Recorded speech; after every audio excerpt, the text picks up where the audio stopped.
You mentioned that Ye, if you see some of his videos and some of his later creative trajectory. And Uh, specifically Jesus, right? He takes on yeah, this kind of exactly. persona. Yeah. Yeah, I mean that's the thing. He's shouting it out. I mean, it's not as if you have to tease this out and have to dig. He's basically saying it.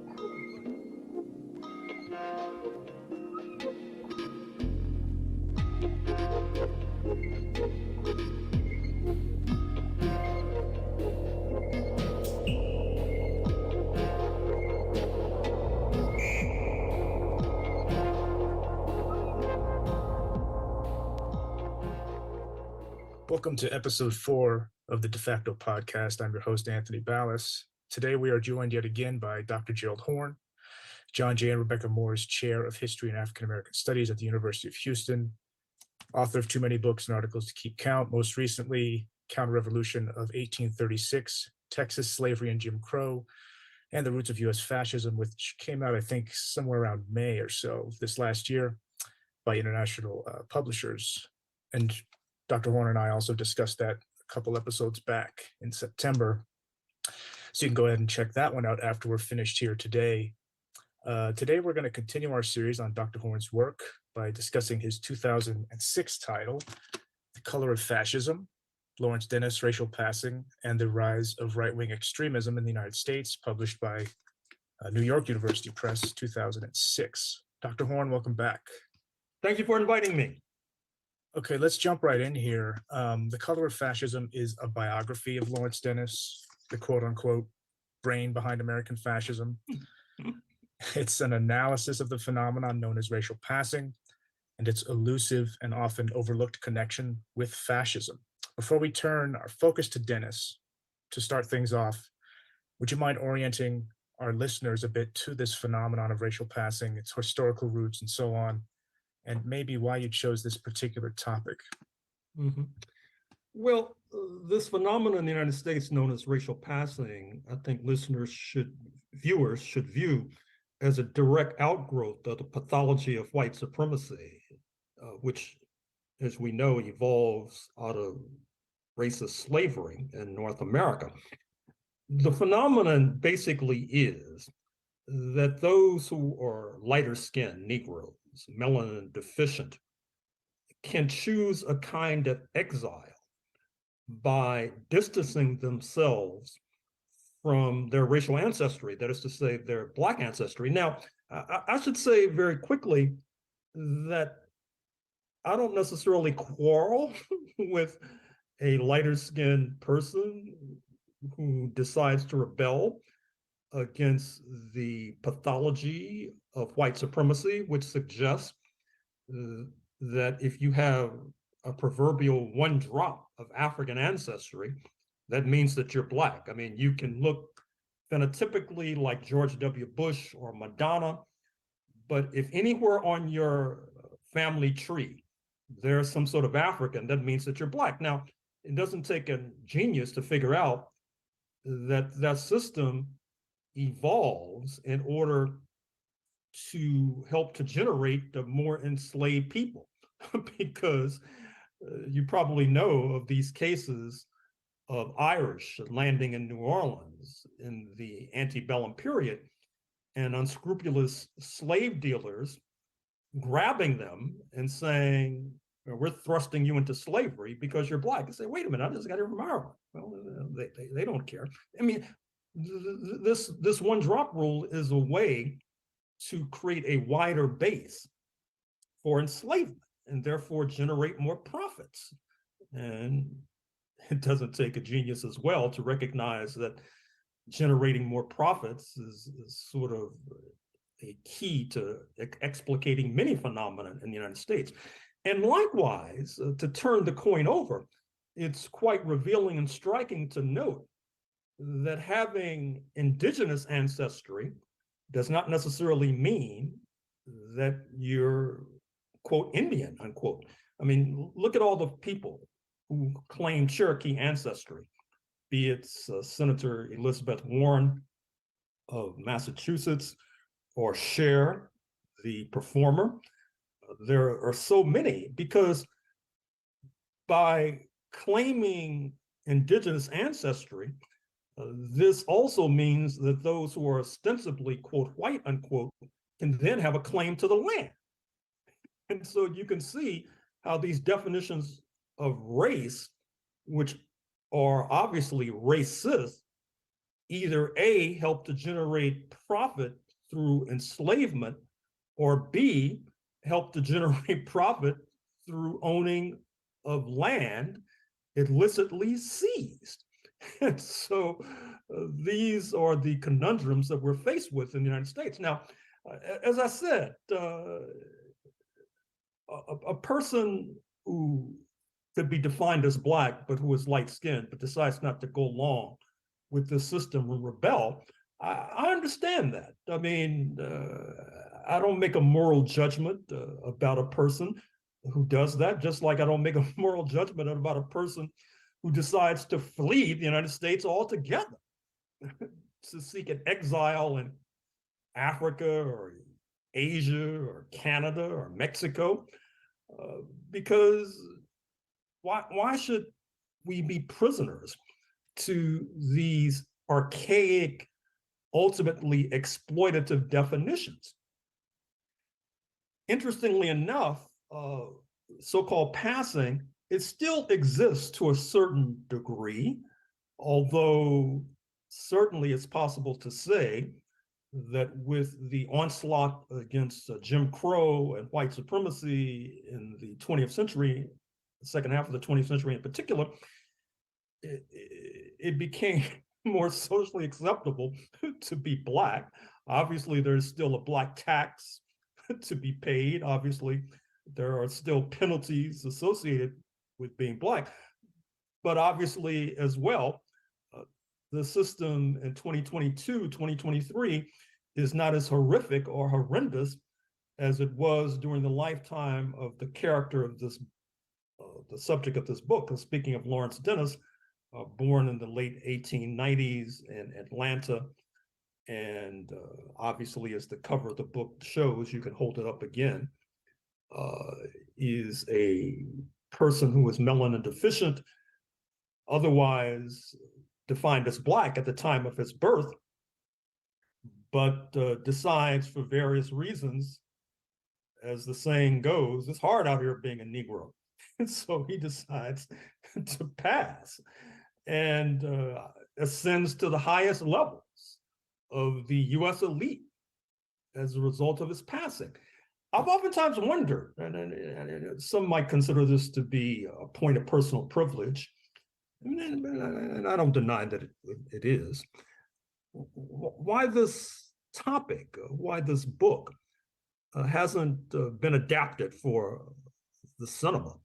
Because, I mean, here you have this guy who's born a Negro in Jim Crow Atlanta and decides to pass, decides to become perceived as, quote, white, although, as I say in the book, he has this accent.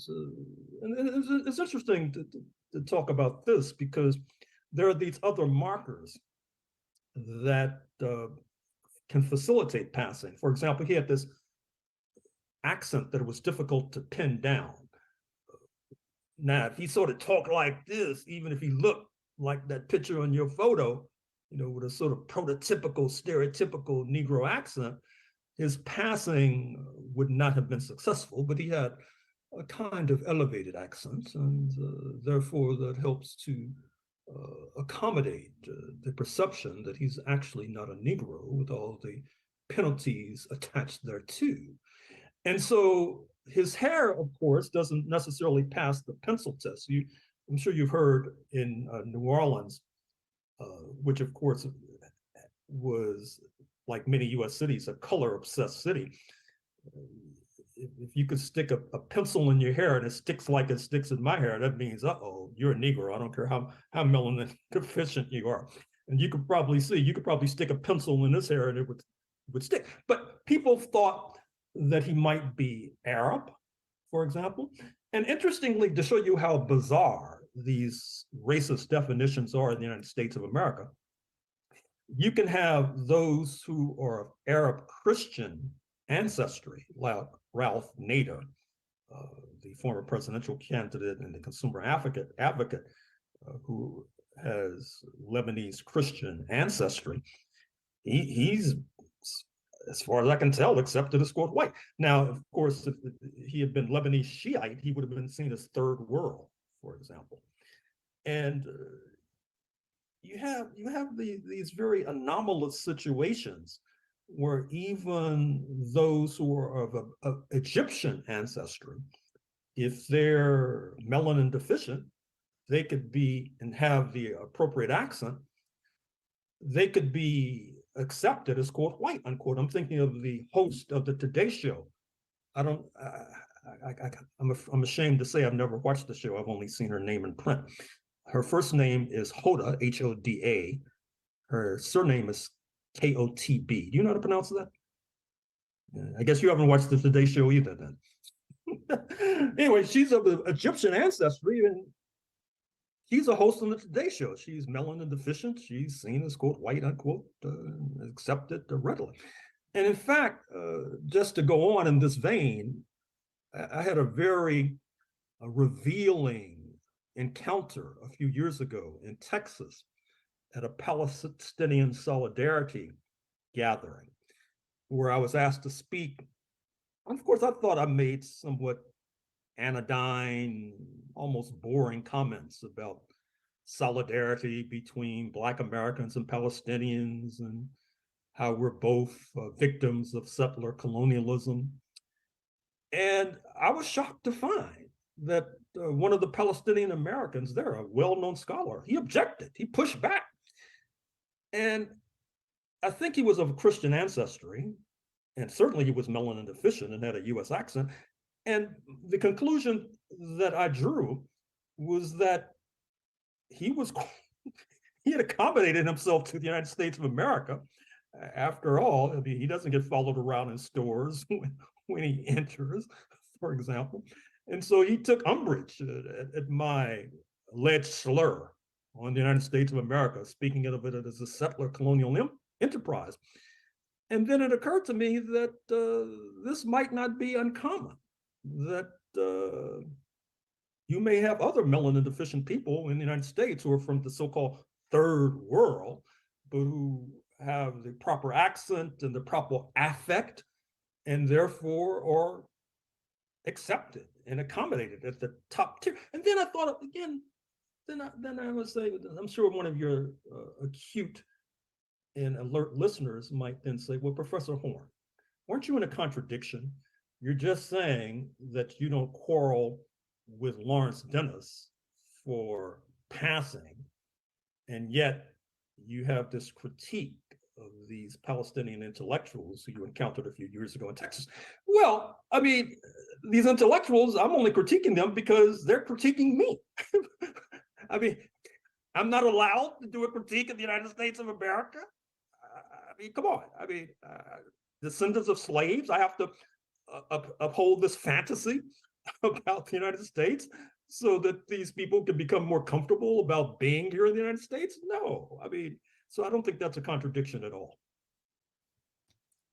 Oh, great. Thanks for that. And giving us that personal insight as well. That's really interesting. You just spoke about passing, or I can't remember exactly what you said, but you just referred to this slur. Right. I think you just referred to it as a slur. And in your book, you also use what is commonly referred to maybe as or commonly thought of as another kind of slur, identity politics. You're right. And you describe passing as a form of identity politics. And to quote from your book, passing was a form of identity politics, but not in the dismissive way this term is often deployed as a shorthand for kind of navel-gazing and avoidance of, quote, real politics. Can you expand on this a little bit? The term identity politics, we know it's used most often in a pejorative sense today, but I sense that you're trying to modulate this common usage. How are you using the term? Well, I must say, both in oral presentations and in written work, I've been a critic of this term, identity politics, because the reason being that it's rarely applied to what I consider to be the original identity politics, which is the identity politics of whiteness. That is to say, hundreds of years ago, you have these mass migration of Europeans, oftentimes warring on the shores of Europe, English versus Irish, English versus Scots, English versus Welsh, Catholic versus Protestant, Jewish versus Christian, German versus British, Russian versus German, Northern Italian versus Southern Italian, Slovak versus Czech, Slovenian versus Croat, Serb versus Croat. Then all of a sudden, when they cross the Atlantic, they adapt this new identity of being, quote, white, unquote. And I've oftentimes referred to that process as a kind of militarized identity politics, because they then take up arms against the indigenous population and loot them and plunder their land and dispossess them, and then enslave Africans. And yet that horrific process is rarely described as being a kind of identity politics. Instead, identity politics is oftentimes applied wrongly and offensively, in my estimation, to what's oftentimes class solidarity. I mean, for example, if you look at the descendants of enslaved Africans, there's a remarkable solidarity between and amongst us. We tend to vote against the right higher than any other demographic, 8-2, 9-1. There's much more of an acceptance of a person like myself, who is considered to be a kind of radical. And that community provides me with a kind of shelter that allows me to do my work, and it's appreciated within that community. Not necessarily appreciated in other communities, I'm afraid to say. And so that is a kind of class solidarity, because slavery, when we're talking about slavery, we're talking about unpaid workers. We're talking about an unpaid working class. And you still have not only many millions of descendants of the unpaid working class, including myself. My roots are in Mississippi, the heart of darkness of slavery. But then this community creates this ethos of solidarity that has many markers that I could go into, that then pushes back heavily against the right-wing consensus. And at the same time, in the Deep South, from Texas through Louisiana, Alabama, Mississippi, Georgia, South Carolina, North Carolina, Virginia, et cetera, to a lesser degree in that latter state, Virginia, you still have another kind of solidarity, where you see the Euro-American population, the population defined as white, they oftentimes vote 9-1 in favor of the right wing. And that's not identity politics. Matter of fact, I've noticed that with regard to this recent Georgia election between Senator Warnock and Herschel Walker, that I've monitored the coverage, be it in the mainstream or the left. There's hardly any commentary on the fact that the race was very close, Warnock winning 50-49, basically, or 50.2 to 49.8. And yet there's hardly commentary on the fact that Walker, almost all of his votes were from the community defined as white. And he was obviously unqualified, incompetent. And there's hardly any exploration as to why is that community voting so heavily for this guy, even on the left. And these people on the left are supposed to be so consumed and concerned about identity politics and the right wing and all of that. It's really astonishing. And so when I invoke the term identity politics in this Lawrence Dennis book, I'm referring to passing. I'm referring to the fact that this man who was born a Negro decides that the better part of wisdom early on in life is to flee from this identity as being a Negro, because that you have to pay a black tax that people like myself continue to pay. Or worse, you could be more subject to being lynched, for example. So he flees that identity and adopts a new identity. He winds up going to Harvard University. He winds up being a major figure on Wall Street.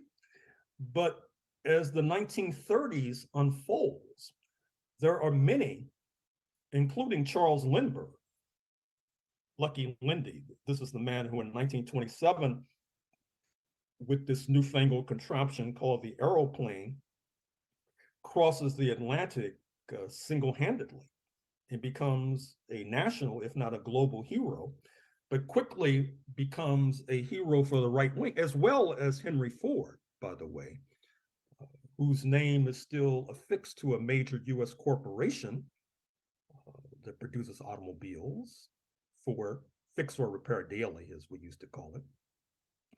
And he publishes the Dearborn Independent, a notorious anti-Jewish publication. He circulates the protocols of the Elders of Zion and the notorious anti-Jewish fabrication that helps to circulate this idea that there's this Jewish conspiracy. And many people in the 1930s, with the rise of Mussolini and the rise of Hitler, come to the conclusion that fascism is the wave of the future. And Lawrence Dennis becomes the kind of intellectual godfather of US fascism. He meets with most of the major and leading figures of European fascism in the 1930s. But what happens, as I'm sure many of your audience realizes, is that even though there is a strong fascist movement in the United States of America, as represented in figures like the priest Father Charles Coughlin, the fascist Gerald L.K. Smith, the German-American Bund, which has significant meetings in Manhattan, that for various reasons, the United States winds up in a war with fascist Germany and fascist Italy and against their ally, Imperial Japan. And Mr. Dennis, in some ways, had made a wager that did not pan out because the United States is at war with fascism, and here he's the intellectual godfather of fascism. So he winds up going on trial, but has often been said of other figures in an analogous circumstance, he winds up escaping prison. That is to say, in a sense, he's guilty, but for various reasons, he does not wind up in prison.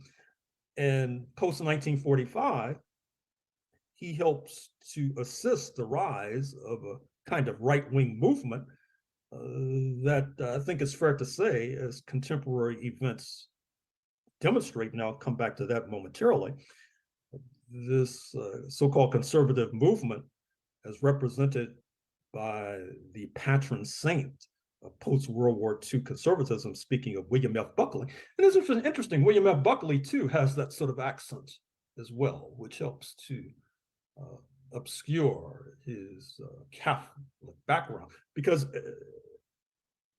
as we know, the formation of the settler colony in North America hundreds of years ago takes place in the context of fierce contestation between Protestants and Catholics.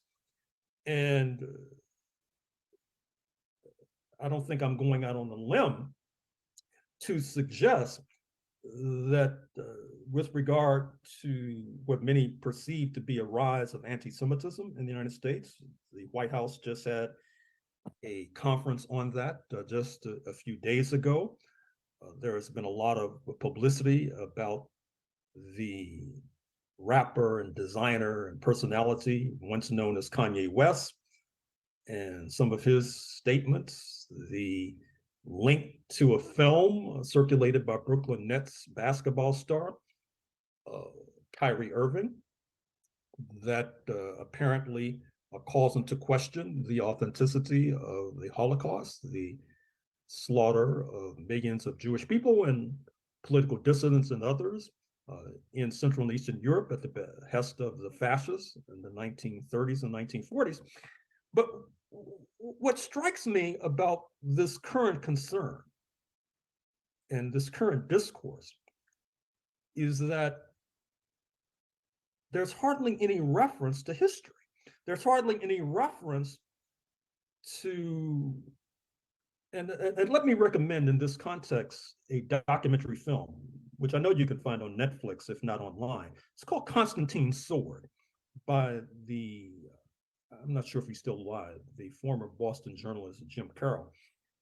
And it goes into the history of anti-Semitism and how it grows out of Christianity in the most functional sense. And what's striking about the United States is that, as our conversations tend to suggest, you have a discourse on race and racism,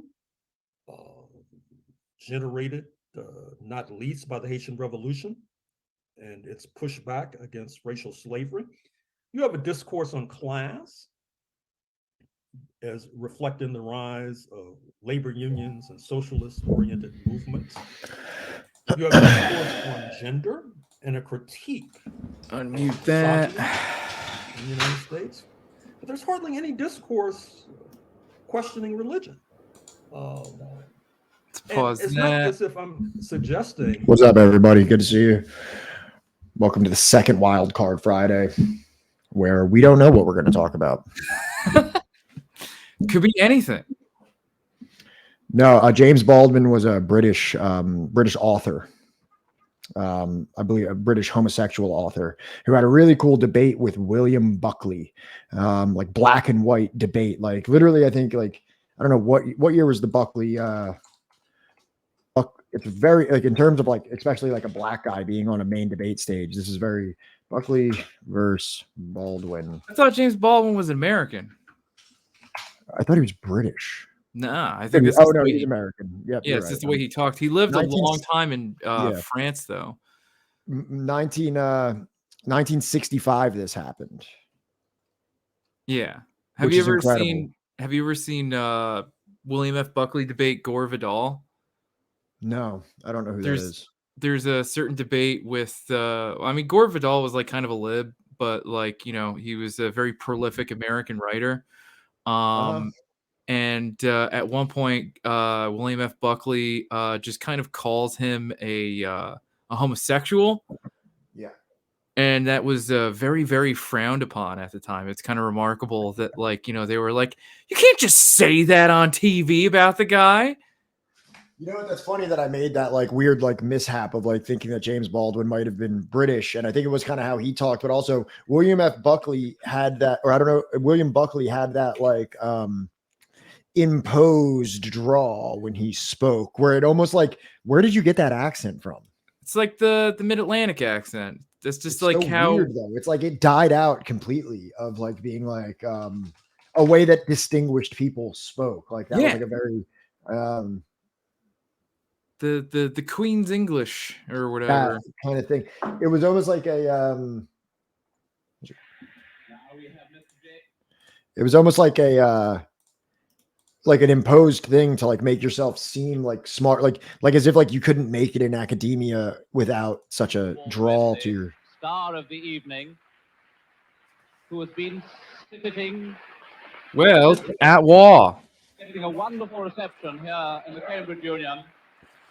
Tremendous enthusiasm from all sides of the House for Mr. Baldwin, who has been listening to the arguments. Now will bring the voice and experience to the debate. Good evening. I find myself, not for the first time, in the position of a kind of Jeremiah. For example, I don't disagree with Mr. Burford that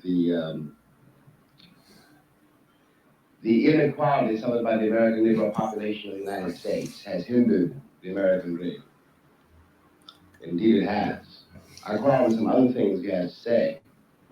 The other deeper element of a certain awkwardness I feel has to do with it has to do with one's point of view. I put it that way: one's sense and one's system of reality. I'm not going to watch the whole thing. I just want to bring this up because this is a really cool conversation that watched a while. It's probably doesn't get talked about enough as how important this conversation actually was. And I think James Baldwin in general is probably not discussed enough either. Isn't there like a documentary that came out like not too long ago with like newly released like archival footage of him like speaking on topics and stuff? But before we get any further into that, I just want to say like, hey everybody, welcome to another episode of Subversive History, an anti-capitalist, anti-imperialist, anti-colonial Twitch stream. You know, and we're so principled that like we'll even admit that like we don't know everything. We do not know. We like I before we get like into the whole like I know I probably debated a lot of people with the whole like Gerald Horne in the tweet and everything. We've only read like halfway through 1776, the counter revolution of 1776, and I'm gonna say right now I don't see it. I don't see like, you know, the liberalism. I don't see the you know, the caping for the crown at any point in the book so far. If anything, like I feel like he's criticizing the crown in a very like materialist manner, stating that like, you know, the British monarchy was literally fucking over every other part that like they dominated, like Scotland, Ireland, Wales, right? As well as, you know, I don't think they were planning on ending slavery within their colonies, right? But they wanted to abolish slavery just within the UK, like on the island itself. Right. I mean, you could say that he's as much of an apologist for the British as he is for the Americans, because he does example like men in Philadelphia that have extremely progressive views of race and that people should be viewed as one. I have my Google Doc right here where I think, I don't know. Do you remember that part? Yeah, no, I remember it very well. I remember the guy he quoted out of Philadelphia. I remember the numerous quotes like throughout the chapters that we've read where he would quote people living in England that were like, oh, I don't see the point in one man being a slave and the other one not over the color of their skin. Mm-hmm. Yeah. So I don't know. I'm sitting in the position of an individual that, for one, I had no idea that there was even any type of controversy about Gerald Horne until you brought it to my attention. I'm not necessarily on like the Twitter or like the things like that. I'm, you know, pretty much just own books. I have some of Gerald Horne's books. I think they're valuable. I probably wouldn't say that I treat them like Bibles or like guiding lights of my political philosophy, much like I do, not the Bible sense, but like something that is very influential on me, as much as like somebody like Pren here or Vishad or something like that. Prashad, sorry, I combined his first and last name there and just called him Vishad. But I would say, at least I've only read half of one of his books, his most, you know, I would say his monumental work, the Counter Revolution of 1776. I know he has many other books. I know he has a lot of content online. I don't feel and also I didn't really investigate the charges that are being levied against them. I didn't watch any of the content. I didn't read any of the things written against it. So I'm pretty much sitting in an almost completely unqualified seat to really discuss the matter. I read half of his book. I guess I can draw some inferences and deductions from that half book that I read, but that's pretty much all I have to contribute to this. So pretty much, Liar Judas, there's a number of people right now that are criticizing Gerald Horne and accusing him of being a liberal, being a defender of the British monarchy, right? Especially in his book, 1776, The Counter-Revolution, right?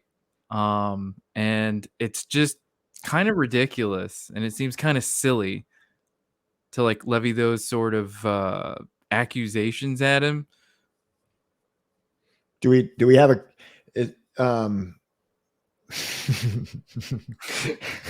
Thank you. Does anybody, is there a way that we could contact him and see if he wants to come on and maybe offer like a rebuttal? And if that's the case, I'll study I'll buy every book he has and I'll watch every critique of him, and then we can ask him about it. I mean, do you think he would be open to that? Is there a way that we can contact him? That's exactly my point, Sebs. I don't have any quotes that as to what is the charges that are being levied against him. I don't have any quotes of him himself that could refute it. I'm utterly unprepared and literally drawing off just like some like vague knowledge of the half of the book that I read and just the general reputation that I've heard of Gerald Horne since I've been into like leftist literary, the leftist, the atmosphere of leftist literature. Which has been very positive until Johnny told me that people are talking shit about him on Twitter. Other than that, I'm completely in the dark here.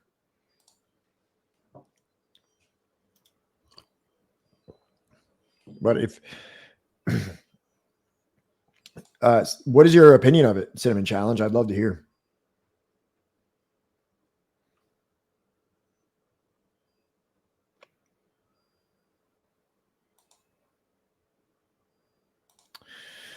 So, I mean, maybe we could capitalize on this and maybe we can reach out to him and be like, yo, we hear motherfuckers are talking shit.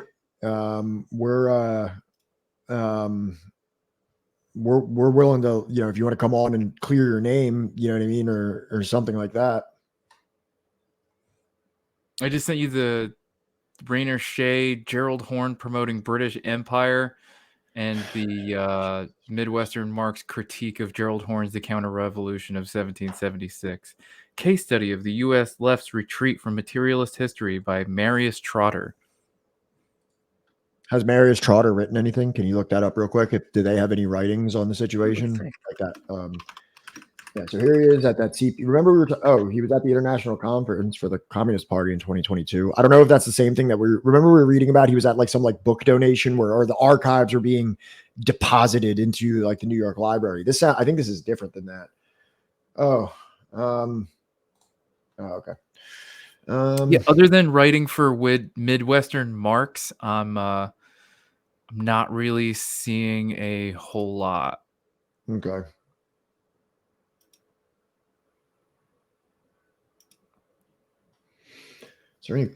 I'm really just skimming this, and I'm not trying to be like a dick or anything like that.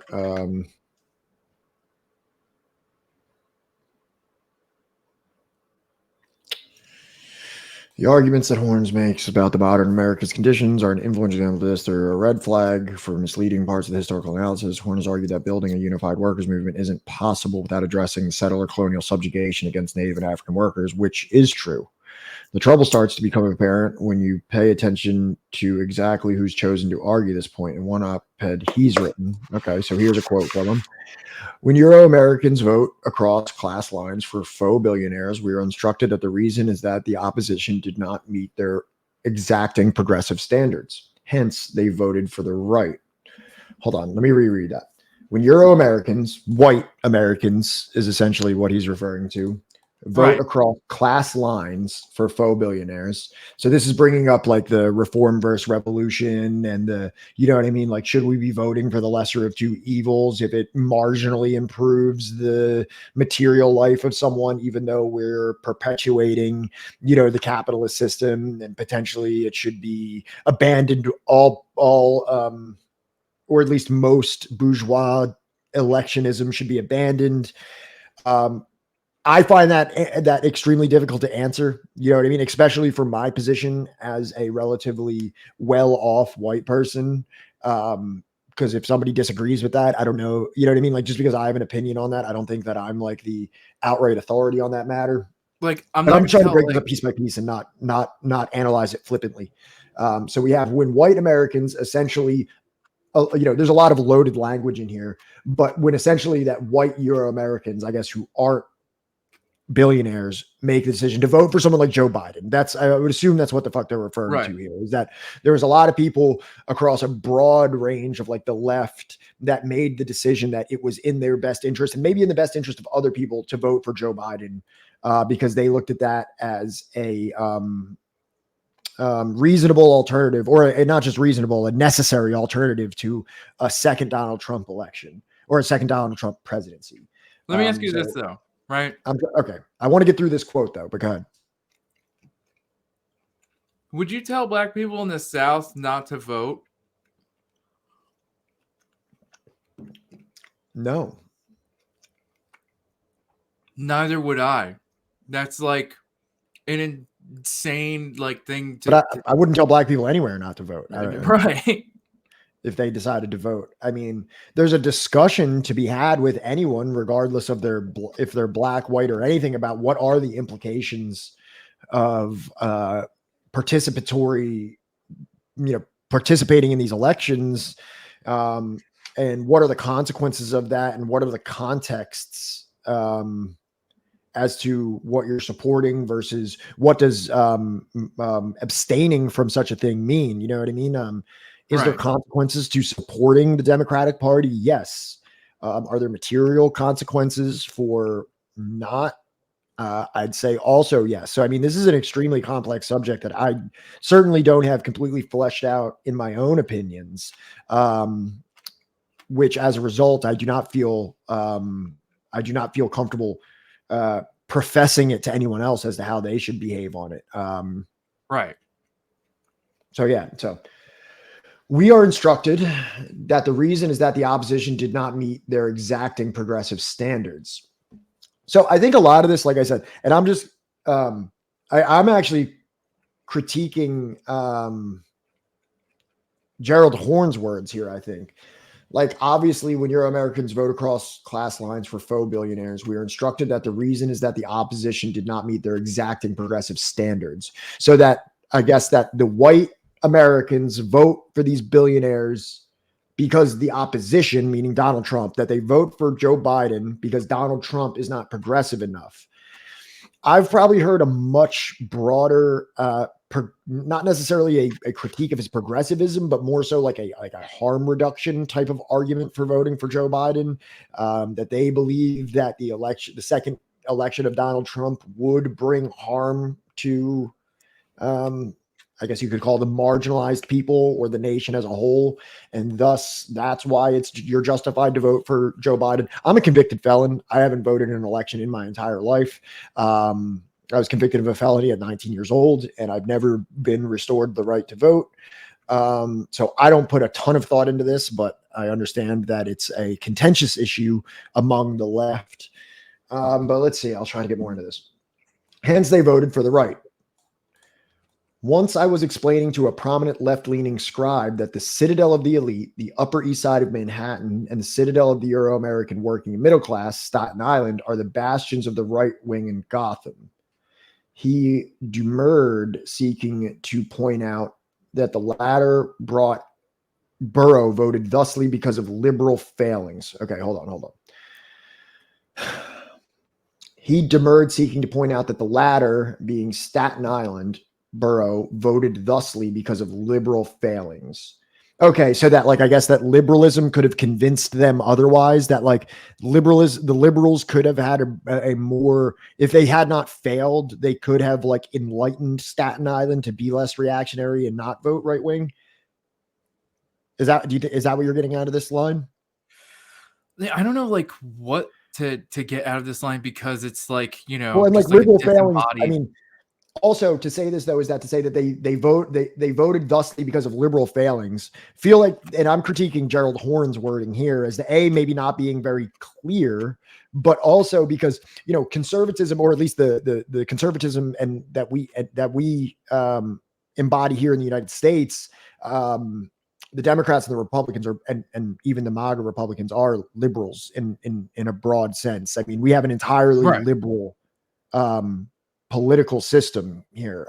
Conservatives are liberal. I know that there's a development within the United States that like points the finger like you're a liberal. These are all liberals in the broad liberal tradition that extol property rights, that extol freedom of speech, freedom of religion, the workings of John Locke, the workings of like John Stuart Mill, the liberal authors. They are the foundational underpinnings of the United States political apparatus. So the liberal failings, I don't know if he's talking about the entirety of the liberal project that exists within the United States, that it's literally built from the ground up on in terms of its foundational, its philosophical foundations, or is he referring in the liberal in the other sense, meaning like liberals like the Democrat Party? Do you see where I'm like having an issue even understanding what he actually means here? Yes. Okay. Hang on, I'm trying to find this fucking video. Well, I want to finish this first. I don't want to jump into a video. Okay. Give me 1 second here. And yes, he had never heard of John Marchi, Staten Island's decade-long proto-fascist GOP boss, reelected repeatedly. Of course, this miscomprehension begs the question, kind of a little misuse of begs the question there. Common issue. He means raises the question. If anybody's been through a philosophy 101 class or informal logic class, you learn that begging the question is frequently misused. I'm being a little bit pedantic here, but I do have my skeptic senses on at the moment. Of course, this miscomprehension raises the question as to why descendants of the enslaved, even in the same borough and nationwide, marinated in ultimate class struggle of slaves versus slaveholder, vote against the right wing in extraordinarily high numbers. Man, I'm having such a hard fucking time, like really just like absorbing a concise point through this whole thing. So that he's stating that Staten Island has a decades-long proto-fascist GOP boss reelected repeatedly. That wouldn't surprise me. And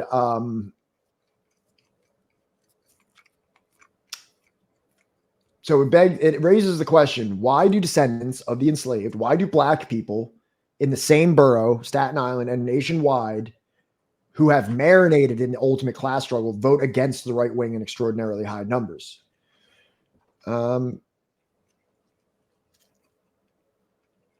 Okay, so I he's just kind of posing a question there.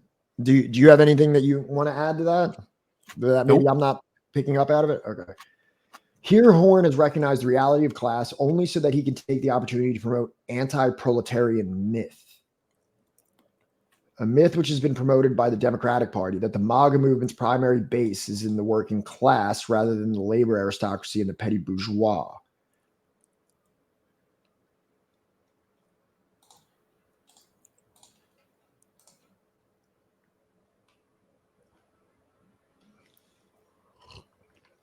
There's a link here. Right.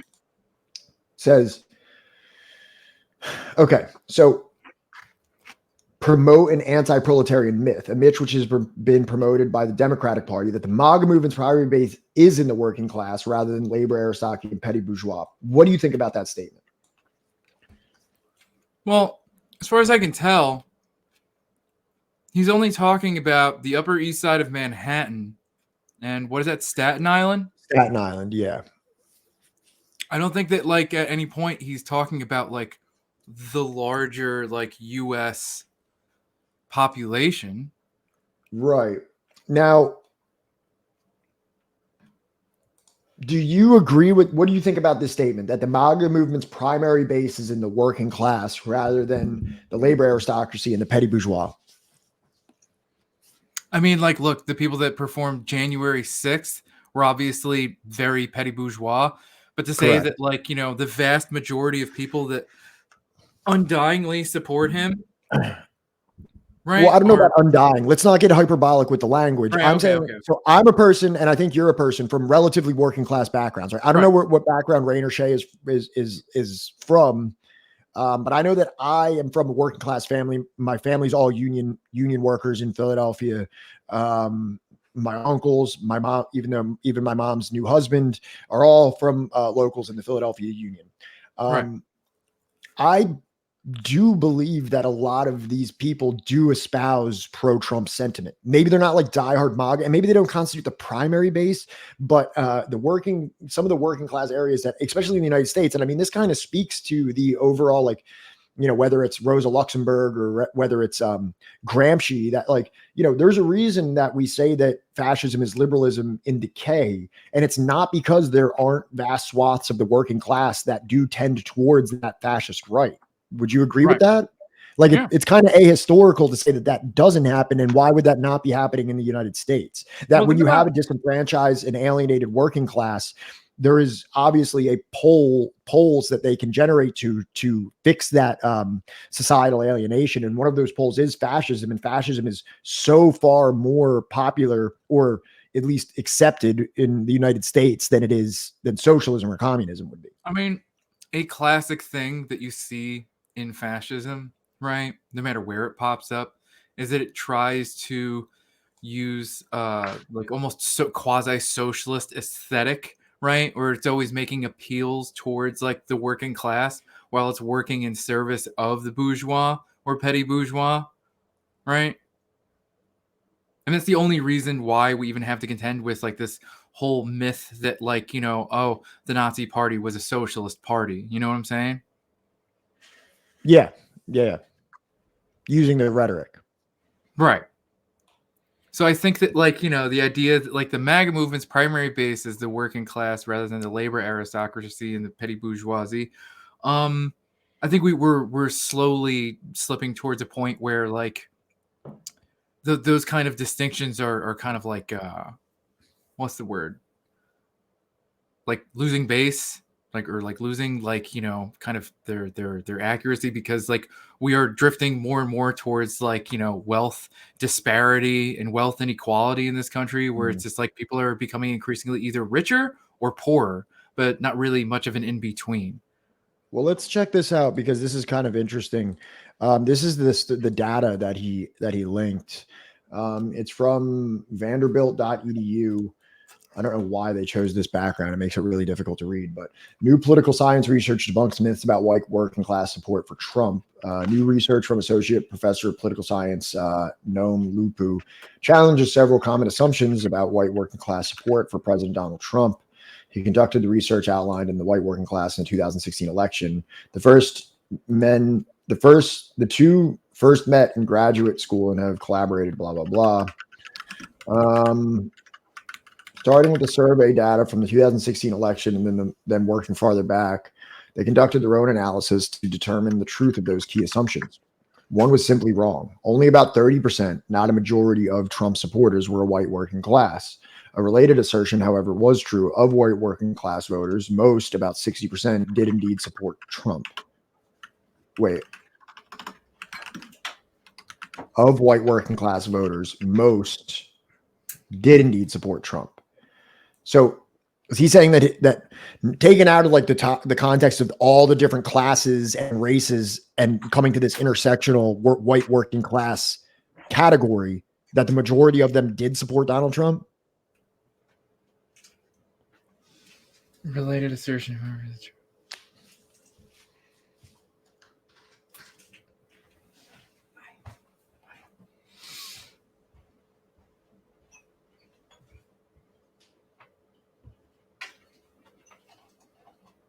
So 60% of white working class workers voted Trump or supported Trump. So how are they defining working class? Oh, I don't know. Nevertheless, Luby said the statistic has taken a misleading significance. He typically sees, if cited as proof, that compared to previous Republican candidates, Trump appealed uniquely to white working class voters, possibly because of his rhetoric or policy positions. In reality, Trump demonstrated broad appeal among Republican voters. I'm not surprised by that at all, judging by the poll, the success he had. A ton of people voted for him in terms of relatively. Moreover, the white working class has been increasingly voting Republican since 92. In 2016, support for Trump was in line with that trend. Okay. So, I mean, maybe yeah. Oh, shit. Yeah. Sorry. Jesus Christ. Yeah, we are. Yes, we are. I don't know. It was brought up, and I'm just curious because I haven't looked into it at all. But I am kind of interested here right now, because if you are relying on this data to say that white working class individuals don't really support Trump, I think this is kind of refuting that because it does say that the majority of the supporters were of white working class people. Like if you're appealing to them in a broad demographic, you're not wrong. And maybe that's what Gerald Horne was doing. I don't know. Not dealing with the actual ones and twos, the actual numerical breakdown of the votes, because obviously that they're saying that only accounts to 30%, but also it still says that white working class has been increasingly voting Republican since 1992 and 2016. Well, how are they defining working class though? Bro, I don't know. Because at no point are they saying like how much money did they make? I don't know. I mean, do you not agree that white working class people in the United States support Donald Trump probably in a majority? I know when I lived in Florida, it was probably a super majority. Right. Like, and that's because I was living in a red state among working class individuals. And in that state, I would say now I live in Philadelphia. And in Philadelphia, demographically, even working class people aren't necessarily big on Trump. But there's many that are still, though. But when you leave Philadelphia and go out to suburban New Jersey, I would say that the Trump support goes up pretty significantly right when you leave the city of Philadelphia. Red Falcon, do you know Rayner?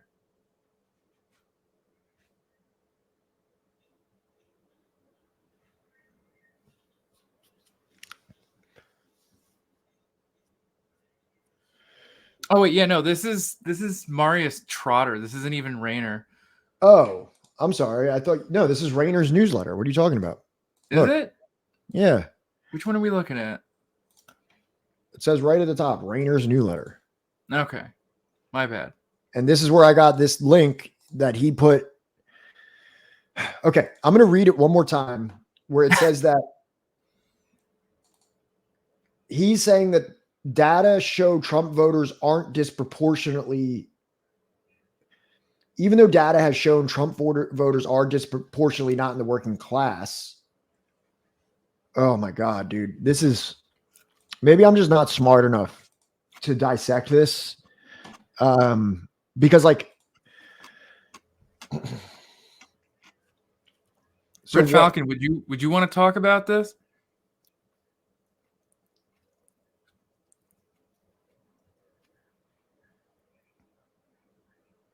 Because like, especially if he knows him.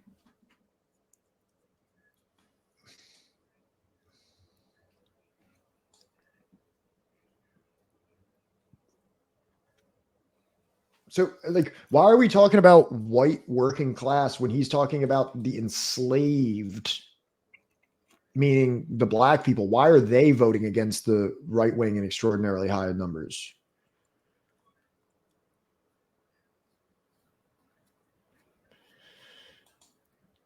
Let's just read through the rest of it. I'm gonna see what we got here.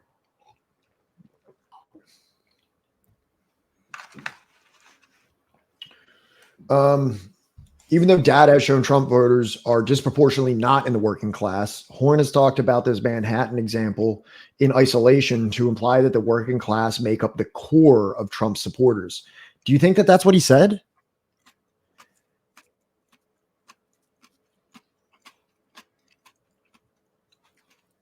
I don't think so. Can you go back down?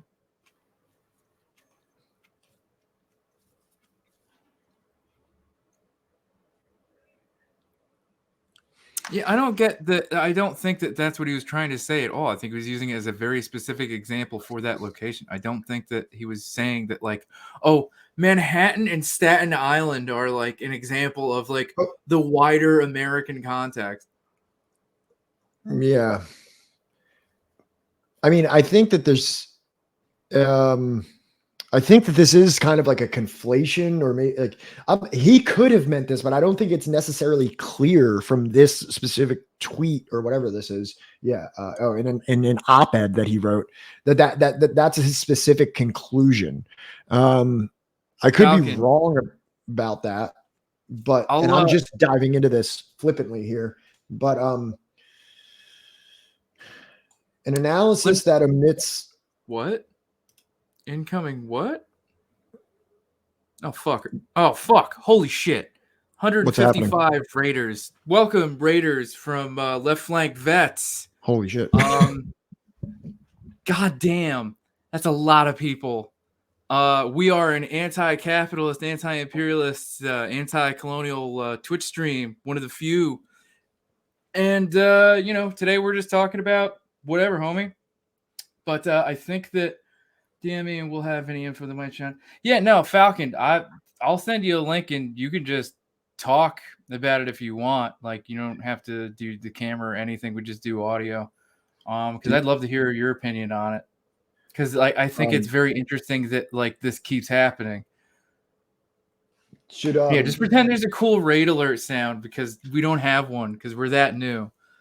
Yes, we're taking everything one step at a time here. Right now, we're in the process of commissioning art, like a different background art, an actual logo, badges, everything like that. So once that's been done, then we're going to work on transitioning, I think, to Streamlabs, where we're going to have far more like customized layout and everything like that. So, because right now we don't have that.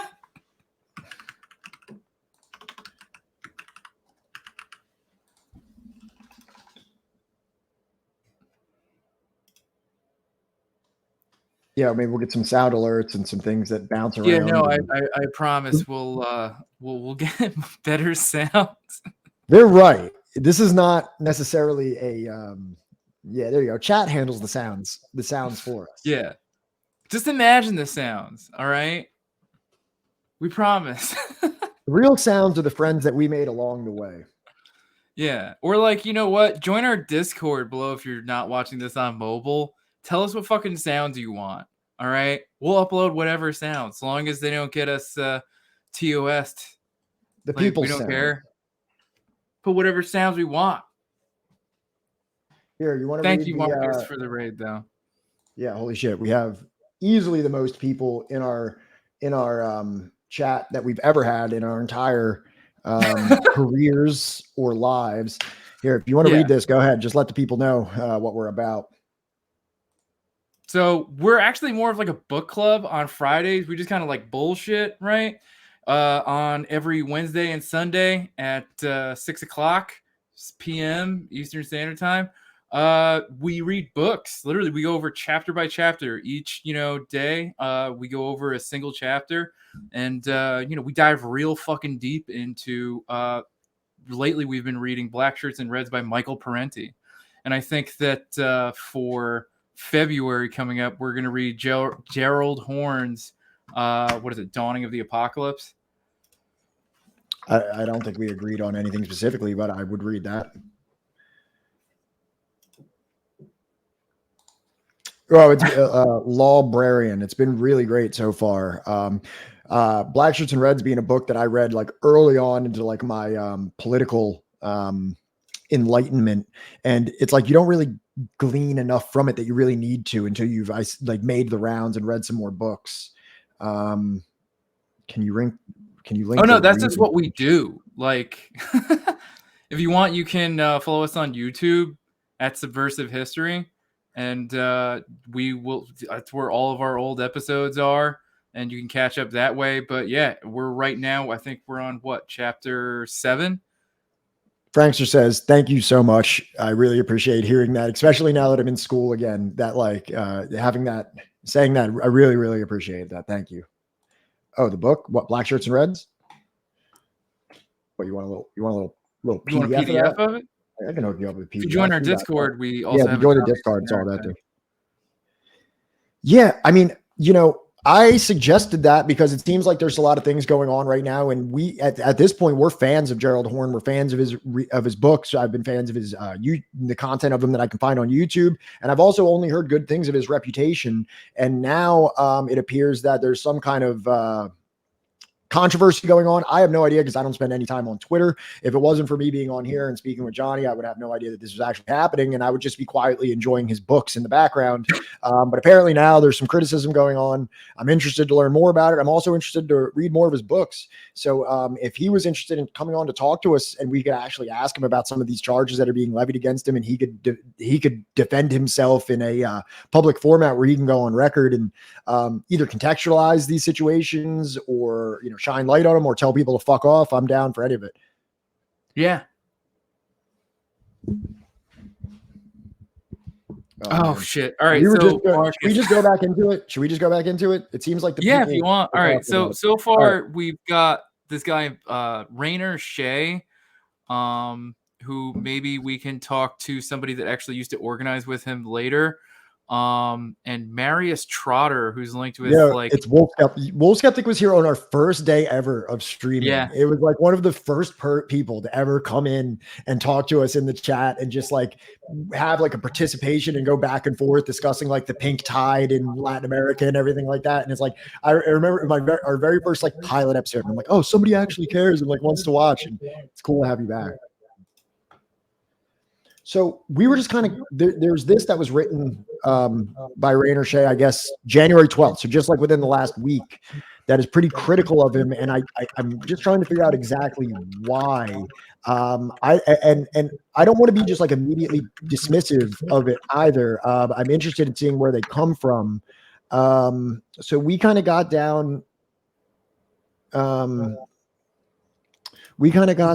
was it that? Okay, here it is. We were reading out this tweet here, which according to Rainer, the trouble starts to become apparent when you pay attention to exactly how he's chosen to argue this point in one op-ed he's written. And this is kind of where, geez, we just lost like 50 people. So the worst part is they're using a fucking op-ed. They're not even using like a book that he wrote on. They're just like using something that like, I don't know. Would you consider like an op-ed to be like on the same par as like a well-researched book?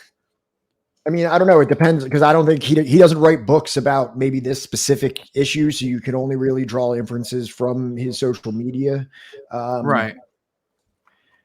Marcus, that's what we're kind of getting into right now, because I have done no research into this whatsoever to see even exactly what the claims against him are. So I'm trying to figure out exactly what their issues are and if that's consistent with the book of his that I've read thus far. Or, I mean, if it's valid, I'll absolutely concede it. I'm not here to just like come into this and be like debunk something without me even knowing what they're saying.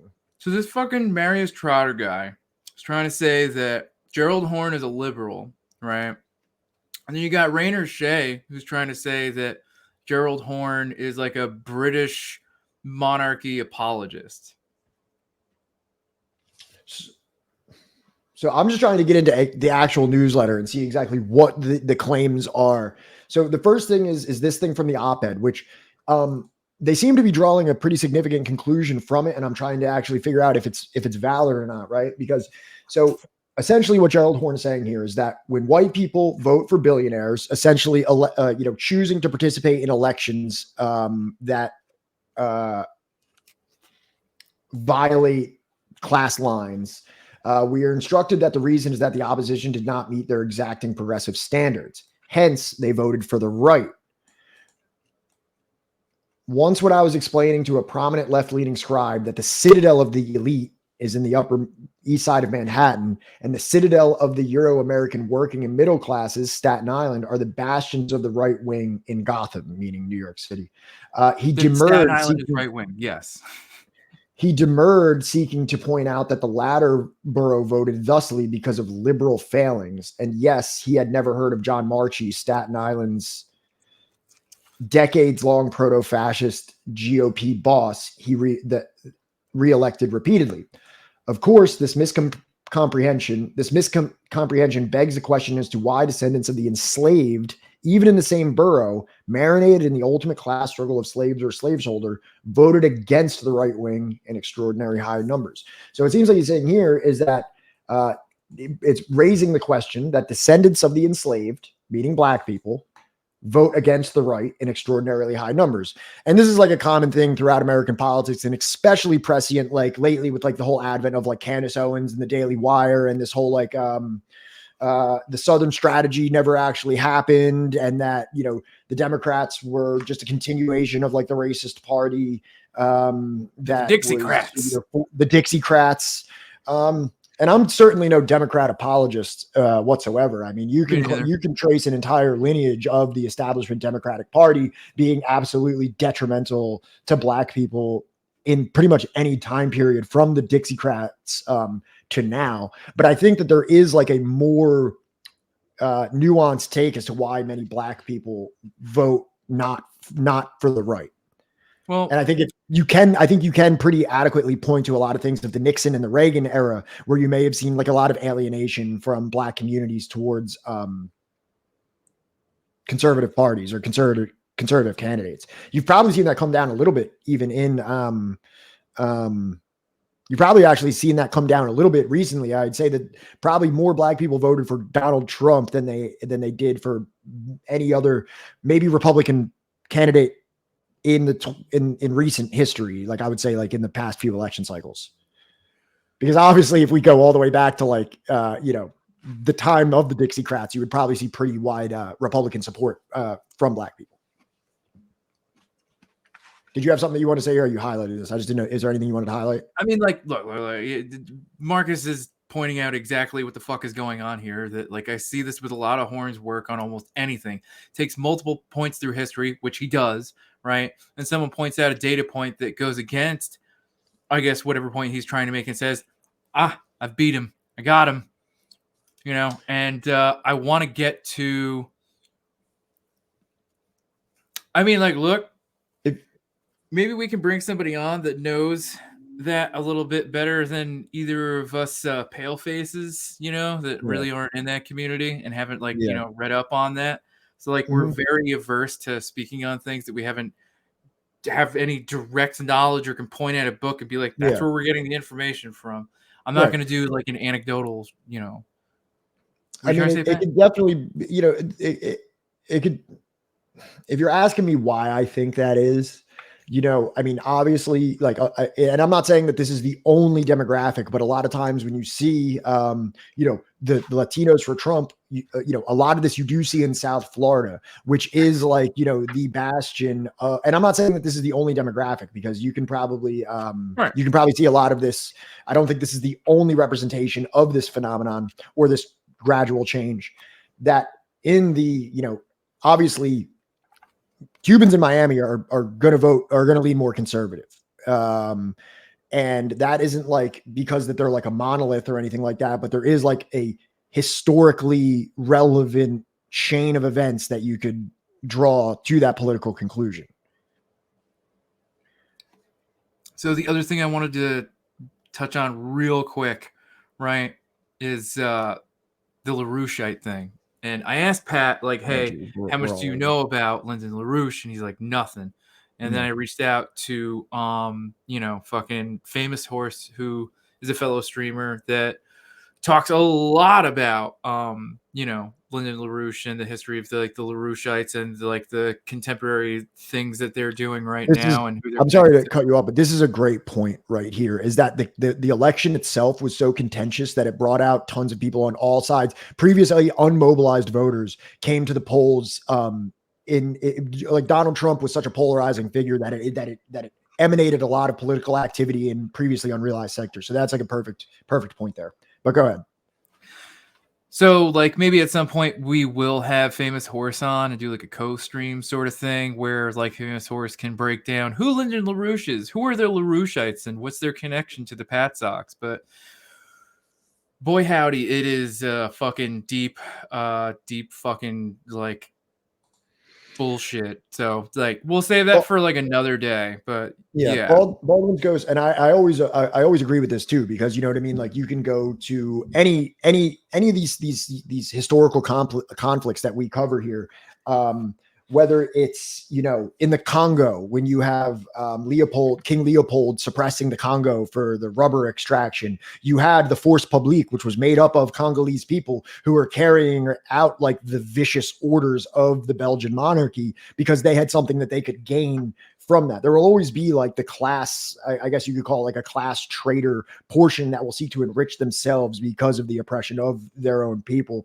You can see this in Korea. You can see this all throughout Africa, and so on and so forth. You can see this in Greece. Literally any of these conflicts, it is not like any kind of like a monolithic situation. There's always going to be an exception. But also, Baldwin's Ghost, the one disagreement that I would have there is that this kind of does create like a binary that I kind of disagree with in terms of oppressor versus non-oppressor, in terms of like Democrat versus Republican, because we have like, that's like kind of to say that like, I think that gives a little too much credit to the Democratic side of things, that just because they're voting for the Republicans, that means that they're kind of like in this delusion of voting for their oppressor. Whereas like, I think you can make a pretty substantial argument that the Democratic Party is of the same oppressive ilk as the Republicans have been historically. So I'm torn whether we should read now like Fanon or Horne.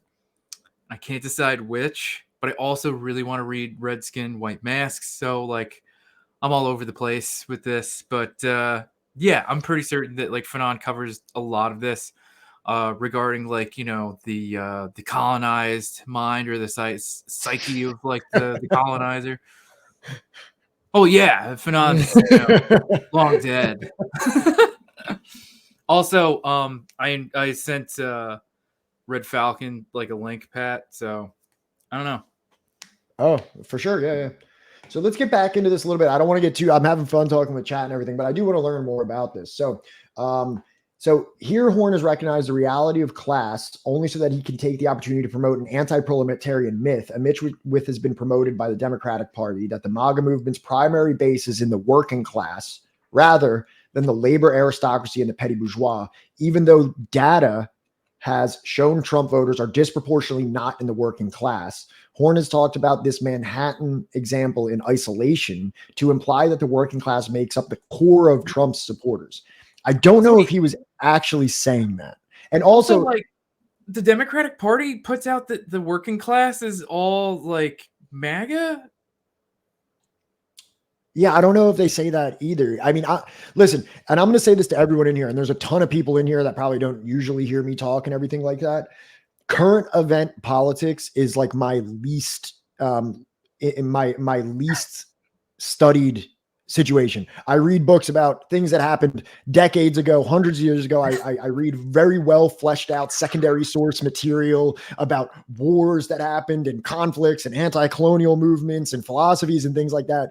You know what I mean? Like when someone throws like a headline at me that this is like something that's currently happening, now I'm you know, oh, well, there's barely any data on this. Barely any historians have written on this. There's no academic journals that make this very clear for me. So if that's the position of current Democrats, I really don't know about it because I don't follow current Democrats. I'm not on their Twitters. I'm not really listening to every word they have to say because I really don't care what they have to say. But maybe that is the perspective of them. But I haven't heard that specifically. See, Pat's like that guy that gets into a band only after they've broken up, right? That way. That way he can be like, yeah, I don't have to learn any of the lyrics or anything, and the mic will never be passed to me because he'll never play live again. Yeah, and that's we also had a funny little joke yesterday that I said that Johnny is like Russ from True Detective for having to like dive deep down into the horrific details of leftist political online discourse. He has to just like subject himself to the most despicable acts to educate himself on what's actually going on and bring it to me. Meanwhile, I'm more of the Woody Harrelson. You know, I just keep my nose to the grindstone and I don't really have a lot going on the sides. It's sprawl. All right. So this is an analysis that omits the particularly high concentration of upper strata voters within the right supporting demographics is done so with the intent of. Okay, so I think I see what he's saying. He said, I think that I might be reading into this whole thing too much, and I think actually that this is almost the only. This is the only part that really matters, is that he's saying that the citadel of Euro-American working and middle class, that the elite of Upper East Side Manhattan vote for Democrats, then the more working class Staten Island votes more for conservatives.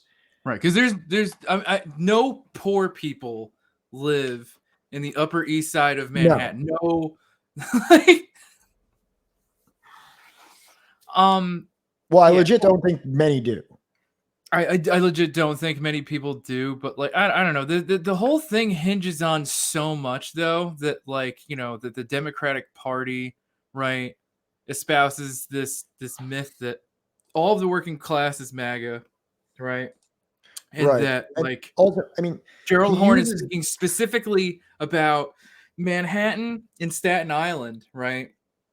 as like, you know, like an example of like the wider American pop. No, I'm sorry. I don't see Gerald Horne, right, making that, using that as like his template for like the wider America. Right. And also he links this as a study that disproves, I don't want to take him out of context. He says, even though data has shown Trump voters are disproportionately not in the working class, which is technically true in that it says that only about 30%, not a majority of Trump supporters were white working class, but it's interesting to note that, however, white working class voters, about 60% of them did indeed support Trump. So it's not wrong to say that most white working class people, at least according to this study, do support Donald Trump. But how is this thing? What is their metric for working class? That's what I want to know. I mean, and they are listen, not giving us. I'm not being super critical of the methodology because I'm not too critical of the methodology because I have witnessed this, especially in my time living in Florida, that white working class people were very supportive of Donald Trump in my experience. I'm not doubting that they are, but what I'm trying to say is, like, if they're trying to be like a university and putting out this fucking, like, you know, study or whatever, like, give us some fucking data. Give us some, like, you know, like, fucking, is that how much they make in a year? Here's the proportion of white working class voters who voted Republican. And, okay, but like, or is that 50, 56, 52, or is that like, you know, how much they're making in a year? Is that their salary? You know, or like, I don't know. I mean, I think there's like a pretty like, okay. So in reality, Trump demonstrated broad appeal among Republican voters. Moreover, white working class has been increasingly voting Republican since 1992. I mean, and even if, and it's also been going up since 2008, which maybe that was like part of like the racist backlash against Obama that pushed a lot of people that were like into like, for some into people, this. yes, but I think a vast majority of them, it also has to be right that like Obama for his 2 terms did fucking nothing. The Midwest stayed fucked, right? Most of the South stayed fucked, right? Sure. Literally almost none of the campaign promises, right, were ever actually, yes, failure for financial crisis, right? And race, like none of the things, right, that he was supposed to fix in his 2 terms and what ultimately like led me to support somebody like Bernie Sanders in 2016 was the fact that Obama got nothing fucking done, right? And you can blame the Republican Party, or you can blame, like, you know, his Obama's like unending, like, you know, want for like bipartisan, like, you know, fucking what is it, like working together with like the Republicans or something, whatever the fuck you want to call it. The point is that like a lot of people in these like very economically depressed areas in America felt like we need an outsider, and if it's not Bernie, then fuck it, I'll vote for Trump. What does it fucking matter? Because either way, I'm getting fucked. I got fucked under Bush. I got fucked under Obama. So what does it matter who I fucking vote for? Right. And also, I do have, and I agree that that's what most people think, but I've said this to so many people because a lot of people use this outsider narrative to describe Donald Trump, and it's like such a falsehood because like the only thing it's the only thing that Donald Trump is an outsider of is that it removes the mask of the like political spokesperson for the rich and just implants the rich directly there. Because if you look at Trump's cabinet, it is filled with all the same Goldman Sachs, Mark Esper from Raytheon, like, you know what I mean? Like, you can have this person that's Donald Trump, and he's different. He's not part of it. He didn't need a career in politics. And then you look at his cabinet, and it's the same fucking unholy alliance of weapons manufacturers, bankers. He wasn't friends with Epstein. He was just doing investigative journalism. Yeah, and it's like if we are, you know, especially as socialists, you know what I mean, we believe that the political apparatus that we exist under is a mere you know, facade. It's kayfabe. It's like wrestling. Is a facade that masks the actual the controllers of the levers of our society, which is just rich multinational elites. And Trump is just that, stepping directly into the position instead of lobbying someone. Right. It is Trump literally like on fucking what the fuck is it? WWE, right? Getting stone cold stunnered. Just like it's all theater. Dorian Sapiens, exactly. Theater.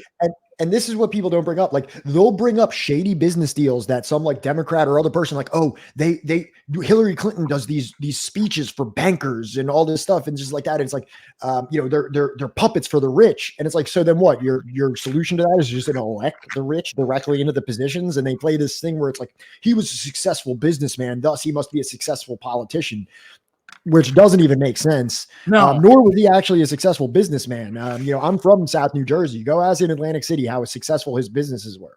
Come on down to Atlantic City. See all the success that everybody is sharing. So I want to go a little bit deeper into Rayner's thing here just before we get off the topic, just because I already started. And it wouldn't be fair to him if I didn't. But I'm just curious what else he has to say here. No, so, look, this is the one thing that I think technically is absolutely right. Yeah, he's a successful personality, as in people want to like watch him talk and like people be want to hate him, or they want to hate. Yeah, exactly. So this any analysis that omits the particularly high concentration of upper strata voters within the right supporting demographic is done so with the intent of portraying America's working class as inherently reactionary. So I mean, like, I think you might be upper strata. What? They want to like sound so much smarter. Like even that fucking study that he linked to, right, wants to seem like very official, right?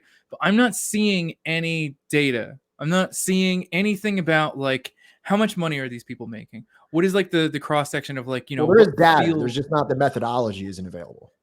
Whatever. You get what I'm saying though, right? That like, But I personally don't disagree with the chart there, especially when you concede that from 1992 to 2016, there's been just an upward trajectory of white working class people voting for Republicans. I mean, sure. I think all that sounds like perfectly valid and sound, at least at a surface level. I'm sure there's some methodology that can be critiqued, but I mean, I don't think that's a particularly wrong thing, especially, let's see, don't petty bourgeois technically count as working class by most liberal metrics? I would say that they're not actually examining like the ownership side of this. Whereas like, are they part of the owning class or are they selling their labor for a wage? I would imagine that they're only looking at what you make a year. I would say that would be like the exclusive thing. If I had to guess how they made this study, they would like, who are white working class people that make between like $30,000 and $60,000 a year or something. But that's the thing is that like we have to guess and I think that they would tell us in the study. Consider liberal metric someone that owns their own business but makes like clears like $50,000 to $60,000 a year. It might even go up to $100,000 a year. I don't know. Right, Francis says, and that would be like a specifically Marxist approach to that. But obviously, kind of like Lyle Judah said, in terms of a liberal metric, I think they would probably just do that specifically in terms of, and there is something to be said about the relations to productions, and at least, and correct me if I'm wrong on this, that obviously Marx might not have envisioned that in 2022 there would be someone that's technically like a CEO employee that makes many millions of dollars versus like a owner that makes like several thousands of dollars in terms of their annual income, and that does need to be taken into consideration. Imagine Marx trying to wrap his head around somebody like Hasanabi. like who? Like trying to explain to Marx who Hassan Piker is, and like, and he gets money for that? How much a year? Right. Yeah, exactly. So this is done this is not done for anti-racist purposes, but for classist purposes. Hillary Clinton's basket of deplorables remark was not made to denounce racism. It was made to denounce the working class, which despite liberal portrayals is to be found relatively sparsely amongst Trump's base. I mean, it did say it was 30%. It did say it was 30%, which I don't know. Is that considered sparse? No. I would say if I lost 30% of my voter base, and I'm just going off of the data that he included in his own little thing here, it does say here that only about 30%, not a majority of Trump supporters, were working class. I mean, like, I would say that 30% is like a pretty, and that's only white working class people. That's a pretty right. What happens when we add black working class and Latino working class? What does that 30% become? 40%? Are they even making? Is this study making? And also, there's a majority, and then there's like a plurality where, like, is do all the other demographics constitute a majority? If white working class people are 30%, how much is the white upper class? 60%? Because I don't know. Can we have 60% of like an upper class compared that's what to? I mean. Like, that's so huge. Who's doing all the work? Trump voter base by race and class. I don't know if they're actually going to have this. I'm trying to see where they even got. We are completely stun locked at this point on this fucking essay, right? And this fucking study that he's using to back his shit up, right? And the data that was presented in it. And we're not even addressing like anything related to Horne about this shit. And so far, the only thing he's actually brought up about Horne is not about any of his academic work. It's about a fucking op-ed. Religious. Because do you see where I'm having a problem with the numbers here? Right. Like he's saying that it makes a sparse amount. If the white working class brings up 30% of your voting, that's a literally make or break. That's make or break. Like if you don't have that 30%, you don't have a campaign. Thank you, Red Falcon, for the subscription, by the way. But yeah, like I definitely want to have Horne on at this point because it's like fuck this. Like I'm not gonna have this dude that's been like doing very, very deep research, right, on like the history of oppression of enslaved people and indigenous people in America, right? Baldwin's Ghost, you're correct. 30%, not a majority, of Trump's supporters were white working class, but of the white working class, 60% did indeed support Trump, which is in line with a overall trend of white working class people supporting Republicans that has been on the rise since 1992. Well, Marcus, we make up for like not having all the bells and whistles by me just like baiting you, and it worked. So yeah, so you know what I mean? Like, doesn't this seem like a little bit like of a weird, like hill that you're trying to, what happened in 1992? I don't know I don't know if I can say what actually happened in 1992. I mean, you're coming off of, what Clinton happened in 1992, right?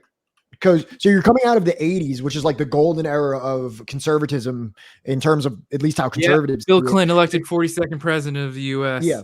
So I think that what you're actually seeing here is coming out of like Reagan, and Reagan's like, listen, we're tough and we're hardworking and we don't take shit from anybody. Like that kind of like era of like Reaganite neoliberal conservatism really started to gain popularity there. So it's probably just Bill Clinton won because he literally ran as a Republican. But like just with a D next to his name. Kill a guy? Didn't he kill somebody to show that he wasn't soft on crime? Have you heard that? Straight up, dude, he sexually assaulted a woman and no. Listen, I know, but did you hear that he like killed a guy to prove that he was tough on crime? Like he fast forwarded a execution so that he could prove to his voters that he wasn't soft on crime. Look, Jesus Christ! Has anyone heard about this in chat? Bill Clinton execution.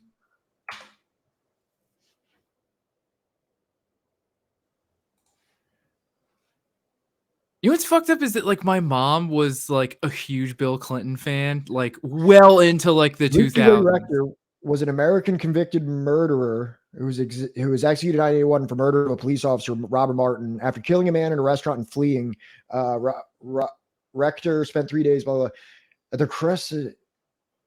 Despite Rector's mental state, he was a mentally challenged guy. Also, Bill Clinton made a point of returning to Arkansas to oversee his execution. So like there's this whole thing that Jesus Christ. Yeah, exactly. See, yeah, people know about this. I've heard like that it's like there was people like in his campaign or like not like detractors of his or people opponents of his that were like, he's soft on crime. He's soft on crime. So he like fast tracked like a mentally ill guy into the electric chair so that he could be like, see, that's how we feel about crime. Well, I mean, like Wikipedia is saying that he was effectively lobotomized. Like what the fuck?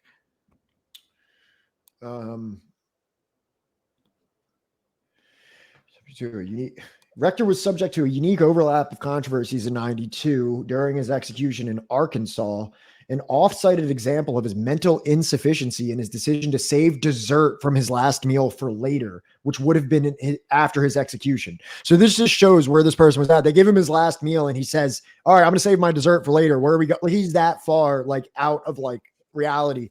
And they zapped him for Bill Clinton's crime credibility. Thank you for the subscription, Strin Sam. Or no, you fucking, yeah. Thank you for 3 months. God damn. Oh wow. That's our fearless moderator. That's our greatest moderator.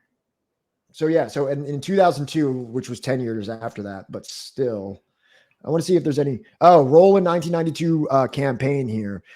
By 1992, Bill Clinton was insisting that Democrats should no longer feel guilty about protecting the innocent and indicated his support of capital punishment. To make this point, he flew home to Arkansas mid-campaign to affirm that the execution would continue as scheduled. Some pundits considered it a turning point in that race, hardening a soft public image. Others tend to cite the execution as an example of what they perceive to be Clinton's opportunism, directly influenced by the failed presidential campaign of Michael Dukakis, who was portrayed by Republicans as soft on crime. Bill Clinton's critics from the anti-capital punishment sector have seen the case of Rector as an unpleasant example of what they view as Clinton's cynical careerism. The writer, Christopher Hitchens, in particular, devotes much of a chapter of his book on Clinton, No One Left to Lie To, for which he regards as the immorality of then Democratic candidates' decision to condone and take political advantage of Rector's execution. Hitchens argues that, among other actors, Clinton was attempting to deflect attention from the ongoing Jennifer Flowers sex scandal. Right.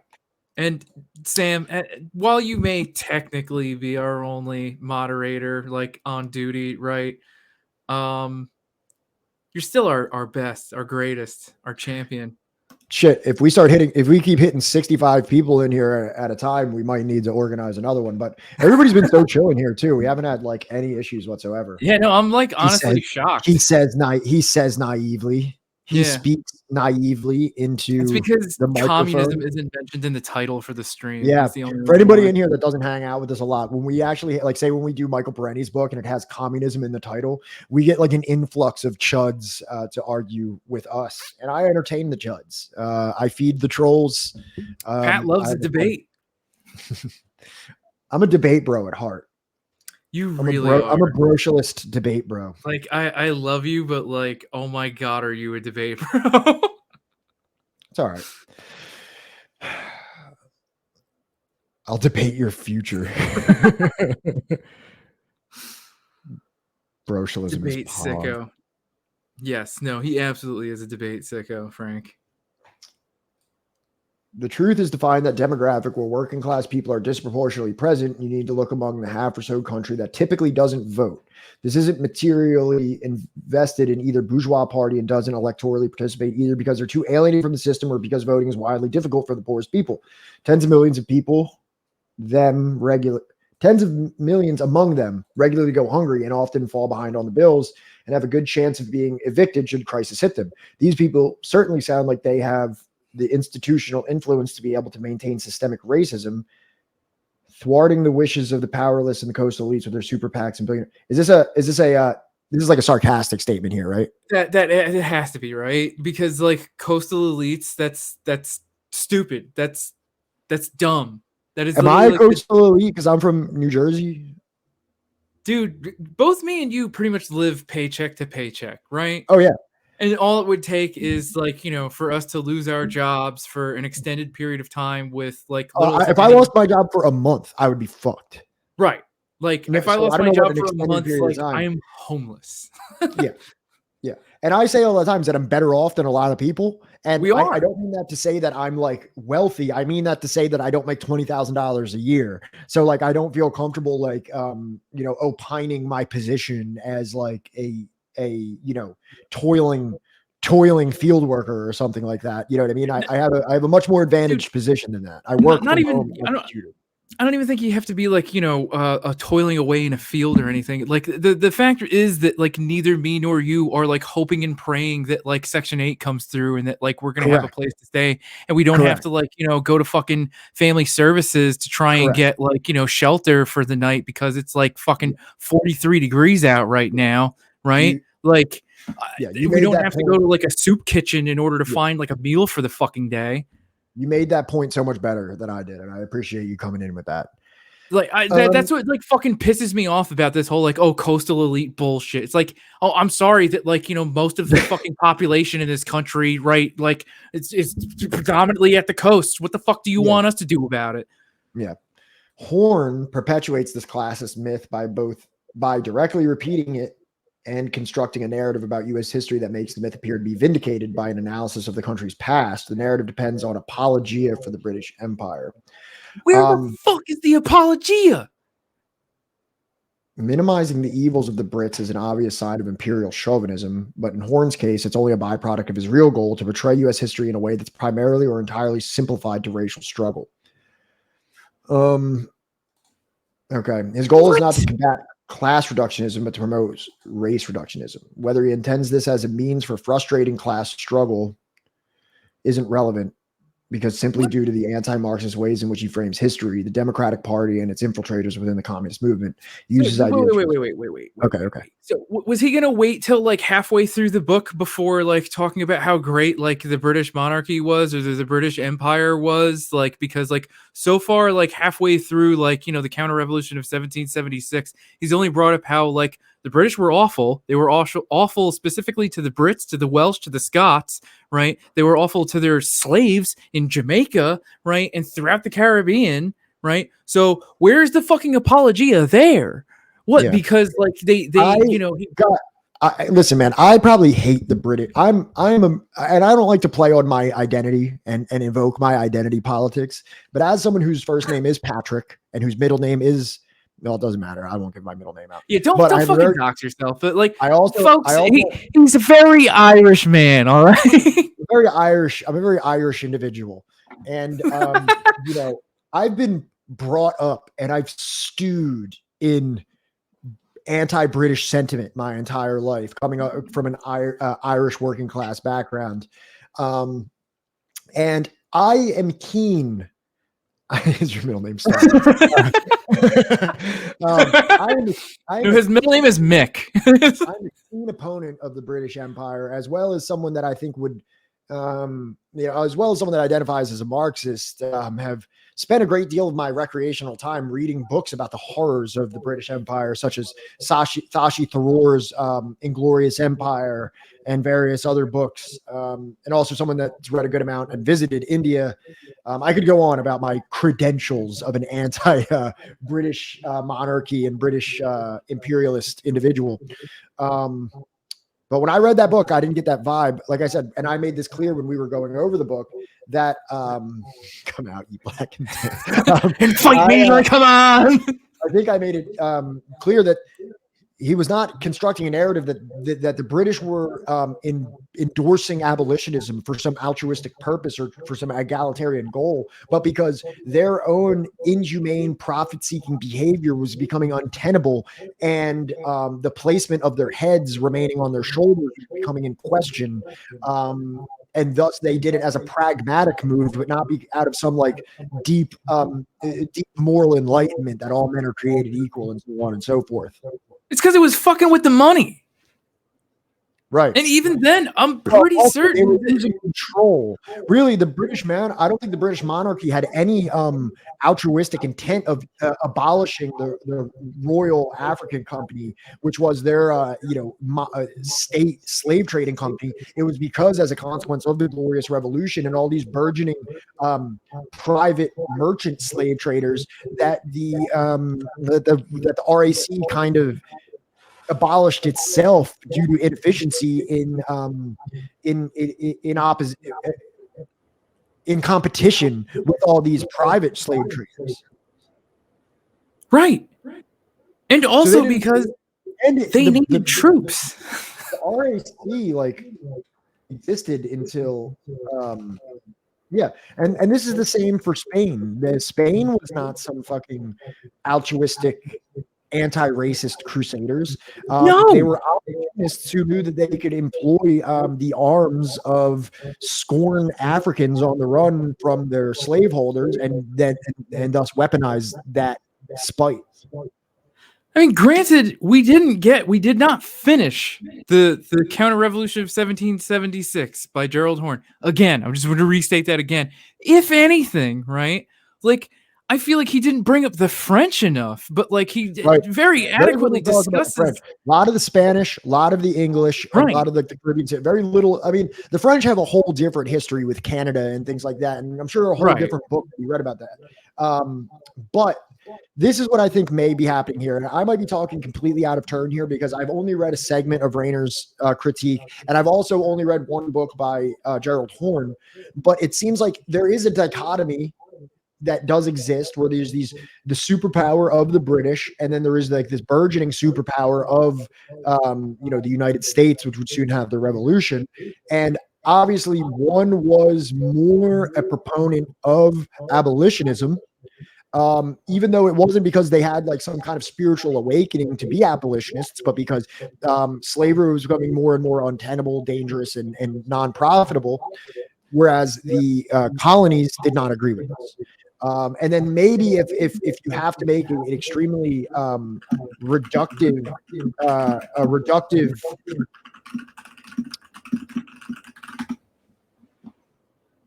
equation out of that, the British might come out looking a little bit less disgusting, even though if you know the overall context, it doesn't really seem so. This is more so just a matter of pragmatism. Kind of like the United States getting involved in World War II. You know what I mean? Like, you can talk about the United States getting involved in World War II as if they were doing anything other than just trying to beat the Soviets to the middle of Germany. But in reality, why didn't D-Day happen until after the Battle of Stalingrad? Why didn't they have troops on the ground to assist the Soviets? And it's because there's a lot of evidence to say that they were waiting to see which way the tide of the war would turn and then jump in. And when the Soviets looked like they were going to win and they were going to push the Nazis all the way back to Berlin, they knew that all of Germany would be taken under the Soviet flag if they didn't get there immediately in the middle. This is the same thing that happened in Korea. The Soviets were fucking destroying the Japanese all through Manchuria into Korea, and the United States knew we better get boots on the ground in South Korea right now, or else this is going to be completely occupied by the Soviets and we will have none of this geopolitical land. Yeah, it was Johnny, probably. Could you turn your Johnny? Johnny, can you turn your microphone down, your speakers down just a little bit? I unplugged it. Fuck it. I'll just play it out of the real tiny speakers in my my screen. But what I wanted to get at was Red Wizard's comment about the France being an American ally since day one. The thing is that, like, in the book 1770 whatever counter rev of 1776, they're kind of not. Right. Well, and also, yeah, they're boys with Spain more so, right? Yeah. Well, wasn't there a French-American war? Yes. So, like, that's not 100%, and like, he doesn't really cape for any of them. Not Spain, not fucking, not the U.S., not England, not France. Yeah, I think that his endorsement is primarily on the slaves and the enslaved people. I think he is an absolute proponent of the enslaved people and their insurrectionary movements, and has a pretty broad denunciation of all those that enslave them. When you're talking about the facts of the matter, there was one side that was pushing more so for abolitionism. And I'm not saying it was because out of the goodness of their heart. And I don't think that that's what he's saying either. And then there was the developing private trade owners. And there also was even those in the colonies that were like, hey, maybe slavery isn't such a good idea. But the thing is that they were not a strong enough voice in the colony to be able to quell the profit motives of the now private slave owners. Because now we have this after the Glorious Revolution is where you saw a rise in the merchant class in all segments of the society, especially in slaving. So even if somebody was like, hey, whoa, this slavery thing's getting out of control, kind of like with global warming, you might have some politician being like, we need to do something about this. For every politician that says that global warming is bad, you're going to have 10 capitalists that are going to destroy the earth for their own profit motive. And this was kind of similar to what was going on in the colonies with bringing in an unsustainable amount of slaves. Well, that's the other thing, is that, like, he talks about there are abolitionists that are like, hey, I think slavery is bad because eventually we're going to have a slave revolt that's going to kill all of us. Right. Exactly. you know, like that is like more often than not the kind of abolition that like, you know, or abolitionist perspective that we're getting out of the book than like, hey, I don't think that people should be enslaved based purely on like the color of their skin. There are some examples of that in the book so far, but the vast majority of them are like, I don't want to die in a slave revolt. Right. You can find this in Philadelphia, and there is like a long tradition of abolitionist movement in Philadelphia, the way they understand it. Even if you read Frederick Douglass's works, Frederick Douglass, as an illiterate slave, knew that you have to get to Philadelphia. Like this was already known as from slaves in Maryland, where Frederick Douglass was, is that you have to get to Philadelphia. That's the place. Like when you make it to Philadelphia, you're good. Not to say that racism was not an issue in Philadelphia, but you know, even in what's that? And still is. Right. Yeah. Not to say that Philadelphia was like the beacon of you know, racial harmony, but at least in terms of like slavery, there was like a more fervent abolitionist sentiment within the city of Philadelphia. And I know that because I live in Philadelphia, and I know that because I've read the books of Frederick Douglass, and I read W.E.B. Du Bois's Philadelphia Negro. So I know that did exist. So like, I think that was not happening in the South. Where this book primarily takes place in the South, it was this very much like fear for your own life, because there was a lot of insurrections in the Caribbean, in Jamaica and Antigua, in you know, coming in Haiti, you know, in the Dominican, in Cuba, all these things. There was fermenting all these slave insurrections, and a lot of people ran from that to the British colonies. So then when they saw 100 slaves for every one white person in South Carolina, then they start being like, hold on, we saw what happened here, and they could potentially rise up and they could potentially kill all of us. They might even start colluding with natives to, you know, punish us for the things that we've done to them. And then this was not exclusively in the South. They were actually very much chummed up with people in New York and in Rhode Island, and probably other places that we didn't get to or that weren't examined. Well, I mean, he did like start to talk about how like Rhode Island was like a huge hub for like the slave trade, where even after they put like a halt on like, you know, trading in slaves, right? Like Rhode Island was still like a hub, like a black market hub to get slaves from. I think he does mention Massachusetts too. Yeah. I don't think I listen. So, and in this, nothing in this discussion is monolithic, especially with the advent of capitalism, with the merchant class that is making decisions that does not require like a political rationality. You could literally be doing something to the detriment of your entire community that many people might say like, hey, bringing in more slaves will cause a unstable situation for us here. You're still going to have that one capitalist slave trader that says, I'm going to keep enriching myself at the expense of everyone around me. And that's what happened. A lot of people saw the writing on the wall, but could not stop it from happening because you had private slaveholders after the Glorious Revolution.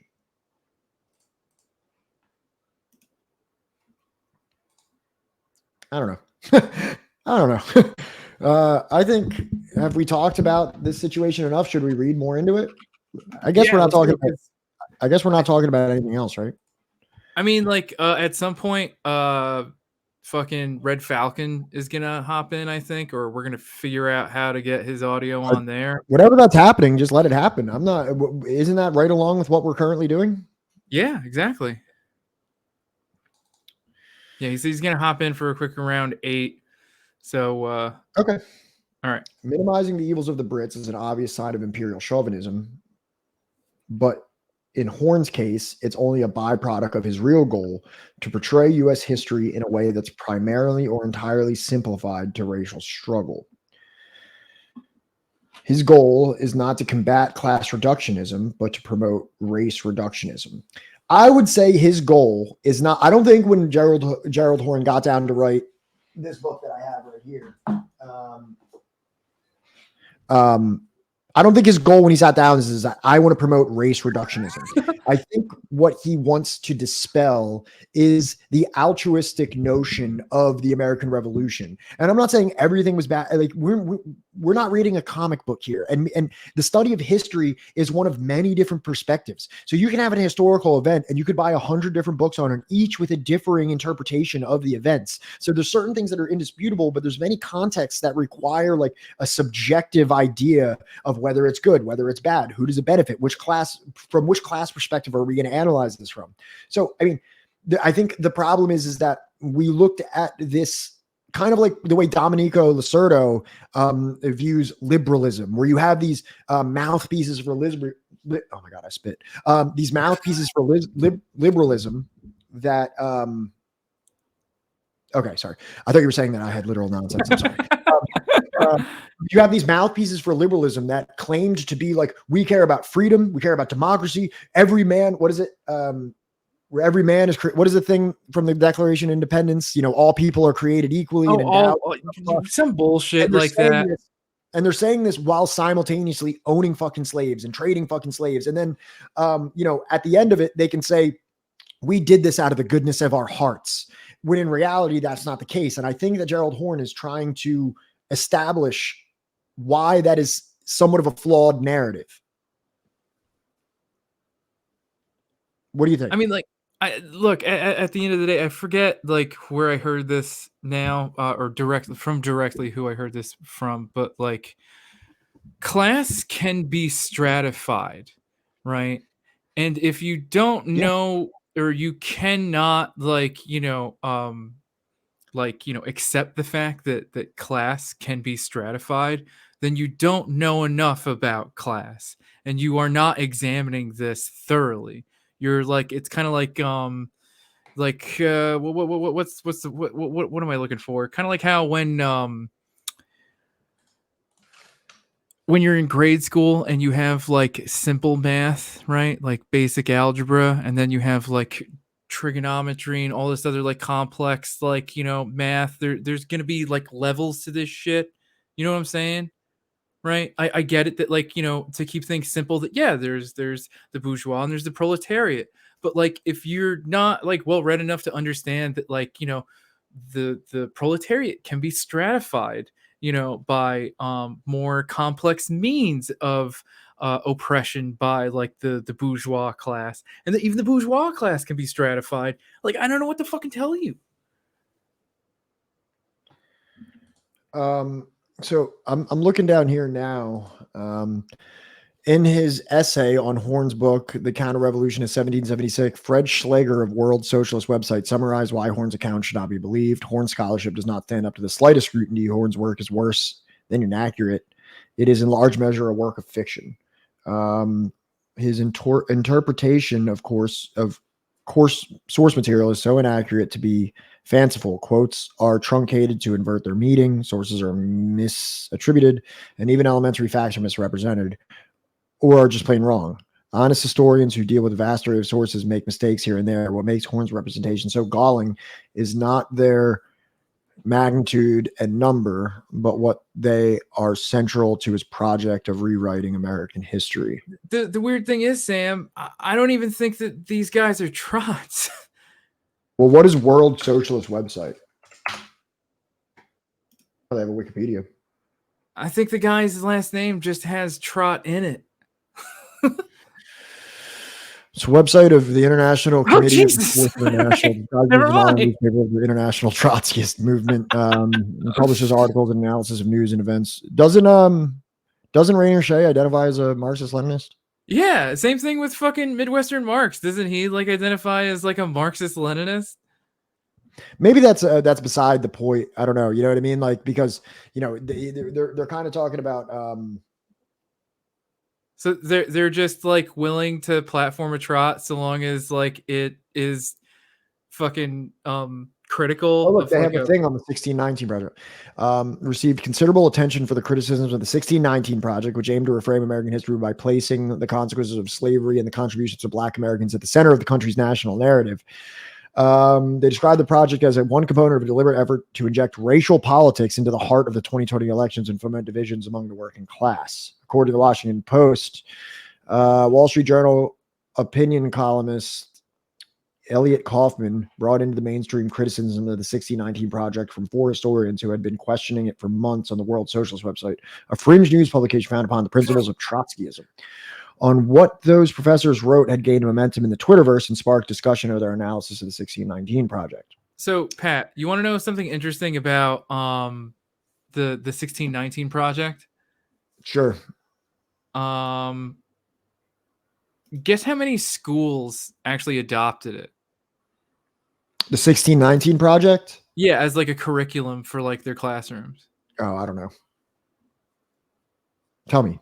Just it was like what is it? 1,400 Out of all you, schools, no, what percentage is that? That's like I could be wrong. Here, let Okay. me So look it up they real quick. received considerable praise from right-wing commentators for criticism. For example, the National Review described it as one of the few media outlets examining the 1619 Project in critical detail and extensively cited contributions by historian Gordon S. Wood and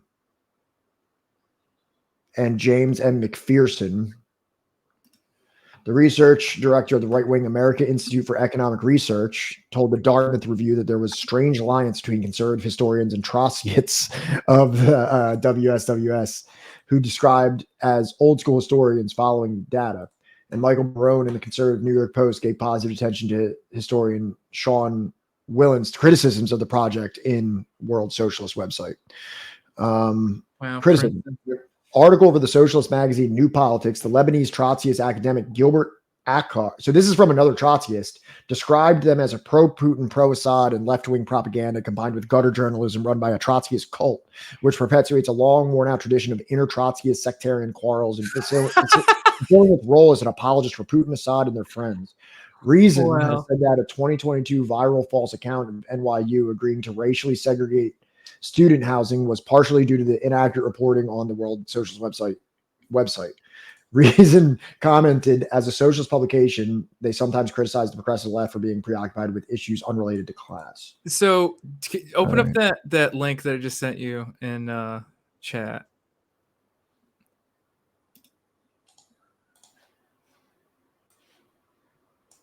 Now, I believe the third, because this is like the only result that I can find that actually states anything about like how many classrooms actually even bothered to get the material that they were putting out, the 1619 Project. And what I'm seeing is 4,500 classrooms, right? Yeah. Pulitzer Center offered curricular resources based on the project after its publication.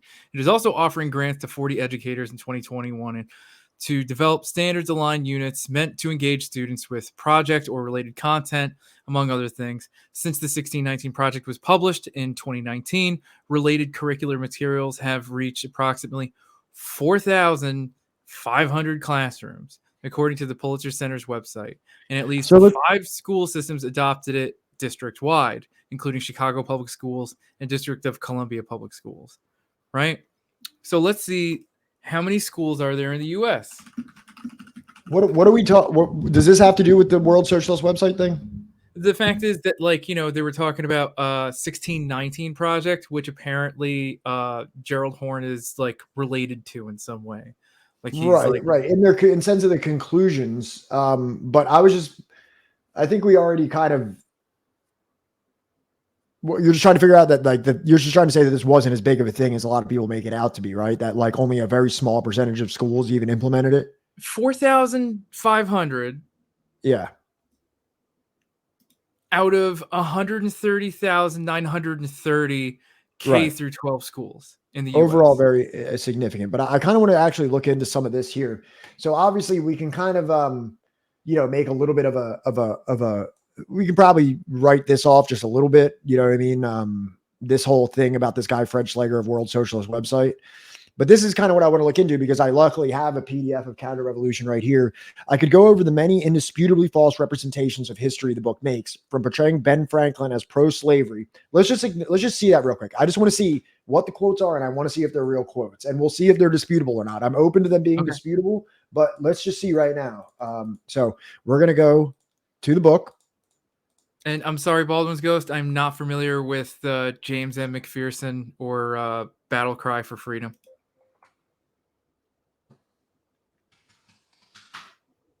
I mean, Okay, like so- Dorian, they kind of did. It's not like, you know, a number of like the Confederacy leadership was hanged. It's not like they were barred from being able to get back So- into American politics. Here's the first thing. So the first thing that comes up from Franklin is this: every slave might be reckoned a domestic enemy, which is not to say that Ben Franklin was pro-slavery, but this is just to create that overall view of the colonies being afraid of slaves becoming an insurrectionary movement. I think because that's like something he painstakingly establishes throughout this book, is that people were like afraid of slave insurrection. So there's that. So let's see if this is, I guess they're trying to say that there's like misattributed quotes. Let's see if this, let's cross-reference this and let's see if we can find if this is a legitimate thing. Because I just want to see.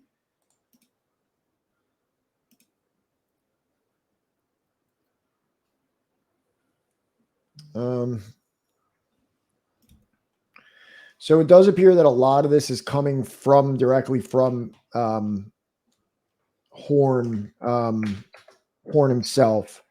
I'm trying to see if there's any like other.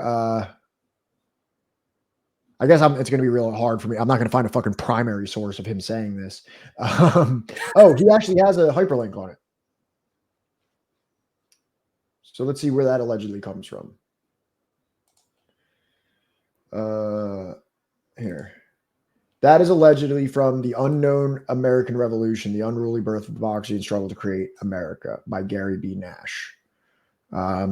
I'm sure we're not going to be able to find that right now, but that might be a little bit of an effort and futility to be able to find the misattributed quotes. But I just want to see if they actually establish the things, if they fail to establish the thing that he's talking about. Right. So when the abolitionist Granville Sharp bashed colonists in this regard, okay, as things turned out, 1772 was not only on a level with July 1776 as a determinant of the future of British North America, but in a sense was a necessary stepping stone to the latter. Better recognized date is 1772. That's the Somerset's case. Okay. Yeah. So for anybody that's in chat that wasn't here when we were doing it, Somerset's case was an American slave escaped on a trip to England. He was escaped, accompanying his slave master. And when he arrived in Britain, he ran away because he had like some like a family there or something like that.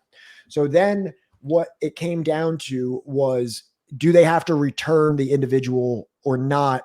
And he ended up getting sent to Jamaica, right? He ended up being sent to Jamaica. But this was like a foundational moment in the abolitionist movement, that apparently this was like really what set the tone for British abolitionism forward, and what caused a rift between England and the British colonies in terms of like abolition or anti-abolition. So slaveholders had long felt uncomfortable in London, objecting to disapproval there of their brutal floggings of their Africans and perceived laggardness in retrieving runaways. Okay, hold on. So I guess maybe this could be considered a apologia that the British disapproved of brutal floggings of their Africans, and they had like they were like lazy in retrieving runaways. As Somerset's case dragged on, more antipathy to slavery was engendered in the British Isles, further outraging colonists who had normalized this form of property as any other, like a steed or a parrot. When the abolitionist Granville Sharp bashed colonists in this regard, Benjamin Franklin struck back vigorously. When days after Gaspee, the decision was rendered in Somerset's case that it was purported as ending slavery, the insecurity of slaveholders increased, while the self-assertion of the enslaved had a similar uptick. Okay, so there wasn't actually a quote from there or anything. And that was allegedly from When London Was the Capital of America. So he's saying that like they were kind of like lazy to retrieve runaway slaves. And I guess they would like talk down on them for beating them too severely. But like they were still, they had no problem. All right. So was this not occurring in like the colonies in Jamaica or like any of the other Caribbean colonies where I mean, that you could say that that's distinct from the actual British crown, because both of those are just colonies, whether it be South Carolina or Jamaica. So like the mentality of the colonizers of those colonies may be viewed as being distinct from that of the monarchy. So because Londoners specifically on the Isle, right? We're not like, I don't know, chasing them down through like, what kind of countryside does England have? I don't know. The foggy rolling hillside like of London, that all of this is like giving me agita.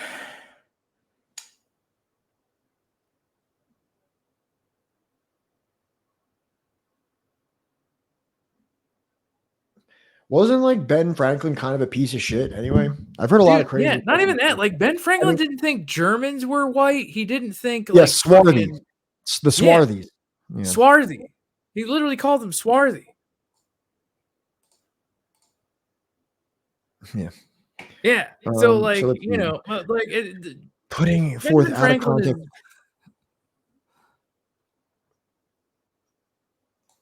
Putting forth out of context quotes that make it look like the supporters of the American Revolution were concerned Britain would free the slaves. It seems like they did, unless these quotes are absolutely fabricated. It does. He did. He loved his French ladies of the night. Yeah. Well, also, like I heard something where he like kicked a lady out of his house. Like it was his friend's like wife or something like that. Probably. Because she wouldn't engage him. What the fuck is a bramble?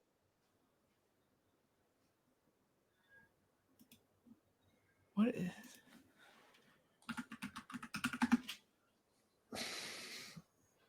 It's a cocktail. Oh no, it's a rough, tangled, prickly shrub. I guess.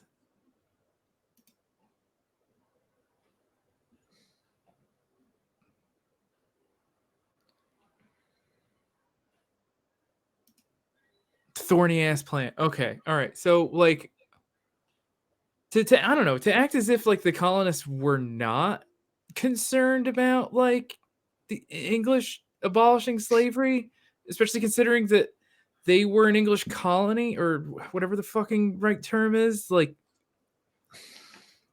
wouldn't they be concerned that like their whole mode of production was about to be abolished? The only thing that upsets me here, or like maybe like frustrates me, is that their claim, like it's hard for me to really figure out. Like, so I wish they would have provided a little bit more evidence to their point, because obviously I'm pulling up the quotes out of the counter rev, and if they're saying that these are incorrect or misinterpreted or misattributed, then I have no way of knowing, because I don't really have access to the books that he's using.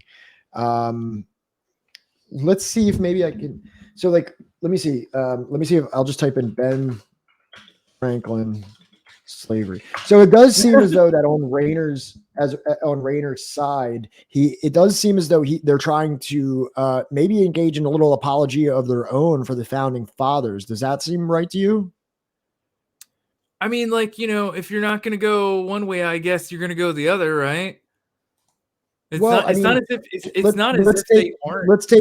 take this statement here and tell me if this seems that it's trying to rehabilitate the founding fathers here.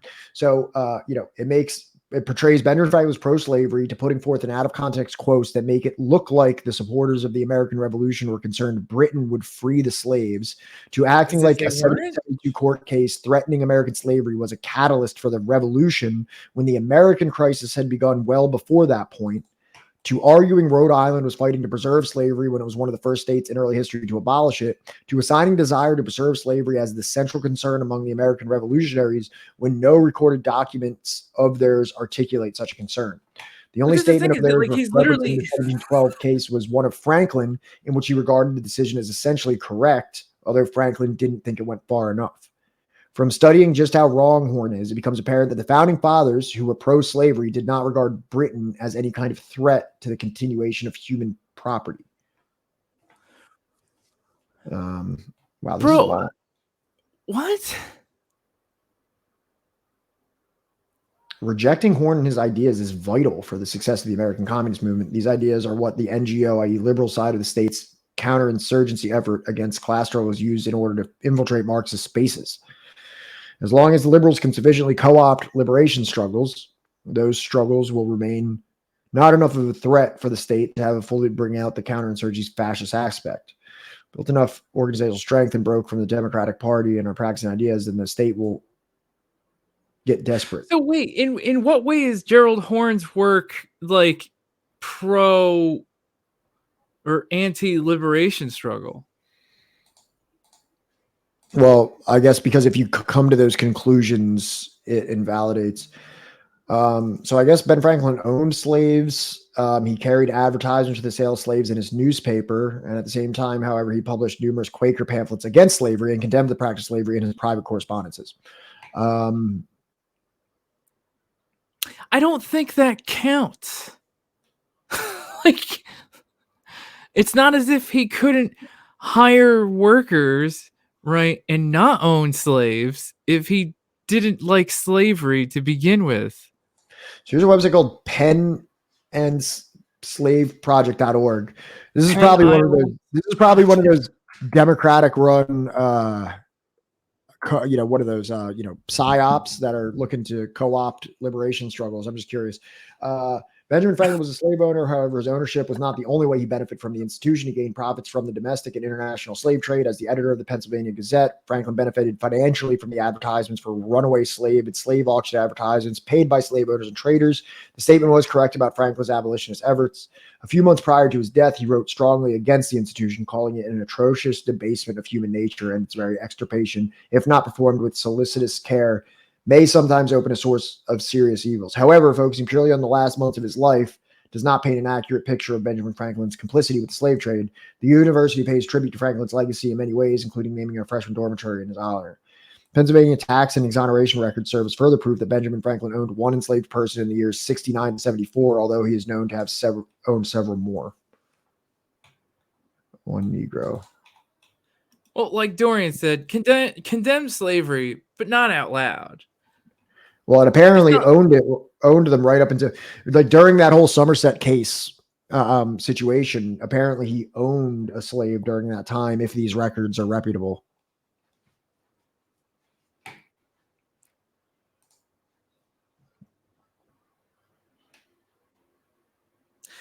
But also, I still am not understanding how Gerald Horne, right, writing about how the founding fathers, or whatever the fuck you want to call them, right, about them being concerned about slavery is somehow, I'm so fucking confused by this. Passes out of the mix. The results can be more dubious. Recently, we have seen the emergence of Benjamin Franklin, champion of freedom and opponent of all forms of slavery, or rather the reemergence, since his view was first advanced by the aging Franklin himself, spread vigorously by the 19th century abolitionists eager to ennoble struggle by associating with the revolution, and kept alive by progressive African-American scholars such as W.B. Du Bois in the early 20th century. So I know that Du Bois's name has come up a couple times here.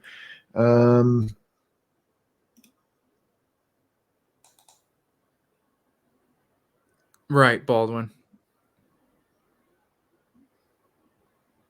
Like, you can talk a mean game, write all you want in your little fucking diary, but like, if in your personal life you're like, basically you are sexually assaulting, right, your slave, right, at the end of the day, because that isn't, if there was ever an unequal like power dynamic between like two people, it's gonna be that one, right? As if like one party can consent.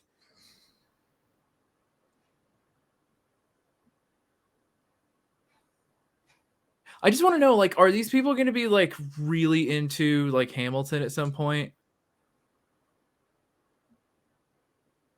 Like, is Rainer Shea and like Midwestern Marx, are they going to be like, like really big Hamilton fans now?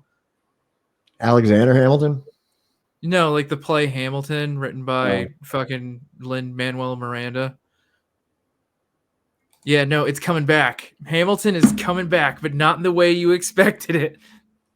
Haas is gonna be singing and dancing numbers from Lin-Manuel Miranda's fucking Hamilton play. Oh yeah, no, what fucking Rayner's whole article is inspired by a critique of fucking like Gerald Horne by Midwestern Marx.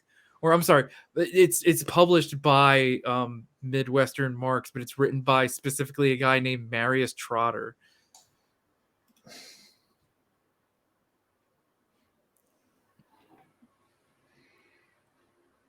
Because they do not believe he's correct. Due to thinking his claims are consistently accurate, they believe he's correct because in the logic of the liberal, anti-Marxist ruling class psyop, his stance can't be anything besides correct.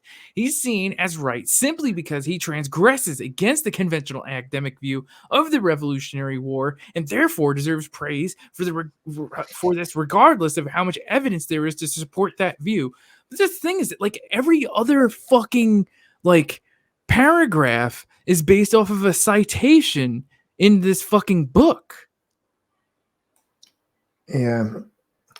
Also, I mean, like, I don't think you can, like, I don't think you have to, like, I think you can, like, in terms of Marx and Lenin, I mean, would you consider them experts on 1776? Like, are they the, you know, end all be all of that situation? Like, are their word the law of that? Like, you know, are you asking me if Karl fucking Marx living in at different times Prussia, London, I think possibly like France for a short period of time, you're asking me if he had like, you know, accurate information regarding like the American Revolution, or if Vladimir Ivanovich Lenin, right, living in Tsarist fucking Russia, right, or where was he again? Like, you know, during the revolution, he was in like fucking Norway or one of those fucking countries. You're asking me if at any point he had accurate material to be able to assess the American Revolution? yeah, that's exactly. No, the answer is no. Like, I trust Lenin, right, to like possibly accurately, like, you know, define contradictions that are going on within like Tsarist Russia or the early Soviet Union, Or right? to describe the mechanisms of imperialism. Yeah, I mean, like, I can see him, like, you know, analyzing those things that are directly around him that he can, you know, have access to information about. Like, sure, yes, Marx, right? I can expect him to, like, you know, look at what's going on with like the labor situation in Germany or Prussia or whatever, or London or wherever the fuck he directly is. But like, he's not living in the U.S. at any point. How the fuck does he know? Nor did he contribute the majority of his time to studying, you know, what was available to him of the American Revolution. I mean, he's definitely, there's other shit I going on. Consider either of these two people experts. And when we're in, you know, you have to, you know, acknowledge that in, you know, the coming decades and centuries from the lives of these people, that there's going to be people that have entire academic careers of studying these specific historical events. And it's okay to defer to one of them, even if it's not necessarily directly in line with a tangential portion of what Marx wrote in a letter sometimes. It's not like Marx wrote books about the American Revolution. You know what? Let me give you something that both of them also don't really cover, but is actually like freely and incredibly available to them. Okay. Neither of them really ever discuss issues related to like gender. None of them ever actually discuss anything about, like, you know, the work of women or the labor right of women or non-men or whatever, right? At least at length, right? Yeah. Even though it's incredibly available to them, you know, whether it's just like, you know, they never got around to it, or it just wasn't something at, like, you know, the forefront of their brain, you know, who knows? Yeah, I could be wrong about that heroic skeleton. I could be wrong, but I mean, as I just, you know, no. It's not about his interest in America. It's about like how accurate, how much scholarly work did he do, and how much scholarly work was available to him of that specific. Yeah, Red Falcon, we're ready for you whenever you are. I'm gonna hit the just, I'm gonna go to the bathroom real quick. Okay. All right. Before that Yeah. starts. So just like click that link that I sent you, and it should take you right in here, to this weird fucking thing. Sorry, we're both fucking boomers when it comes to this shit. We have like hardly any idea what we're doing on like a technical level half the time. But like, I would love to hear like, what you have to say about like this person, because I'm actually fairly familiar with Rainer because I'd been following them for quite some time. I thought that like, some of their stuff was pretty interesting, a little cringy, a little weird, but like, his heart was in the right place, that kind of shit. I didn't think he was that bad, but this is going like over the fucking line a little bit, and it's just like who's next, you know what I mean? I feel that 1049. So it's just like I think that we're heading in a weird direction where like the Chudsoc movement, right, kind of floundered pretty hard, and now they've just got like kind of weird like kids that like think that this is even more extreme and even more fringe than Really like hot compost. how you doing, really hot compost. I think that they're just following like the Chudsoc bullshit because it's like even more fringe than like MAGA, and it's just like really fucking out there. But I feel like for a vast majority of people that are taking this seriously, right, it is very easy to kind of Who's Eddie? he's the guy from Midwestern Marks. He's the wrestling kid. Dude, yeah. I can't help but being like, I wonder what it'd be like if we grappled.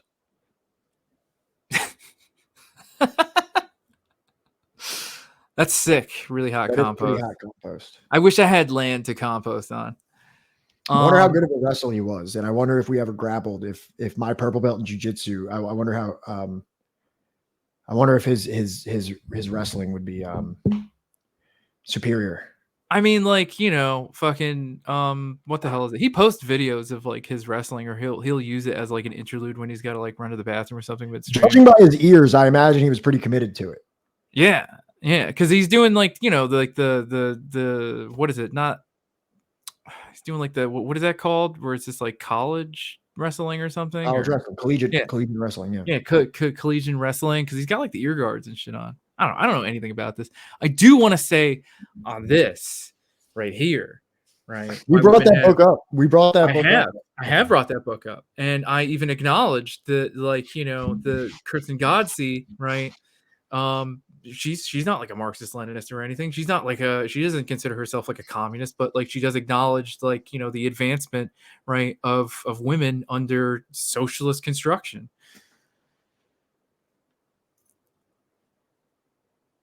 And Dorian, don't worry about it, because like I don't know Celsius. Yeah, what do I look like? What do I look like? Yeah. Fucking somebody says like kilometer or something. I'm like, that could be miles. I don't fucking know.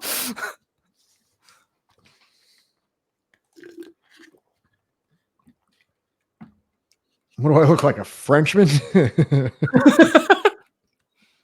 Which is also like a funny thing that like Gerald Horne brings up throughout 1776, throughout the whole thing, is that like people were worried that like all a Frenchman or a Spaniard had to do was just like have a really good English accent, and they're like, that guy's a spy. You do drugs long enough. You do drugs long enough, and you learn that metric system comes pretty quick. It's more like you just kind of how to like feel it in the hand. You know what I mean? It's more like a vibes-based measurement, where it's like, does this feel heavy enough in the hand? Does this bun feel full? This bun.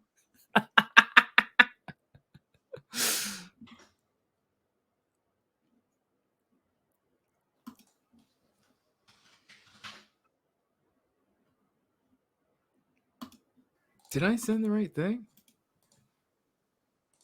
Scoodle doot doodle doot doodle doot doodle doot doodle doot. Yeah. Marge is going to say something. Now, I know you haven't liked some of my past suggestions, like switching to the metric system. I did the trick system is the tool of the devil. My target, 40 rods to the heart's head, and that's the way I liked it. The old Persian's remarks will be stricken from the record. Who said that?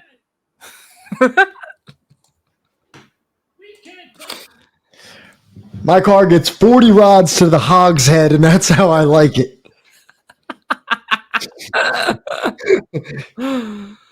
Fuck. All right. So is there any more of like, Rayner's article that you want to go over? Because like I'm kind of hyped to go over Midwestern Marx's shit. That's because Dude, it is the Kafia. I don't know how much more I can go into that, dude. I don't know. It's from Hibarwi, USA. I was hoping that we had somebody coming on that we could talk more about that. I wasn't looking to start going into new shit. I don't know. I've already spent like 2 hours talking about this. Okay, fine. He is coming on, right? At least I think he is. I just know he had to take care of something real quick. All right. Where the fuck is he? Here we go. Well, shit. I just thought, well, what else am I going to fucking talk about? And I guess nothing. I don't know, man. Let's see.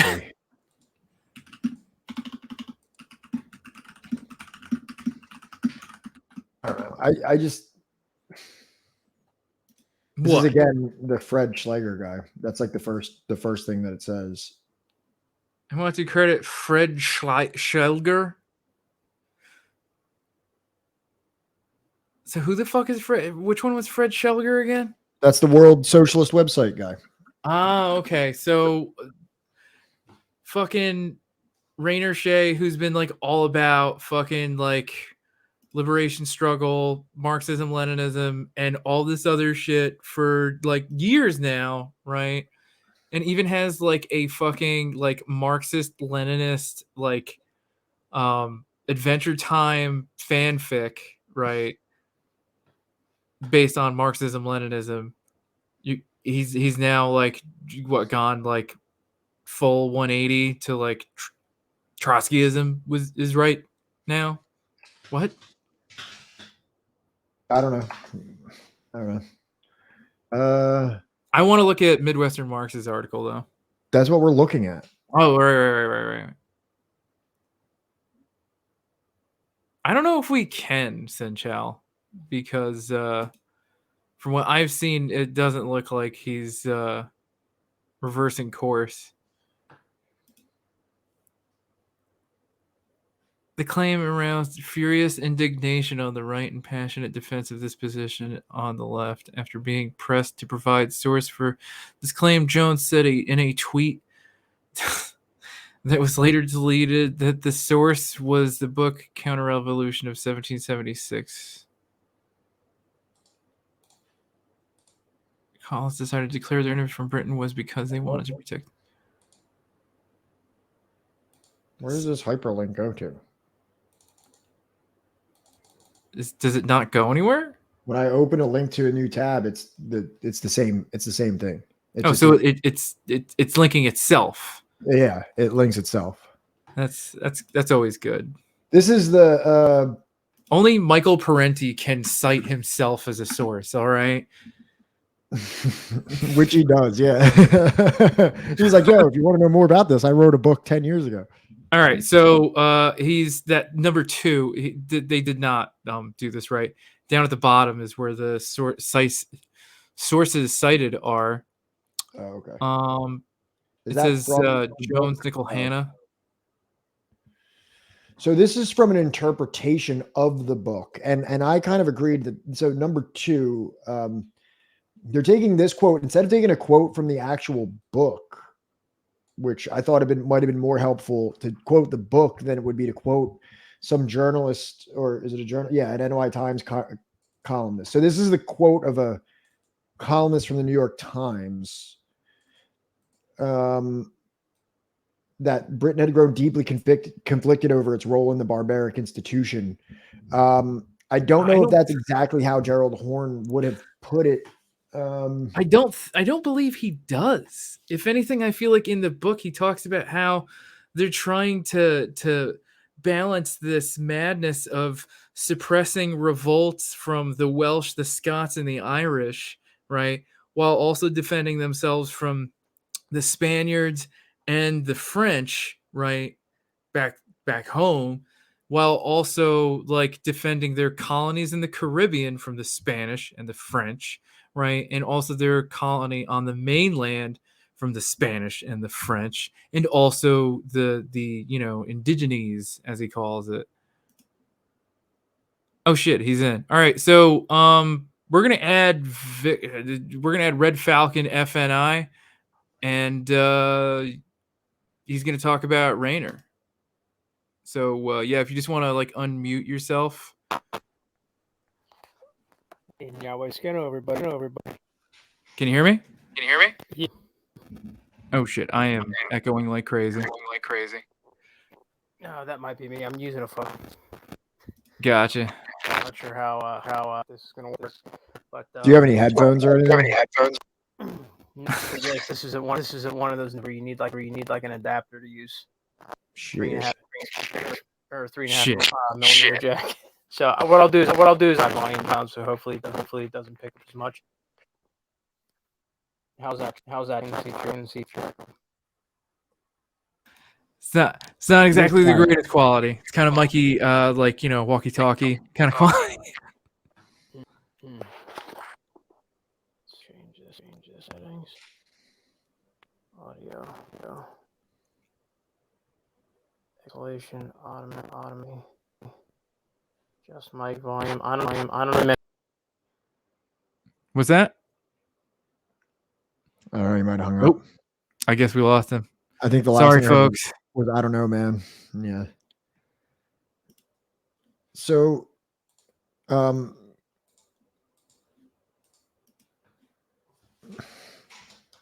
here's something that could be, I guess, construed as that. This lawyer's reproach of slavery, this referring to the oh look, they're back in. All right. Hey, what's up? Sorry, I boomered it. I exited the whole thing. You sound pretty good. Your now. audio sounds so much better now. Okay. All right. Well, that's good. Yeah. So basically, I've known about him for quite some time. The first time I encountered him is whenever he did the Chinese flag stunt. Can you tell me what the Chinese flag stuff is, or Johnny, or somebody? I don't actually. I have no idea, man. So essentially, what happened is that Raynor was at a protest, and he climbed up a flagpole on, I believe, federal or state property, removed the American flag, and hung the Chinese flag, and called it decolonization. That's wild. And this is my first experience with him. Was people were just absolutely jumping as shit. And I thought, let's talk to this kid. Let's see. He looks young. Let's try to understand what he thought he was doing, and see if we can offer him some criticism and see if he'll grow from it. And he did. So he climbed a flagpole over the course of about 4 hours, just having a conversation with him, understand how that's not how that works. No.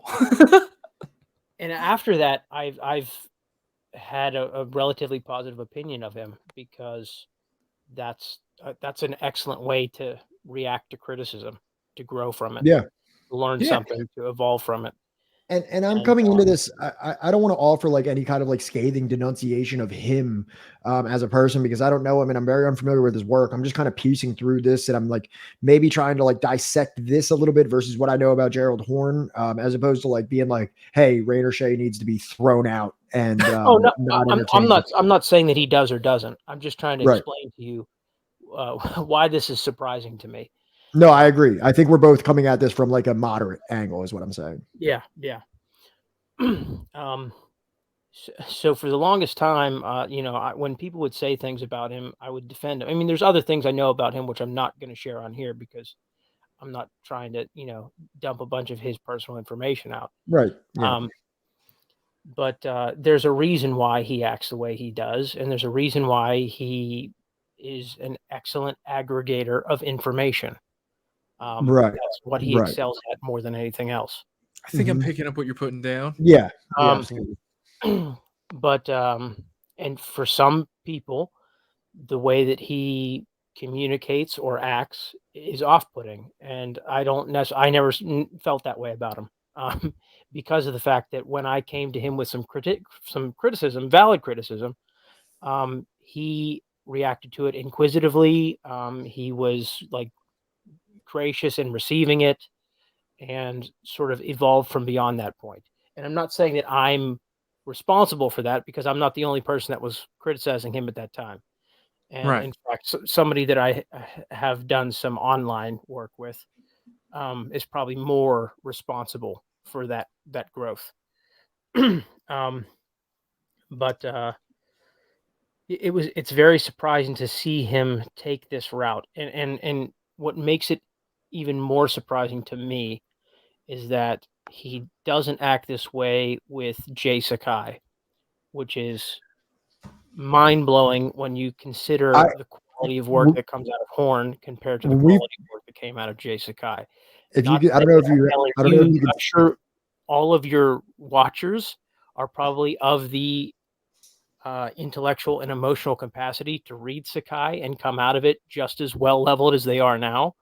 But there's a risk for unexperienced people to go into Jay Sakai's work and come out like Caleb Maupin or Godzi Kodzo. Okay. So I don't know if you I don't see it as a good work.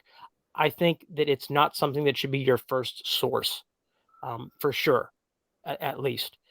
Normally, I recommend people start out with something like Theodore W. Allen's Invention of the White Race, and then move on to other things, especially if you are a person of, Angloid descent.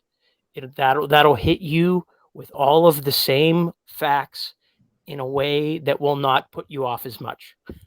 Right. I don't know if you could see the camera, but I actually had a copy of Settlers on the desk that I'm holding up right now, because right as we discussed this situation earlier, before we even went live, I thought to myself, because I think Johnny brought something up about Gerald Horne's like criticism of like the Bacon Rebellion. And I was like, man, I've read that. I know I read that before. And I was like, oh, that's in Settlers. And I was like reading up in like Settlers about like kind of like that idea of like Bacon's Rebellion being like extremely reactionary and things like that. It's like, it's funny that you brought up Settlers, and I was like, oh, I'm literally holding the book right in front of me. And like, I agree exactly with kind of like Jay Sakai's interpretation of American history as like maybe even more scathing than Gerald Horne's of like the absolutely. I think that's the one failing in Sakai's work, is that it's very emotionally charged, very emotionally charged.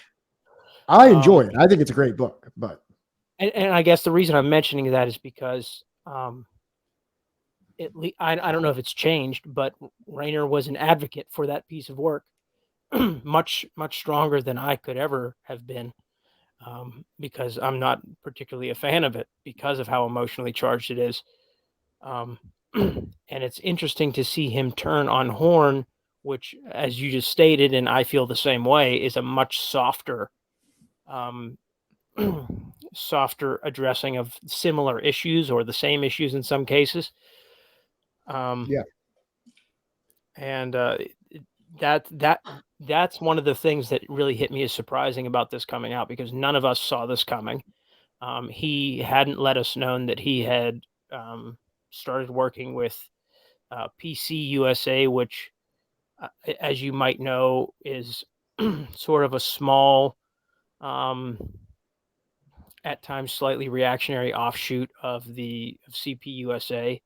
I'm which aware. has had its I fair literally share of almost joined. scandals and everything in upper leadership. I'm kind of, that's what I find most concerning, is that he didn't speak to any of us about that. What does PCUSA stand for? This is the first time. Party of Communist USA. They pretty much only exist in California, and they're extremely small. Okay. They have other branches. I can't remember when they were founded, but I think like Long Island or Staten Island, one of the islands. And are they still working with that dude Angelo D'Angelo or whatever? I don't know. I don't know. I mean, they're so insignificant. I never really thought to keep an eye on them. They don't have a large online presence. They don't really do much. There's not really a reason to pay attention to them, I think. Maybe that was a mistake on my part. But it's interesting that I don't want to say that that we should all just throw Rayner out and that he's probably a patriotic socialist now or anything, because I don't see that in him. But this seems like a mistake to me, and I don't know. One of the interesting things that you point out is that a lot of the criticism specifically for the 1619 project, which we should be clear is not Gerald Horne's project. That's a project Correct. that uses some of Gerald Horne's work. Right. Correct. Came from the what is the World Socialist Workers website or something, which is a Trotskyite organization. There's actually a majorly it's a glaring flaw in almost all leftism in the United States, that even the parties and ideologies that claim to be in opposition to Trotskyism still somehow ended up infected with them, Right. specifically in North America and Latin America, not necessarily South America, but that's been one of the major things, in my opinion, holding, attempts at establishing any sort of foothold for pushing for socialism, is how deeply ingrained Trotskyism has been on this continent for a very long time.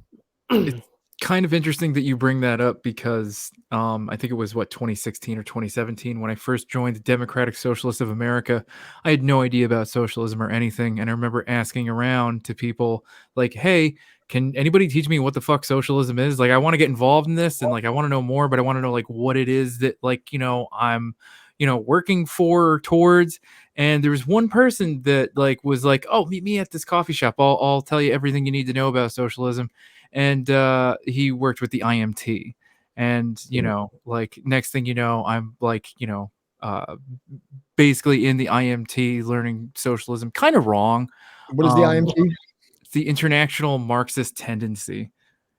Yeah, it's one of the 7 million Trotskyist organizations that exist in the United States. Yeah, the only time when I was and I'll admit that a lot of my affiliation with this political tradition is through the form of reading and I guess online participation. But when I was living in Gainesville, Florida, I did attend a couple protests during the pandemic, and there was the only time that I've ever witnessed like it was Socialist Alternative. It was the only time that I ever met people that were like canvassing with like papers for, and that's a Trotskyist organization, correct? That's the magazine for fucking IMT. But you don't want to know something weird, and this is like this is like a little bit of an offshoot. In Philadelphia, the day that they turned over Roe versus Wade, there was a protest, and it was like a joint protest between Socialist Alternative and the PSL. They were both there, and I asked some of the people from the PSL. I was like, you guys are Marxist-Leninists, right? And they were like, yeah. And I was like, are they Socialist Alternative Trotsky? And they were like, yeah, like. Yeah. That tends to happen. That's like, this seems wrong to say it, but that's like everybody's just getting together and vibing, right? The Leninists are there, maybe some of the ANCOMs are there, the ones that aren't eternally online, right? And everybody's just getting together and they're having a good time and discussing different things and discussing strategies. And then the Trotskyist shows up and like the record stops and everybody just looks. You guys want to buy our magazine? Yeah. I remember I talked to the guy because I didn't even know what Socialist Alternative was. And the person that was handing out the magazines, like we were just talking about stuff, and inevitably, as me in a conversation to another one that claims to be a socialist, the legacy of Thomas Sankara was evoked, and he didn't know who it was. And immediately at that point, I was like, I don't know if I'm of the same ilk as this person. No. And I think it was actually Johnny. I think it was actually Johnny later, because I took the newspaper home. I think Johnny was the one that told me that they were Trots. I was like, what the fuck is this shit? Yeah. So the interesting thing is that you'll notice the same thing. A lot of these individuals, not necessarily, not speaking about Rayner, because as far as I'm aware, Rayner got his start in actual like Marxist party stuff with PSL. That's wild. which is a decent party. They don't really have much of a foothold here on the West or on the East Coast, if you want my honest opinion. I mean, I know they have branches here, but they seem to be much stronger on the West Coast. And the East Coast seems to be, really CPUSA territory. That seems to be where their strongholds are. But I mean, their presidential candidate Gloria La Riva chose Leonard Peltier as her vice presidential pick. Absolutely, that was like reason enough for me to vote for her. Yes. Absolutely, yeah. But I guess the thing that's sort of a running theme throughout everybody that's attached to at whatever level of intensity, this sort of idea that the U.S. as it exists now can be made socialist, whether you want to call it patriotic socialists, or whether you want to go to the even more intellectually devoid MAGA communism. They all tend to be deeply infected with Trotskyism. Caleb Maupin started as a Trotskyist. Lyndon LaRouche started as a Trotskyist, although I don't know, it's hard to determine whether Lyndon LaRouche was actually a Trotskyist or if he was an infiltrator. I think he was an infiltrator. Can I ask? I think the evidence suggests that he was an infiltrator, but I'm saying like it's hard to know because a lot of Trotskyists follow that same path towards eventually ending up as a neoconservative or like a weird culty guy. So can I ask a question real quick? And Absolutely. This is going to be beneficial for me and maybe for anyone else in the chat that, or anyone that would be revisiting this video, that may be confused about this. So I've read I consider myself a decently well-read person on this political tradition that we ascribe to. And even now, other than like a stark denunciation of quote unquote Stalinism and like the delineation between like constant socialism around the world and socialism in one country, what is like the political qualities of a Trotskyist versus a traditional Marxist-Leninist? To either of you. Yeah, I can answer that. Sure. As a former Trotskyist, you go ahead, go first. As a former Trotskyist, right? Their idea is that they are going to be the vanguard, right? That people that are involved in whatever Trotskyist organization that they're in, right, are going to be the leaders for all of the working poor, all of the people of color, all of the oppressed minorities, and they are going to lead them into this socialist revolution, right, that will not take part in any kind of electoral strategy or anything like that. It'll be purely some other means that I'm worried maybe terms of service, right? That they think that they're going to lead some kind of violent overthrow of the American government, and that people are going to follow them because they buy their magazines, and that they should spread this revolution all across the world, right? That not just all simultaneously while they're overthrowing the US and leading all of the poor oppressed people in the US, that they need to be spreading this to all across the third world and stuff, and that the third world needs to listen to them. Now perhaps this is my naivety, but how does that differ from the vanguardism in Marxist Leninism of working with the toiling masses and the workers? And I mean, even Che Guevara was we need many Vietnams to be able to bring down the US empire, kind of advocating for that kind of ubiquitous type of revolution. And I'm asking this literally as someone who just doesn't know enough about Trotskyism. I've heard it so many times said is a bad thing, and I'm just I want to know, because the way that we're bringing this up in this context now, kind of what the actual qualifier is that makes it distinct from Marxism Leninism. the permanent revolution is the spreading of their ideas across the globe. Okay. And that like there I needs would to be even go even further to explain that as the idea of exporting revolution. right. So when you Go think ahead. about, I think the thing that really ties all that together is and why so many of these quote unquote patriotic socialists come from Trotskyist backgrounds is sort of the problem of Shit. I don't know if you want to call it European culture in a modern context, not speaking of Indo-European cultures. This sort of false sense of superiority, chauvinism, a hollowness that it needs to fill, which is why you see things like appropriations or appropriation of revolutionary movements. Mhm. And this idea of paternalism, European paternalism, that's why they feel that they have the right to export their vision of revolution anywhere on the planet. So another question, because I'm seeing this also brought up in the chat a lot, this whole like exporting revolution thing. Would you say that heavily depends on the context of like if it's a European nation doing it versus like something like Cuba, who is sending revolutionary bands into like the Congo or into Namibia or into Angola or into Bolivia?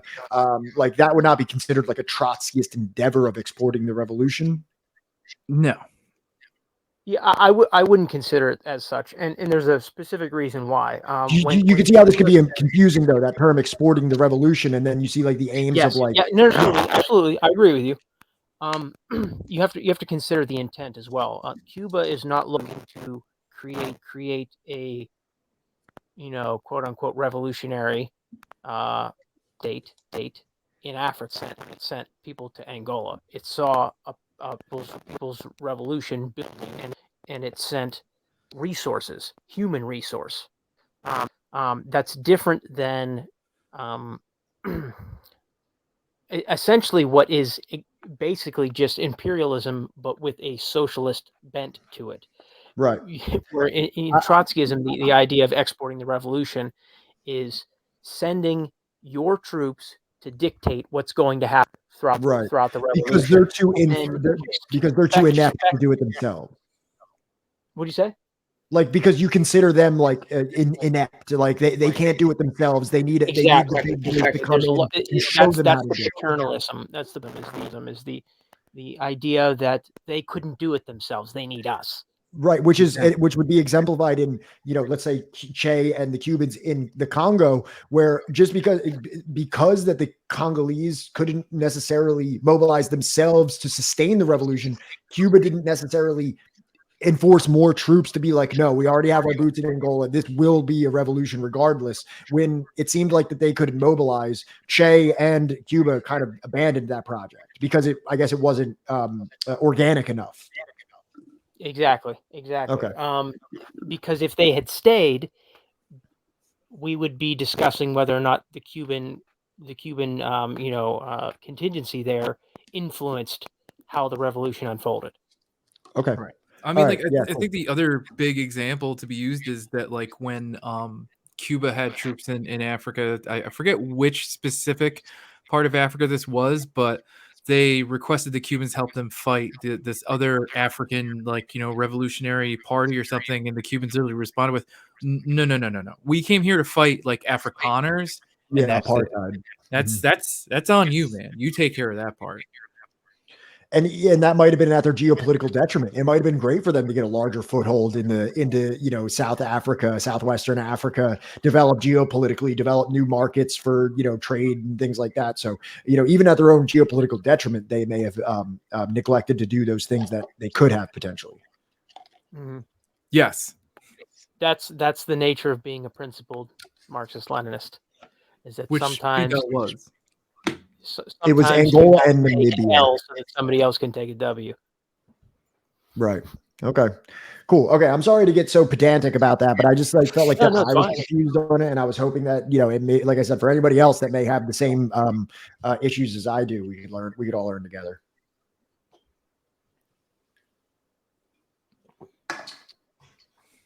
Are you Oh, he's gone. Oh, damn. Yeah, his audio was kind of cutting in and out, but like, It's a cool conversation though. Yeah, absolutely. I wish that we could talk more. So Victor, like, if you can still hear us, Oh, yeah. Apologize. He's back. So, and now, are you also someone who's read through Gerald Horne's work? So I've read some of it. My backlog is pretty ridiculous right now. Yeah, 100%. I agree. Yeah. So I've read enough to know that a lot of the criticism that's thrown at Horne is more like indirectly through people that have also used him as a source. There's a tendency for, I don't know if you want to say, like, liberal academia to borrow from him. Right. Because, I mean, you got to realize that there's money to be made in the very reasonable and correct feelings of anger that Indigenous and Black people have towards the United States. It's bullshit that people are trying to make money off of it, but there's an opportunity to make money there. And anytime there's an opportunity to expand or create a new market, capitalism will do that. Capitalism will try to co-opt that cause. They will try to steer that cause into a direction that will make them more money. And that includes liberal scholars quoting, misquoting, misrepresenting Marxist scholars, because those terminologies, those ideologies are in vogue. Right. Do you consider Gerald Horne? That's the main thing. Like, I understand that there is a criticism to be made of those things, but those aren't criticisms of Horne himself. And the fact that these people keep trying to push those criticisms onto Horne himself is odd. There's not that many. There's a lot of people talking about these things, but there's not that many scholars writing books about things like decolonization, about things like the crimes that were committed against African people in the United States. There's not that many people documenting how Black culture arose organically on this continent and then was exported once it became profitable to other areas where former African slave descendants were, like Britain, like Canada, like, other places. Right. This is the birthplace of hip hop, which is now a worldwide phenomenon. Right. And that's organic Black culture that is from this continent. Mm-hmm. Shit, even rock and roll is purely that is black art. Yes.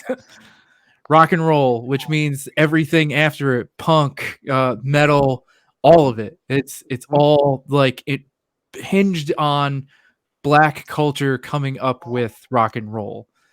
Yes. Coming up with the blues, coming up with like soul, coming up with funk, like you name it. There's actually evidence that the first ever jazz especially, and Gerald Horne is written on jazz too. If you look at this, there's some where is it? But like after Pat brings up what he's trying to, you go ahead. I'm gonna find. So I think it's rather interesting that like this whole Pat Sock thing, right? But as far as like Haas and Maupin and all these other people, it's kind of reached like its grifting potential, right? Would you agree, Victor? In my opinion, I would consider Caleb Maupin's career deceased. Right. Yeah. So he's basically in the denial phase of grieving. Right. So here's the thing, right? Is that when you investigate like the connections that like a lot of people like, are you familiar with son of a bitch? Are you familiar with Hassan Ali and like Bridget and Zhang Yu and all those? Absolutely. Okay, so here's the interesting thing. Zhang Yu doesn't remember who I am. Right. I knew him before I was even on Twitter. I own two. I assumed this name. I own both physical copies of his albums that he came out with. Is that the hip hop dude from Taiwan? He's Taiwanese. Yeah. He's not Taiwanese. I mean, he's Taiwanese American, but right. But he lived in Taiwan for a good amount of his life. We're talking about the same person. I'm just trying to identify. Yes. Yes, he has lived in Taiwan at periods of his life. Yes. So here's the interesting thing is that Eddie Liger, right? If you go to like his video on like, wokeism or whatever, where he's literally just making right-wing arguments, but hiding behind this German Taoist that lives in Macau, right? That he assumed was a Marxist simply because he lives in China, but lo and behold, the person he's like using for this like anti-wokeism thing is not a Marxist. He's a Taoist. So during that video, he talks about his friend who was lambasted, as a transphobe, which he is. And he goes on in the video to reveal that the person he's talking about is Jiangyu, right? Mm-hmm. He also has quoted in a fairly recent video regarding medications and stuff. He quotes Hassan Ali, right? Both of those individuals eventually joined the LaRouche movement. Right. And now, like, I think I'm certain if I watch enough of his videos and I'm willing to, like, give myself the headache to do it and go full Rust from True Detective on this, right? I wouldn't be the least bit surprised if there's some reference to a perspective from Bridget, right? So I think that, like, are you saying that the Bolshevik beat maker guy is a LaRoucheite? Yes. And that's a bad thing, right? No, that's not good at all. That's bad. So I was listening to like the Silk and Steel podcast. Everything seemed pretty cool. Yeah, even Carl has like kind of distanced himself from him and been like, yeah, I know. Carl's got some new episodes coming up with Rick shortly. So from like Buffalo. Hell yeah. So like my whole thing is that I think that this is some kind of like subdued, very what's the word I'm looking for? Kind of like a much quieter like LaRoucheite operation, right? As far as Midwestern Marx and is gaining popularity because Midwestern Marx just had JT from Second Thought and the Deprogram on his Twitch stream. And I'm in like the Deprogram fucking like Discord and everything. That place is not like the most well-read community like by any stretch of the imagination. And I already have my own issues with like, a lot of like the things that go unaddressed between like, that like, group of like podcasters or whatever.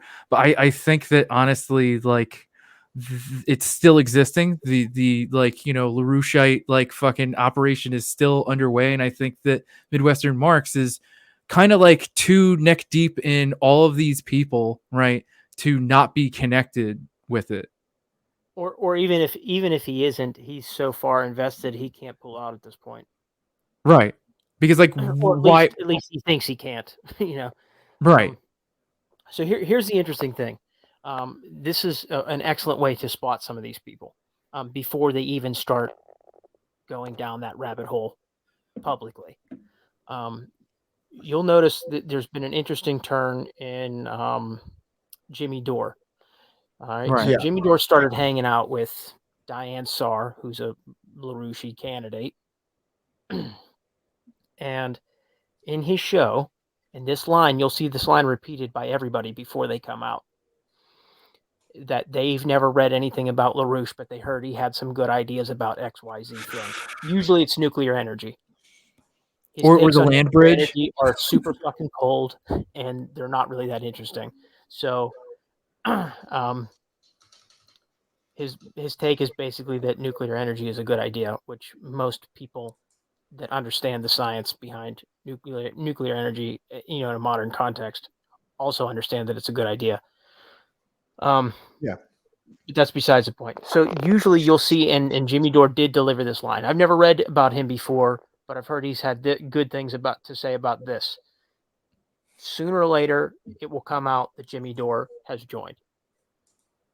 Fox G. Green did the same thing, and 2 weeks later, he came out that he had joined.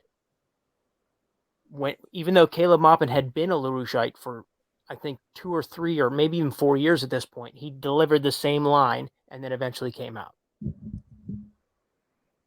So watch for that line. When somebody starts saying, I never read anything from Lyndon LaRouche, but I heard this good thing about him, that's like the call to I've joined. I would say when you know they got him. The other giant red flag, and I kind of like freaked out when what's his name? Our Changing Climate on YouTube did like a video about overpopulation. Be extremely concerned when somebody brings up Malthus or Malthusian anything. Not that Malthus, is like, someone to be celebrated or his ideas are all correct, but they bring up Malthus and Malthusian a lot. Like, in support or in condemnation? As in condemnation of Malthus and Malthusian, right? Isn't that correct though? Isn't that the Malthusian? Correct The to condemn him, but there's overpopulation. not really a Malthusian contingency operating right now. Right.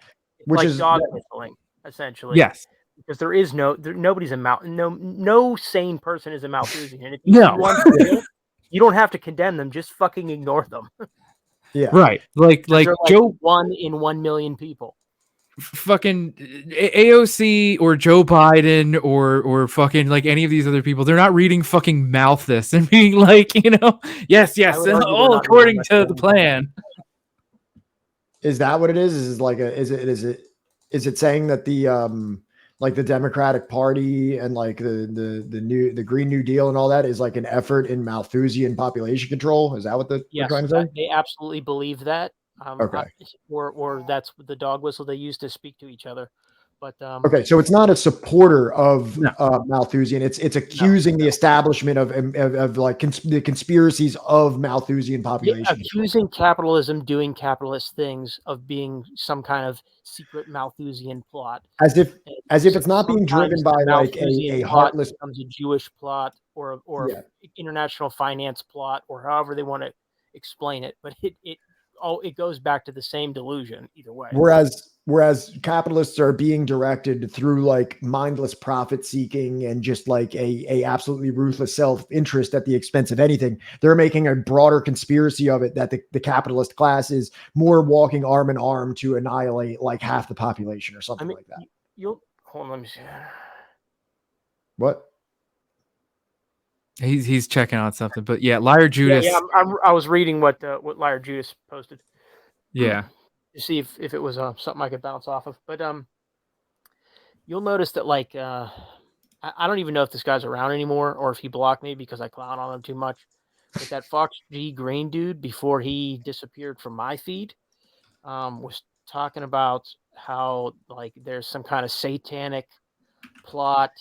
That's like the next step. Like fucking Hassan like went crazier. And that's part of LaRouche's thing is like there's a religious element to it. That's I don't remember what denomination of Christianity, but it's some Christian denomination. I can't remember if they're anti-Catholic or pro-Catholic, but what would you say if somebody was talking about like Karl Schwab and like the World Economic Forum and the Fourth Industrial Revolution and everything like that? That's their bread and butter, Pat? Okay, because I've heard a couple people bring that up. Not only leftists, but like hardcore conservatives that are like kind of like doomsday prepper style conservatives that are like we're living off the grid because of this thing that's this Karl Schwab induced thing.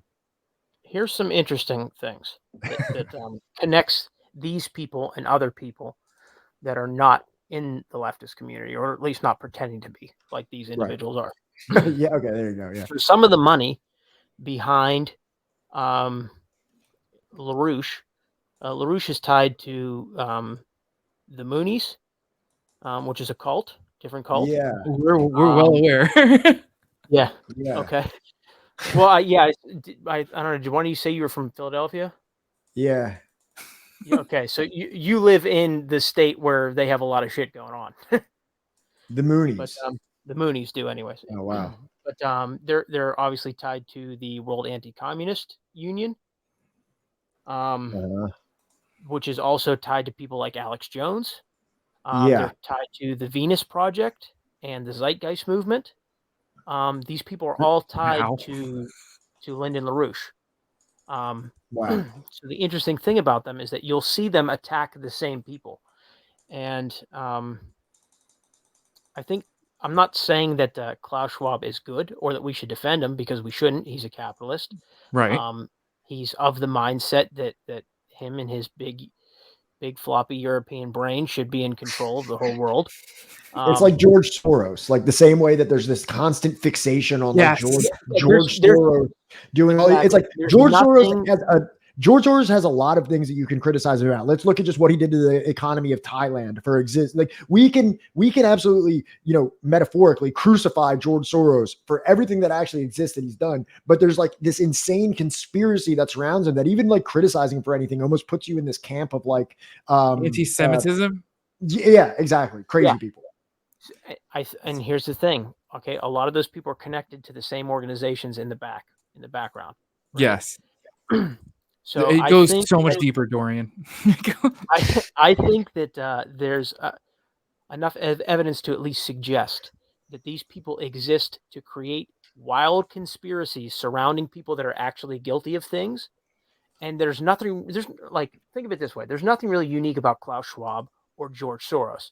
They exist like every other European capitalist, employing imperialism and economic warfare to consolidate wealth into their own pockets and to steal that wealth from the third world and from working class people. There's nothing exceptional about that at all. That is what capitalism does. Right. No conspiracy, no satanic conspiracy needed. No, no culture war needed. We don't need any of these terminologies or anything. That's very simply explained within Marxist philosophy that already exists. So anything new for it. I also want to just get this out there right now, Pat. So I know you're not really too aware of the politics of a lot of the people that we mentioned, but correct. Hassan, Ali and his girlfriend Bridget, right?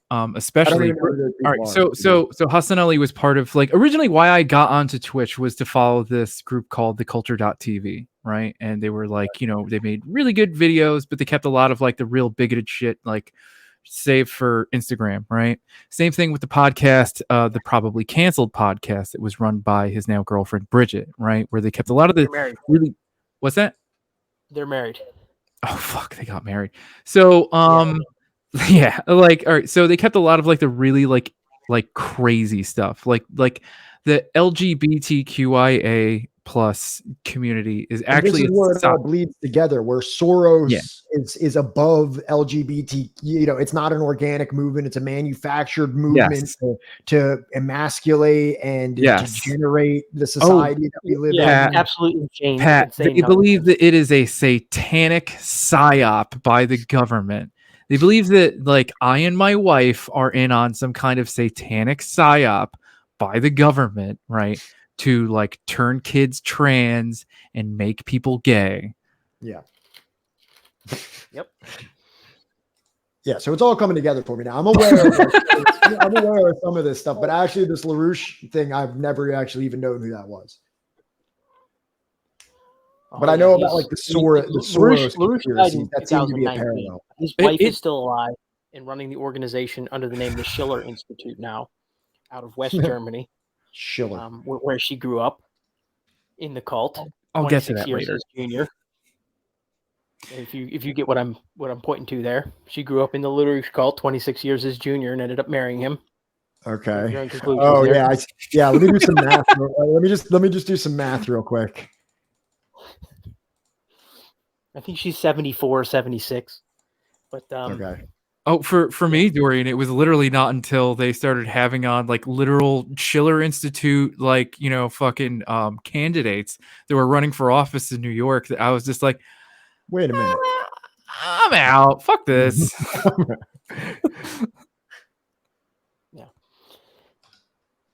So because they are. I think we got far away from why I initially came in here, but I'm sorry. No. I mean, like, not derail you too much. No. You haven't derailed it. That's the thing, is that like I'm the one that I literally wanted to go in this direction because I feel like Rayner, right, has fallen into that weird, like, second wave camp of like the Patsock movement, because Haas went like way too aggressive, way too fast. Maupin's a fucking predator, all this other shit, right? Meanwhile, like Midwestern Marx, he keeps his shit on the back end, right? And he's able to have people like Radica Desai, Gabriel Rockhill, and VJ even on his fucking Twitch stream, right? And nobody bats a fucking eye. JT goes on Midwestern Marx and sees Marxist in the name and thinks, well, everything should be above board. Yeah, I think that's the problem, is that and I'm not trying to shit on you guys, because I heard you say earlier that like you started to come to this stuff in like 2015, 2016. Right. Right? Was that okay? All right. I just want to make sure that's fairly accurate. We're still fairly. There's a lot of people who are new to this and are advancing at the same pace that everybody in my age bracket also advanced. So I'm not trying to tell you that you're behind us in terms of your time, your lap time. But,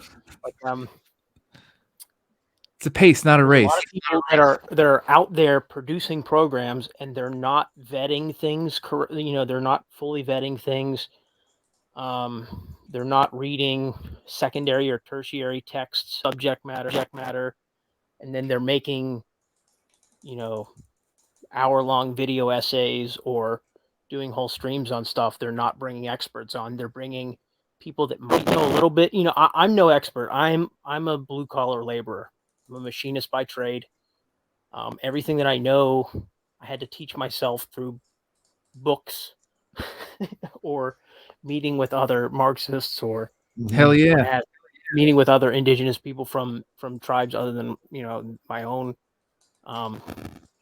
So I think that there's a lot of people producing content that, and I'm not throwing you guys under the bus, because this is the first tuned in, and you guys seem to be doing all right. But there's a lot of people maybe like him, maybe like what's his name? What did you say his name was? I know his first name's Eddie. Eddie Liker. Rainer's pretty young, There were other indigenous people. There seems to be this sort of trend of indigenous people from Latin and South America, attempting to reinvigorate a process called indigenismo, which was an attempt to assimilate whites into indigenism, so that they could have, so they can essentially beat the eventual push for anti-colonialism that would come. Yeah, we had Rick pushing that as a viable option today, and it's really not. And if you guys are interested in that concept, if you go to the Decolonized Buffalo Instagram page, there's like a share drive link with all this literature and stuff. It's funny. We're laughing because we had Rick on, I think last week, and the share drive came up copious amount of time. It was like a meme to talk about the share drive, because he was on here last week and he brought up the share drive probably 10 times, and we shared it on our chat like 10 times. Okay, it's funny when you brought up indigenismo, because he was on here for about 4 hours last Friday, talking about it. Yeah, I actually didn't even know, so nobody told me. So no, I didn't mean to. I wanted to explain that so that way you don't think Friday I was in the hospital, so I wouldn't have been here anyway. So damn, I hope you're all right. I'm sorry, man. I hope you're feeling all right. No, it's fine. It's it's a long-term medical condition. I had to check in for 2 days. Damn. So, but I mean, there's a lot of people, like I said, a lot of young people, inexperienced. They're very enthusiastic, and the zeal is great. Sometimes the knowledge is lacking, and you know what I think is, and this is just me kind of like, I don't know, I guess talking, creating conversation. Oh, was that my echo, or were you talking? Yeah, it was his echo. I mean, your echo. my introduction to this came very in a very isolated sense, where like I was getting more books as opposed to just like kind of using it to like fit into like a certain party or a certain strain, or it's like, oh, like, you know what I mean, like I'm in this group now, I'm in this chat, or I'm in this party, and like, so I kind of have to like adhere to like that. Whereas like if you just buy the books and buy the books and buy the books, and you get different books from different perspectives, and you can kind of like make a like more well-rounded idea of like what this tradition is that we ascribe to. I agree, but I would also say that the socializing is also an important aspect, because if you do a lot of book research and you don't socialize and see where your community is and see where the people around you are and see what the other members of your organization are in need of, you're going to come with analysis that's maybe correct about something, but is not necessarily what you need in your situation. True. Right. I think another phenomenon in these patriotic socialisms is that there's a very strong desire to copy and paste the Soviet Union or China to the northern continent, and I don't see that working. No, not because the USSR was wrong or because China is wrong, right? Because those are the USSR and China, not exactly the American continent, not 574 colonized nations throughout the United States and Canada and Mexico. Right. And the only way to try and map the Soviet Union or China's revolution onto the US is to dismiss those 574 tribal nations like altogether and pretend that they don't exist, right? And that they're all dead. And not only that, we're talking 574 tribal nations. The only organizations in this country, besides a few labor unions that I'm not even sure exist anymore, that have ever entered into live fire combat with the United States government. Right. I'm gonna have to look into that, man. Is there like more experience something where I can read about that?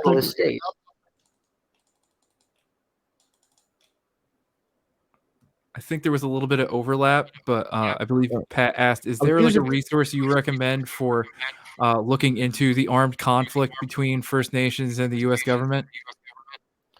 So I would love to tell you that I have a whole lot of those. So as far as I know, somebody that might be worth contacting or listening to, I believe their podcast used to go by Bands of Turtle Island. Oh, fucking, I know him or them rather. Yeah. He has a lot of information specifically on Lakota and stuff. The Iroquois or the Haudenosaunee, as we call ourselves. Really, a lot of our fighting with the U.S. government happened prior and during the American Revolution. So if you look at specifically battles that happened in New York, Pennsylvania, Eastern Ohio, Northern West Virginia, and up into Canada, you'll probably find information about that. I have this book. Do you know of this book or this author, Gord Hill? I have a copy of it on my list. I have a list of books that I haven't purchased yet. Yeah, I have this downstairs. It's really small. It looks like I thought it was going to be a whole book, but it's very short. But I read it once, but I could definitely stand to go through it again. But I know there's so much misinformation. Like I just wanted to make sure that this was like irrelevant and like he's certified. Not a pretendian. Exactly. Yes, exactly. That I don't. So you would be better off asking Rick. Good idea. Real or fake? The pretendian hunter. Yeah. Can you ask him for me, Johnny, when you get a chance? What's that? Can you ask him when you get a chance? Yeah, I'll hit him up right now. Oh shit! All right, I didn't know you got it like that. But there's that. There's obviously, I mean, this isn't the U.S. government, but there's the Oka Rebellion in Canada in the, I want to say, early 90s. The Oka Rebellion is fucking lit. Holy shit! Like if anybody in chat has never heard of the Oka Rebellion, right, in Canada, it is the wildest shit you have ever fucking heard of. So the Haudenosaunee went to war with the Canadian government because the Canadian government wanted to build a golf course on Indigenous land. Live fire war. Wow. And it happened in the 90s, and almost nobody talks about it. In the 90s. Yep, I want to say 91, or it might have been 89 or 81. I don't know. It's around that time period. What was it called again? The Oka Rebellion, OKA. It's one of the reasons why the RCMP does more surveillance work on Indigenous protests and occupations and such. Bro, they more had than any other AKs type and of shit. activism in Canada. They 70 shut days. down like half of Canada. Yep.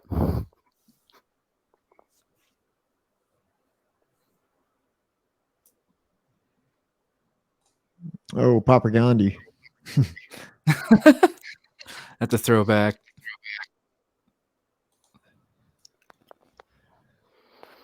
Yeah, this is super interesting. I wonder if there's any books on there. Oh, there's got to be. Oh, I'm pretty sure that there's books on that one. Considering it was in Canada, do you think Pam Palmetter would know anything about it?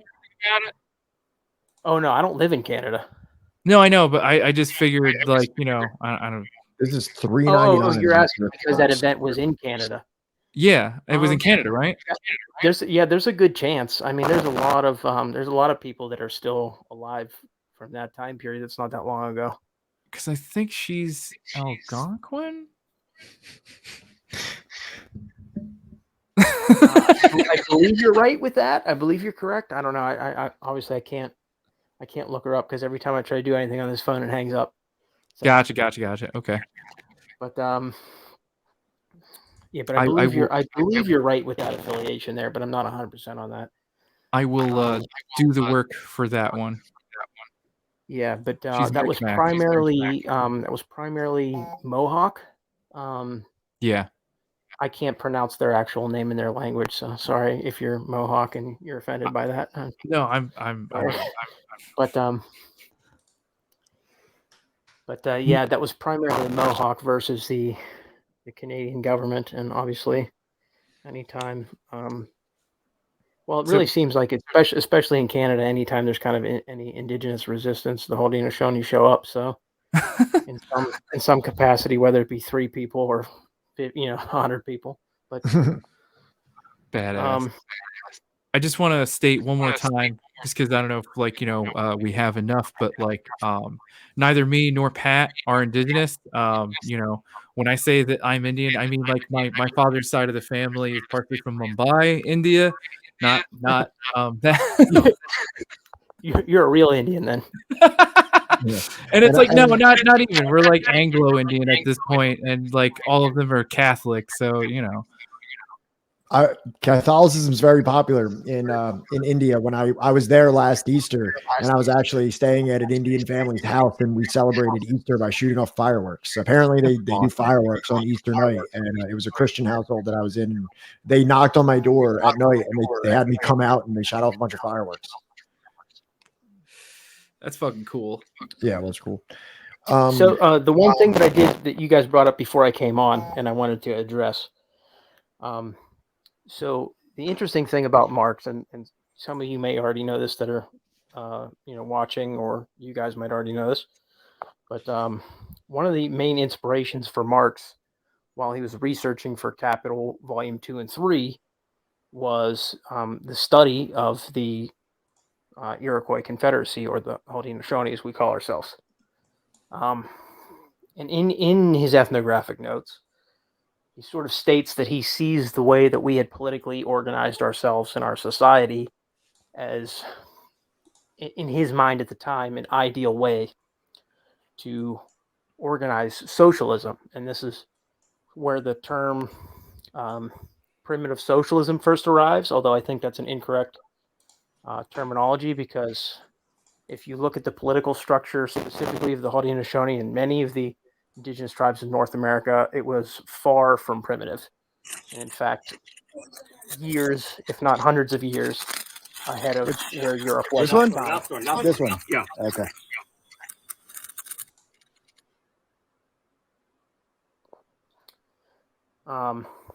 So one of the interesting things and one of the problems with where Marx was getting his information was an early anthropologist named Lewis Henry Morgan, who was completely obsessed with the Iroquois. I'm sorry, could you repeat that? With what? With the Iroquois? Obsessed. Right. Just, like he was like a weeaboo?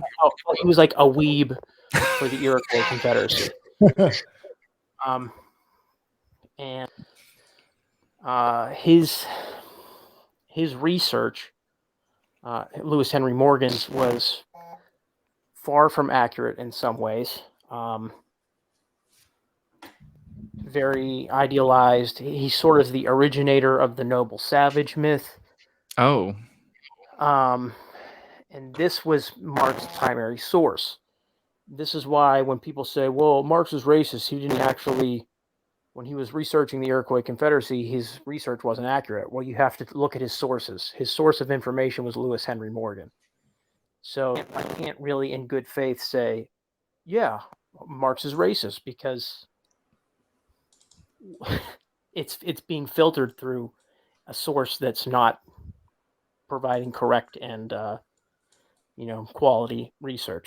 Right, and there's no way for Marx at that time to ensure that the source that he's getting at that time his health was failing to expect him to travel to America and interact with the Iroquois at that time is questionable. I'm not saying it couldn't have been done, but it's unlikely. What about Engels though? Engels, in my opinion, there's a little bit more of an argument to be made there, and I'll get to that. Okay. But anyways, so when I think about that, when I think about how Marx was taking inspiration from the Iroquois, when he during his research for Capital Volume 2, you can find some of this stuff in a it's now been published. It's called Ethnographic Notes. And some of the other works from that time period that are still not published are referenced because they're accessible to academics, or at least excerpts are published in Marx at the Margins by Kevin B. Anderson. But I guess where I'm going with is that at that time, Marx basically did the best he could with the sources that he had. It would be unreasonable for us to assume him to know better with the information that was actually available at that time. Right. Interesting part is that when he dies and Engels goes to finish Capital Volume 2 and Volume 3, instead of finishing Marx's sort of thesis that the European historical model is not universal, because there's a different path that was taken by indigenous people in what is now the Americas. Engels sort of lets that fall to the wayside. Why he does that doesn't make a whole lot of sense to me. There's more than one possibility. For me, based on some of his other works, I think that there's a little tinge of European chauvinism in Engels. Right. I'm not saying don't read them. I'm just saying be aware of these things when you do. Right. Obviously, you can read Mein Kampf if you want, as long as you're aware that it came out of Hitler's pen. You know what I mean? Well, I mean, we are very readily we are very ready to admit that there are a lot of L's within socialist thought, right, and a lot of socialist history, right? Well, especially that time period. I mean, it's a developing science at that time period. Yeah, it's still a developing science. There's still new additions being made. Right. and even like Michael Parenti's work, like we've been reading Black Shirts and Reds for like, but the past couple weeks, right? There are a number of times where like, the things that he is saying are fairly critical of like the Soviet Union and the GDR and like, especially China at that time, right? And yeah, these are things that like we have to contend with. And it's kind of funny that like it again is like probably the most frequently like suggested reading for like somebody that's like new to all of this stuff, and like it out of context could easily be read as like an indictment of actually existing socialism. If you quoted specific sectors of it and Yeah. didn't have it in the whole context, it was actually funny. Today I just finished The End of the Beginning by Carlos Martinez. And he actually, it's funny that when we were going over Black Shirts and Reds, where you said that this almost makes an argument for the path of like Chinese and Vietnamese reformation, and he makes the exact same thing. He like tracks like what perestroika could have been more like, and following more of like the plan of like reforms in China, and he talks about the differences of it. He pretty much makes the exact argument that you did. They're not bad. They're not bad, Sebs. They're pretty accurate for the time. Yeah. But to Dorian, like, it's not a big deal to acknowledge our predecessors got things wrong. We're doing science, not dogmatism. You take the good and you throw out the bad. Easy. If only it you don't was. even just throw it out. Actually, the one thing I would disagree with, you don't throw it out. You analyze it, you accept it, you study the context as to why, and you make a materialist and a dialectical analysis of it, and you don't seek to obfuscate it, you don't make excuses for it, because like you said, this is not idealism, this is not dogmatism. And that's why, just like we were saying earlier, that we're not trying to impose some kind of like Soviet system on the United States or a Chinese system on the United States, because that would also obfuscate that very Marxist tradition. Right. And I think that like what we do specifically on this stream, right, by investigating every single claim, we go through like, the Wikipedia, just like any other completely new person reading this book would probably do the minute they see like, some historical event or a historical figure that they have no idea who the fuck this is. That's why we do what we do, to get you the fullest understanding of what's trying to be conveyed by this text.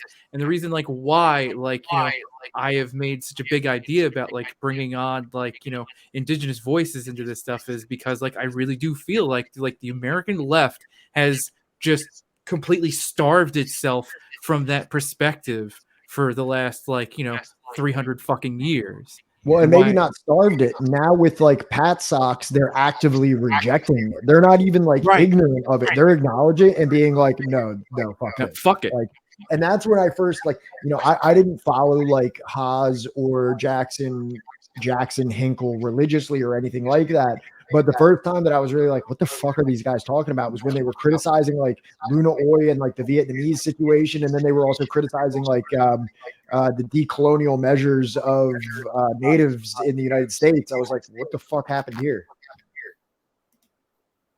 And yeah, I'm aware of the echo, Sam. Sorry, that's my mic. Yeah. It's not that bad. I apologize. No, you're good. We didn't exactly like plan this, so. Yeah, I think there's even more background information that's not super widely known, but there's a bizarre connection between Vosh, Haas, and to a lesser extent Caleb Maupin. He's sort of like a third wheel in this sort of scenario here. But Haas I'm listening. Due to Vosh. Vosh made him a household name. Because Haas is an idiot. Yes, absolutely. Haas is an idiot. That's the first time I ever heard of Haas was this like, oh, Haas destroyed Vosh, some communist destroys Marx or some destroys Vosh, and like that's the first time I ever heard of him. Yeah. So Vosh gave him basically gave him a platform to launch himself, whether he intended or not. Right. I didn't quite see what that said, but it said something about Ian, so I'm guessing they're talking about Vosh. Yes. Seb brought it up earlier when we were making all these. We were going through like the links of all the LaRoucheites and everything like that, and then he was like, Okay, I didn't see them then. That would be implicated in that soon. Yeah, so that is an interesting thing. There seems to be, if you look at who Vosh goes after and who Haas goes after, it's oftentimes the same person, especially in the context of when the target is a non-white woman. Yes. Yeah. And it's almost seems coordinated. And another interesting thing is that one of your fellow streamers, I don't know if he wants to be named or not, so I'm just not going to name him. Well, which one? Send it in the private chat. We're talking about good guys here. But this particular one. So this person was targeted by like a minor. They attempted a minor harassment campaign from like Vosh orbiters. And then not too long after that happened, Vosh was on a stream. He highlighted a comment by this specific streamer, who I'm fairly certain that you know. And maybe I mean, I don't think he's going to care if I identify him in DMs, but I don't want to bring more heat on him if that's, that's why I'm not mentioning who he is. Gotcha. So Vosh highlights this comment, pauses his, stops scrolling the screen, highlights this comment by this particular streamer, and then moves on. And then literally not even I think it's like a day or a day later, Haas begins a harassment campaign against this streamer. Huh. So the fact that Vosh gave him a platform, made him who he was, the fact that he's just a blithering idiot and an absolute sude, in terms of his intellect, in terms of his dedication to Marxism at all, because anybody who's paying attention to what he's saying can see that he's a Marxist in name only and completely obsessed with aesthetics, which is a hallmark of fascism. His You mean Haas? Yeah, yes. His positions are at best fascist adjacent and at worst blatantly fascist.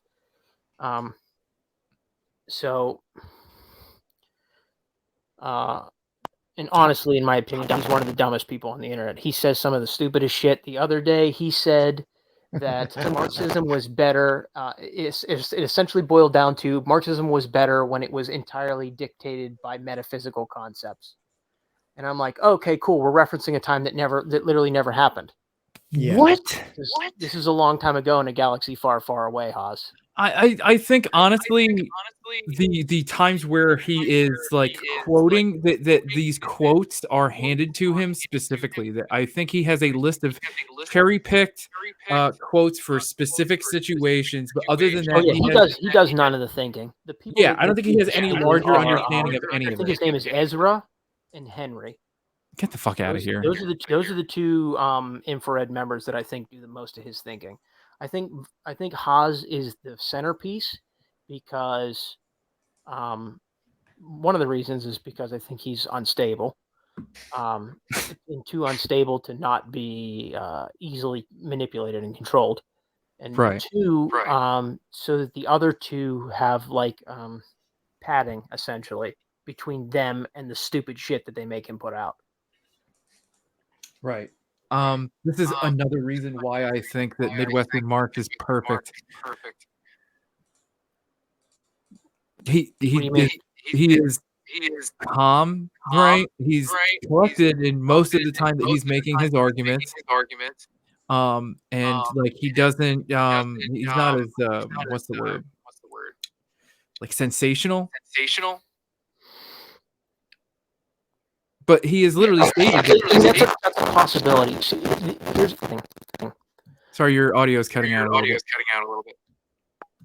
Sorry, let me know when it comes back in. Is it coming back in? Yeah, you're good. Okay. So here's the interesting thing about specifically the way that Helga Zepp-LaRouche runs the organization now. She tends to throw money at things, and then those things come under her control. That's why she bought into CGTN America. Right. That's why you see a very immediate and sharp improvement in sort of Haas's graphics when it's with the streaming. Like overnight, it just gets better. I remember watching his like flagship stream. What do you say? I remember watching his like first like big live stream. Yeah. And you see the quality in the on-screen graphics change at one point, because at some point money came in, and I think the same. Well, I'm not sure that Hinkle is truly a LaRoucheite. I think he's doing it because it's controversial. I think if any of them are legitimate 100% work for the U.S. government, that's the guy that's doing it. The guy at 18 gets to go on a surfing trip with Tulsi Gabbard. The guy, another cult member, is, you know what I mean? Like, when he first burst on the scene, it was again because of Vosh that I first heard him. He debated Vosh about Assad and like the chemical weapons attack, and I was actually kind of hyped on that debate. I thought he represented himself well in like combating like what would be like the State Department narrative about some things that happened there. And then like immediately after that, everything just went completely wrong. Like, and then he got into I feel like just everything from that point forward was just worse and worse and worse. And then next thing you know, he's on with Tucker Carlson. Well, not only that, Hinkle has been on the Young Turks. Yeah. And obviously, if anybody's done some deep research into Sank, you know that there is some possible ties to Gladio, Turkey. So a lot of these people have ties to feds or to, organizations like the LaRouche organization, the World Anti-Communist League, that orbit feds. And I don't think that that's a coincidence. Make your own decision there, make your own judgment. I'm not telling you to say what I say. Go investigate it for yourself if you'd like to. Right. Okay. Dennis King is a great source if you're going after information on LaRouche. He's 81 years old, so his website looks like a really shitty old Yahoo's GeoCity site, but there's information on it. He has a book out. There are several online PDF versions of that book. It's called Lyndon LaRouche and the New American Fascism. Found it.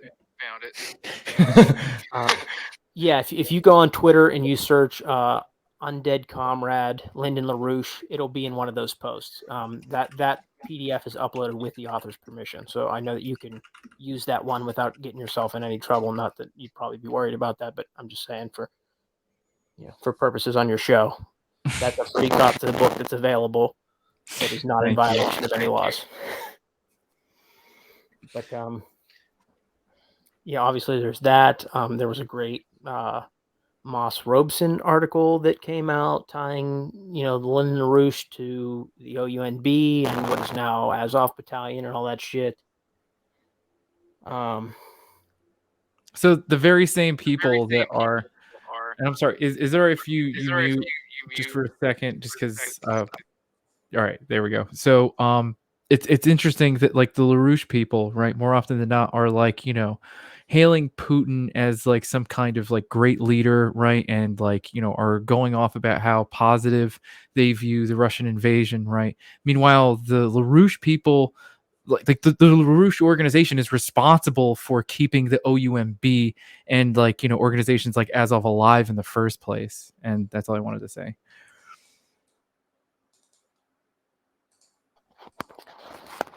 Yeah, so the interesting thing about all that, and why I say that when somebody joins the LaRouche organization, or even sometimes in the case of some Trotskyists, their anti-imperialism is highly performative at best. Because at the time where there was a socialist power in conflict with the United States, the LaRouche organization was backing the OUNB in Ukraine up until the time that the Soviet Union collapsed. And I think that backing continued less, I don't know if you want to say less enthusiastically or less aggressively, up until I think about 2014 when the Maidan happened. And then after that point, it's hard to track if it continued or didn't. At that time, LaRouche was starting to get into poor health, and he was much older. Of course, he died 5 years later in 2019. And since then, his wife has taken over. Now that the Soviet Union is gone, since 1991, now they're supportive of Russia against the OUNB, which is now Azov Battalion or whatever, what have you. Right. It just guys that they were backing against the Soviet Union, 20 years ago. So, or I guess that'd be 30 years ago. Sorry. Fuck. I'm old, but you know what I'm saying? It's interesting that these people have these positions, or they claim that China's Belt and Road Initiative is LaRouche's World Land Bridge idea. Can I tell you something real quick? Go ahead. So I was at what the fuck is it? No, it wasn't. It was a Chow Collective thing at the People's Center Forum thing in New York. The thing me and you went to, Pat. Mm-hmm. And I know what you're talking about. VJ was like the main speaker that night and stuff, and me and my other friend that we were there to see VJ speak and everything, right? And it's funny that there was this guy there that we met that started trying to show us this little packet of papers or something in this book and everything, talking about how well, my organization, we came up with the Belt and Road Initiative back in the 70s. Right. And they start talking about, how their guy, and me and my buddy were both like, is this some kind of Trotskyist bullshit? And he's like, no, we're not Trotskyists. And I was like, all right, are you guys I don't know, anti-China or something? Because I just want to know, because we're literally here to stop the Cold War with China. So I don't want to fuck with you if that's what you're about. He's like, no, we're very supportive of China, but we just think that we're the best organization for any good socialist to join or whatever. And that's I literally hung out with this dude for most of that day. He didn't appear that fucking weird, but it's crazy to look back on and be like, that was a LaRoucheite guy, and I wish I didn't throw out the pamphlet that he gave me like I do every other time somebody hands me a pamphlet, because it was a LaRoucheite pamphlet talking about how to join their org or some shit.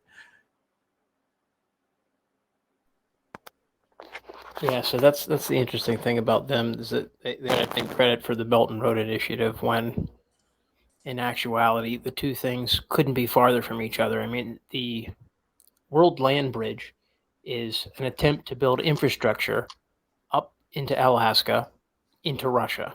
And the reason why is because LaRouche thought that the Soviets and the Chinese were doing socialism wrong, or so he claimed, and that the American socialists needed to go in there and tell them how to do it. And that was how they were going to do it, is by an infrastructure project which they could use to invade. Now, that doesn't sound like the Belt and Road Initiative to you, It's the does it? socialist white man's burden. Pretty much. It's it's terra nullius with fucking hammer and sickle fucking aesthetic over it.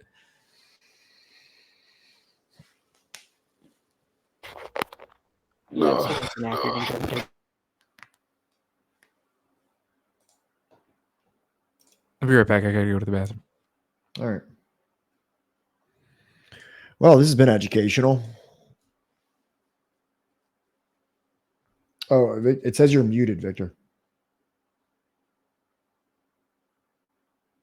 I'm not sure if your mute is intentional at this moment or not.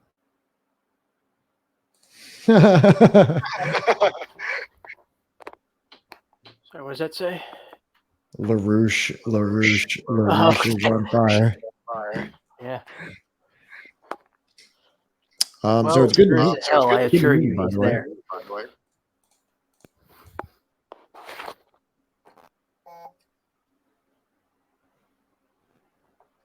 What was that you last said? I said, if there is a hell, I'm sure that he is there. I'm gonna pull this up. What's his first name?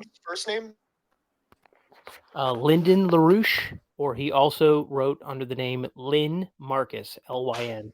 I found it. Let's just bring that up. Just On so that World everybody- Marxists org or I not just pulled World up the Marxists, Wikipedia. I just Marxists.org. wanted to see what, I just You wanted to see look what the up Lyndon Wikipedia said. LaRouche. There is there's a piece written by I can't remember what the name of the party was. But Would they would, the Trotskyist be party that he joined, would- and they wrote would Pat basically like Sox a deny review the of him portion- as a person. would Pat Sox deny this interpretation of his life?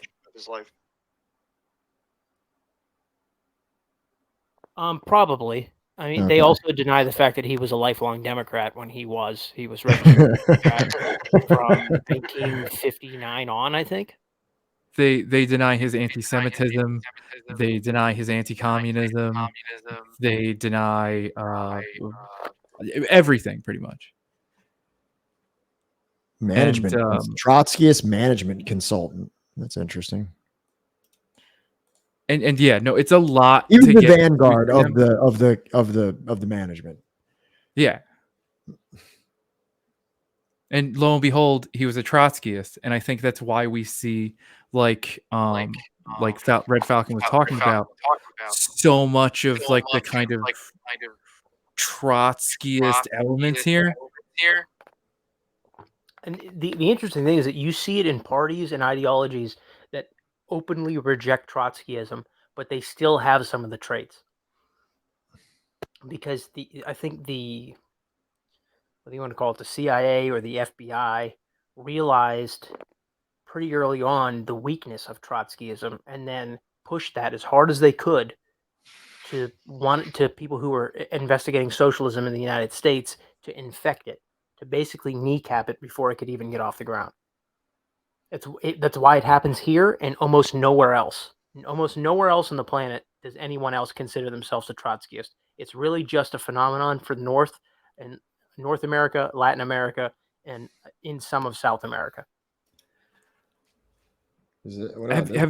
Have you ever seen that like the like it's like a map of like countries searching for like Trotskyism versus like what the hell is it, like Marxism Leninism or something, like based on like Google results or like internet searches or some shit like around the world, and it's like nowhere in any other part except for like North and South America a little bit or Central America is Trotskyism looked for at all. Yeah. What about this part here? He had connections to the CIA also.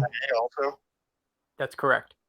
Okay. So the interesting thing about Lyndon LaRouche, and I have a friend who's in the process of writing up a report specifically about this phenomenon, but he and the FBI and the CIA basically had each other by the throat almost at all times, and were constantly flipping on each other to keep themselves out of trouble. Interestingly enough, until the FBI got him for stealing thousands and thousands of American retirees' retirements in a bank fraud scam. That's when they finally took down LaRouche, and he only served 5 years of that. I think it was a 15 or 35-year term. Right. In prison. Right. And that's why you'll sometimes see supporters of LaRouche have like the phrase "exonerate LaRouche." They're trying to get that removed from a dead man's criminal record. The nunchucks is probably my favorite part of anything to do with LaRouche's like mind-boggling escapade, throughout like his political organizing or whatever. The nunchucks is something I can't get my head out of.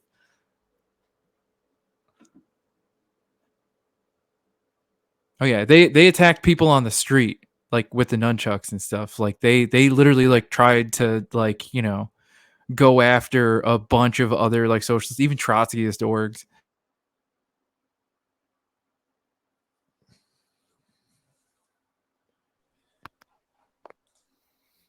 Yeah, so I mean, even just looking at this is just a Wikipedia page, right?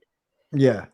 There's, like I suggested earlier, Dennis King's book is research specifically about the wacky shit that was going on inside the cult itself. The forced abortions, the what they called decontrol sessions, which were basically you would sit in a room alone with either LaRouche or another high-ranking member, and you would tell them your thoughts for the day, and then they would dictate to you which of those thoughts were organically your thoughts and which thoughts were planted in your head by radio waves by the CIA. While he was working for the CIA? No. This is what was it called? The National Labor Caucuses Association or something like that. And it was one of the parties that he made. I mean, this dude he literally tried entryism in like 3 parties and then established like 2 of his own. I mean, I gotta respect the hustle.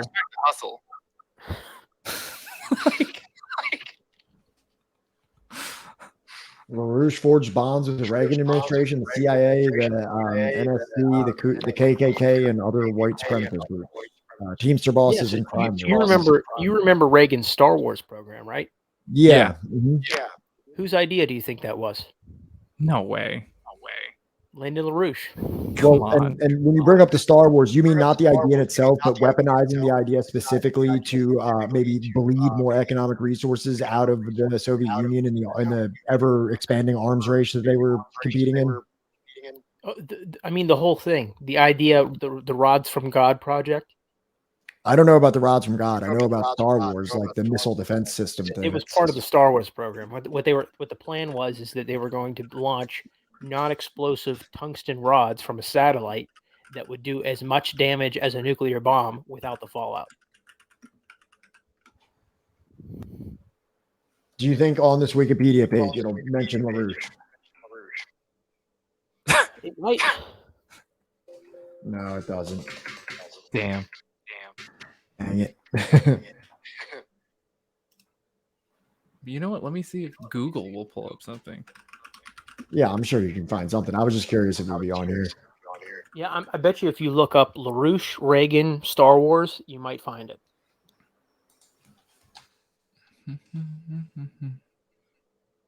Oh, it's literally like on his website, LaRouchePack.com. Oh, yeah. Whoa. There you go. Wow. Jesus. No, Seb, not the very successful movie franchise. Oh, no. Might have been a redeeming quality if he did have a hand in that. Yeah, George Lucas was a LaRoucheite.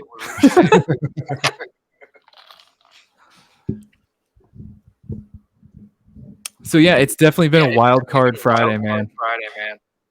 Actually, this might have been a more concise Friday than we ever anticipated because we pretty much completely adhered to the general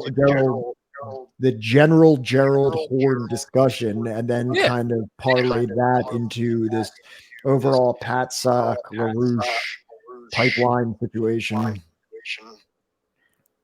So yeah, I think I still definitely at some point want to do like a co-stream with Famous Horse about LaRouche, because I know that he's done like a couple deep dives on this shit. Yeah, I was on there to talk to him about LaRouche. He had Moss Robeson on, who's another person who's really knowledgeable on LaRouche. Oh shit. There's other sources out there that are probably less ideologically aligned with us that have information on LaRouche. Mm-hmm. And then obviously there's the Dennis King book, and I don't know when I have a friend in Ireland that's writing a little report up specifically just about how batshit insane some of this stuff with LaRouche is. And actually, he started that project maybe about 2 weeks before Moss Robeson dropped his. So we were like, "Fuck!" We thought we were going to get the jump on it, but Pat knows all about stuff like that. Yeah, Yeah. So, yeah, I mean, there is other people to talk about. You know, if you wanted to have some kind of panel with those people on, you know, that would probably be something that your audience's alley. That you'll get all the tidbits. I just know that in my experience, being an indigenous Marxist who's slant is towards anti-colonialism, when that's your path, you're going to run into these people often because that's where most of the opposition comes from. The average working person couldn't care less if the U.S. government existed or not. All they want to do is go to work, come home, pay their bills, feed their family. They're interested in what the name of the country is or anything like that. They might have some identity connection to the idea of the United States, but the when I speak to people, I get more pushback if I openly call it socialism than if they call it something else entirely. Right. I could tell them the same package and call it lampshades, and they would be like, "I fucking love lampshades." So Yeah, I agree 100%. It's like more so the title and all the loaded title that's been poisoned more than the actual practices of it. Especially when you read something like The Divide, or if you learn that like when the United States, set up a policy for post-war Japan, it followed like very similar industry distribution programs that they had just previously thwarted in Guatemala, or would thwart in Guatemala. Parallel, I don't know, it might have been happening at the same time. yeah, I know that there's a lot of us indigenous Marxists that are not just frustrated, entirely, but also frustrated with ourselves. That there's not many indigenous Marxists being platformed, and not many of us have published works, and that's something that some of us are working on. And I'm incredibly lazy, so mine's taking a very long time. But I've been working on one. Specifically, the title of the book that I'm working on is "Weapons of Colonialism," and what it's doing is going through the the vision of colonization proposed by Handsome Lake, and then sort of taking the examples that he gives in his vision and modernizing them, so that we can, I think, better analyze things that are colonial and things that are, in the terms that I'm using, organic. Like one of the things in his vision is the coin. The coin is brought to poison the society, right? In my interpretation, that coin is European economics, and European economics specifically are capitalism. Capitalism was brought here; it didn't exist here prior. Right. Another one of the things is alcohol. Alcohol was brought here, in his interpretation, as a sickness. And I think, in my interpretation, alcohol fits into that context, even though it's become so normalized at this point that it's not really. We probably have less alcoholics now than we did in terms of per capita, than we did at the time of colonization, because people know to avoid it. People know to use it more responsibly. The concept of a straight edge person didn't exist back then. A lot of times the only place that people were getting hydration was from alcoholic beverages, because you knew the water was at least clean at that point. Yeah. So whenever I finish that, Yeah, be more than let us know. if you want. I've been working on it for way too long. So Like the cat's rubbing on settlers right now. But I know that might come out by itself, and it might come out as part of a collection with some other indigenous. We haven't really decided what we're all doing yet. If we can find a way to coherently weave them together, come out as one single project. That'd be please awesome. let us Yeah, know. I'd love to read that. Same. But yeah, well, it was great. Being on here, I got to go show a movie. I'm supposed to show it. Dude, it was so great having you on here, and you really actually brought a lot of really great discussion that I'm like so grateful for, especially because we didn't really have much planned. Yeah. All right. Well, yeah. Just let me know if you guys need somebody to come on here and bullshit. And I know a lot about a little and a little about a lot. So. Okay, that'd be awesome. We will definitely rely on that resource at some point. All right. All right. Later. Thank you so much. What's up, Johnny? Not much, man. I'm really happy with the. I mean, I was a little anxious at first because I was like, "What are we going to talk about?" Because it's just like, I don't want to get like. Well, and chat probably doesn't know this, but I was opposed to talking about the Gerald Horne thing when we first started. I was like, I've only read the one book and I don't even know about any of the stuff that's happening. And then like, it just kind of was like, all right, fuck it. Show me the fucking article. And then going through it. And then that conversation, which we were on for like about 2 hours, parlayed directly into this like larger discussion about like the LaRouchian type of situation. Yeah, no, I've been dying to like expose you to like the LaRoucheite cult and like, the larger projects going on there for months. I'm glad that like it's finally we're finally like getting to it. But now I'm thinking like maybe he has a point. Maybe we should invite he's another streamer, Moss Robeson. Okay. Who wrote like a whole article about it. So maybe I could send you the article and we could have him on one of these Fridays. I would love it. Man, yeah, that'd be great.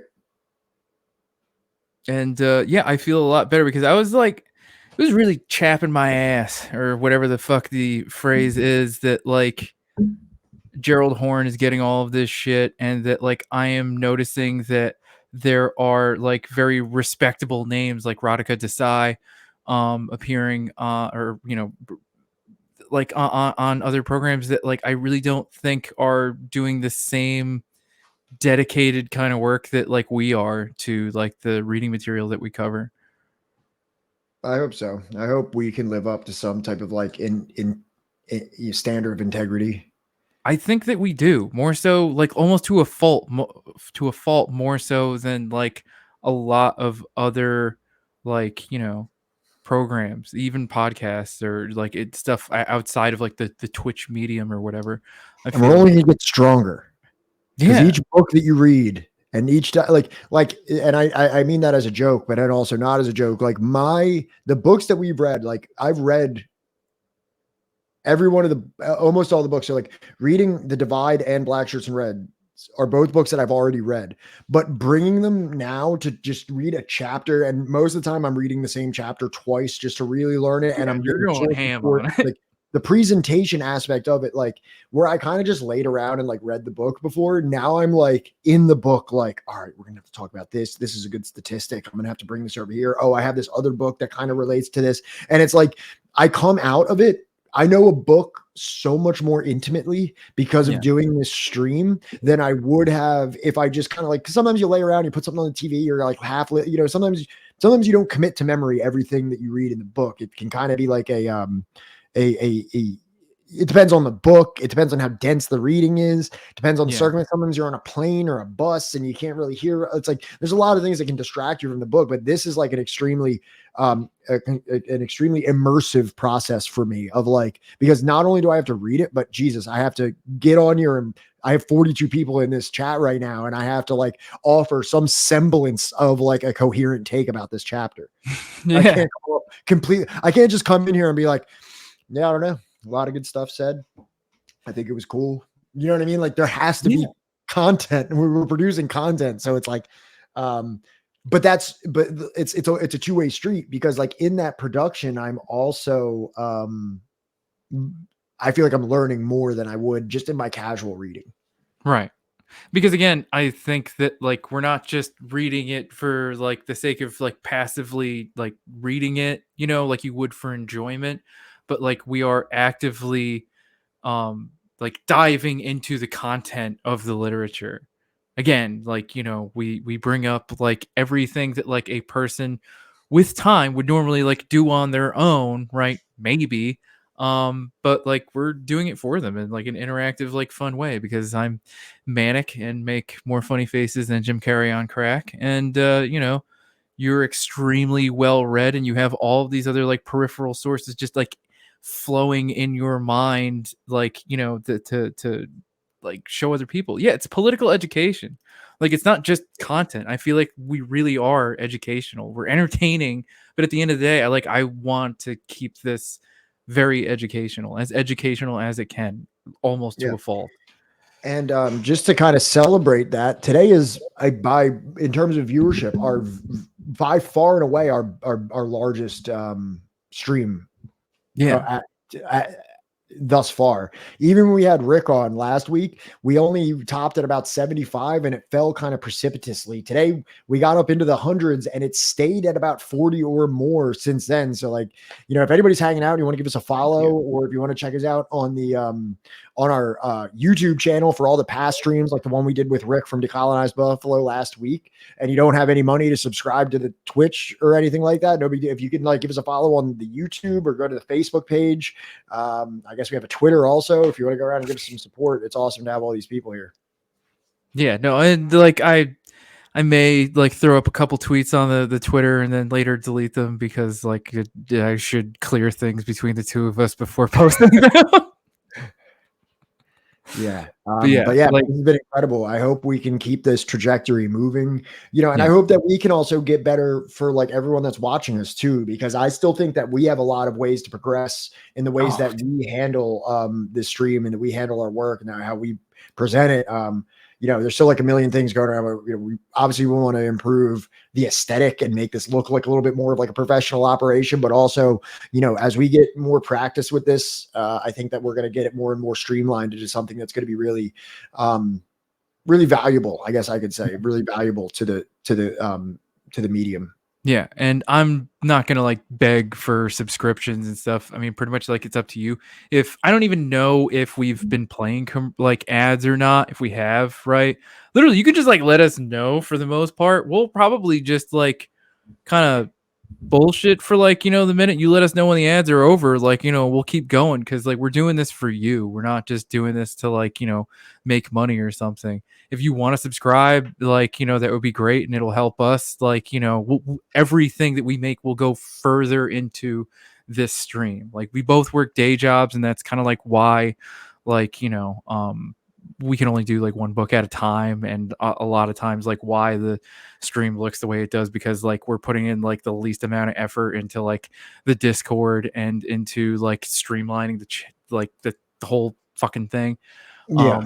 But as like if we start getting like a lot of subscriptions, if we start making a lot of money, we can start transitioning into like fucking putting in like serious like money into this. Hell yeah. Well, where this all started, shit, we have a hype train going.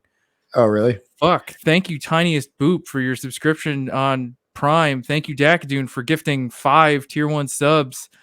Welcome Admiral Lochnar, Sebs Dev, Wine Hoarder, Oopzilla, and Sansamika Solidarity Hour. Thank you so kindly. Yeah, you guys normally see my boy cat. That's the one that jumps up in my lap while I'm streaming all the time. This is actually my girl cat. They're both black, so you might not be able to tell the difference. But for the hype train, I would like to debut girl cat. Look at girl cat.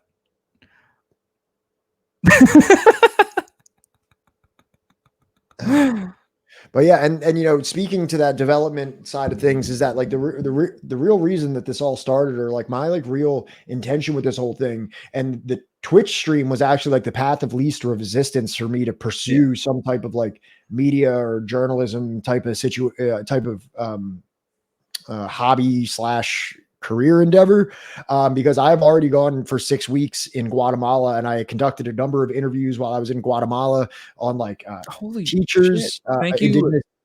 Thank you for the gift sub, Dakadoon, to Mostly Flesh. Holy shit, we're at a level 3 fucking hype train.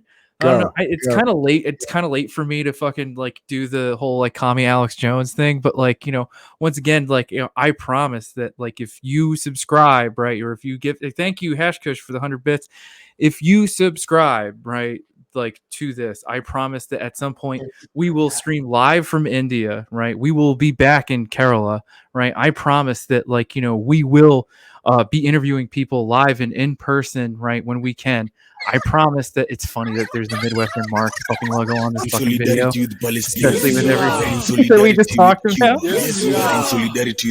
I promise also that, like, you know, at some point we want to try and get to Pyongyang. If we can fucking get to, like, you know, the level of money, right, that a lot of other streamers get to, right, we will stream internationally. We plan on going to fucking Vietnam, right? We're gonna stream with Luna Oil, right? If you subscribe, it's hard for me to do it and not do the Alex Jones thing. If you subscribe, I promise, together, you and I, we will make it an international.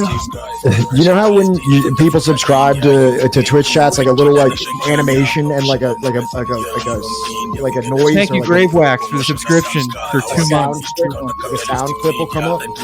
Yeah, I want this to come up. I want to go subscribe. I promise. I will find a way to get this to be the fucking thing that pops up when we get subscribers. I will figure it out somehow, some way. Right? Please, somebody in chat, like, help me in the Discord. I know. We need to get, like, stream elements and stuff. I literally, like, at one point was, like, looking at stream elements. I opened it up. There's a bunch of windows that popped up. It looked really complicated. I got real anxious, and I was like, fuck this. Let's just do StreamYard. I ran away. All right. But yeah, and like I said, I went down to Guatemala. I interviewed indigenous teachers that worked in teaching cooperatives. I interviewed male and female veterans of the Guatemalan Civil War, the indigenous resistance groups that were the Marxist-Leninist indigenous resistance groups that were fighting against Rios Montt and his U.S.-backed forces. I have all this footage. Much of it needs to get translated. A lot of it needs to get subtitled. I did want to make a larger production of this, but I do have all this footage. Then I went to India, where I interviewed a number of people of the CPIM, the owner, or not the owner, because it's a cooperative, but one of the main figures of Leftward Books, named Sudanva. So I attended the Party Congress. Actually, it's probably a good time to bring up the Party Congress video, because there's a lot of people here that probably weren't here when I showed this before. Okay, hold on. Yeah, no, Marty, I think I will take you up on that. Just kind of like what we were doing, just kind of give you an idea of what our aim is and what we, kind of what I was doing just this past year. This was just in the year 2022. This was just in the year 2022 that you can see that I, with my own, do you speak, Sam Gerbs, do you speak Spanish? Sam Gerbs, yes, he does. Okay, yeah, that might be awesome, because I was there with a friend, and a lot of it's in Spanish, so it would need to get translated, a lot of it that I can't do myself. So here, just to give you guys an idea of like what I would like to do with this, not just this channel, but just as the Subversive History as like a multimedia project, is do things like this. And this I did on my own. I did this with my own money while being in a full-time employee. And I did this on my own initiative without any kind of like backing from like, any kind of publication or anything like that sent me on this mission. I organized this myself. We shall overcome. We shall overcome. I might have Facebook muted. Shit makes me cry like every fucking time. We shall overcome.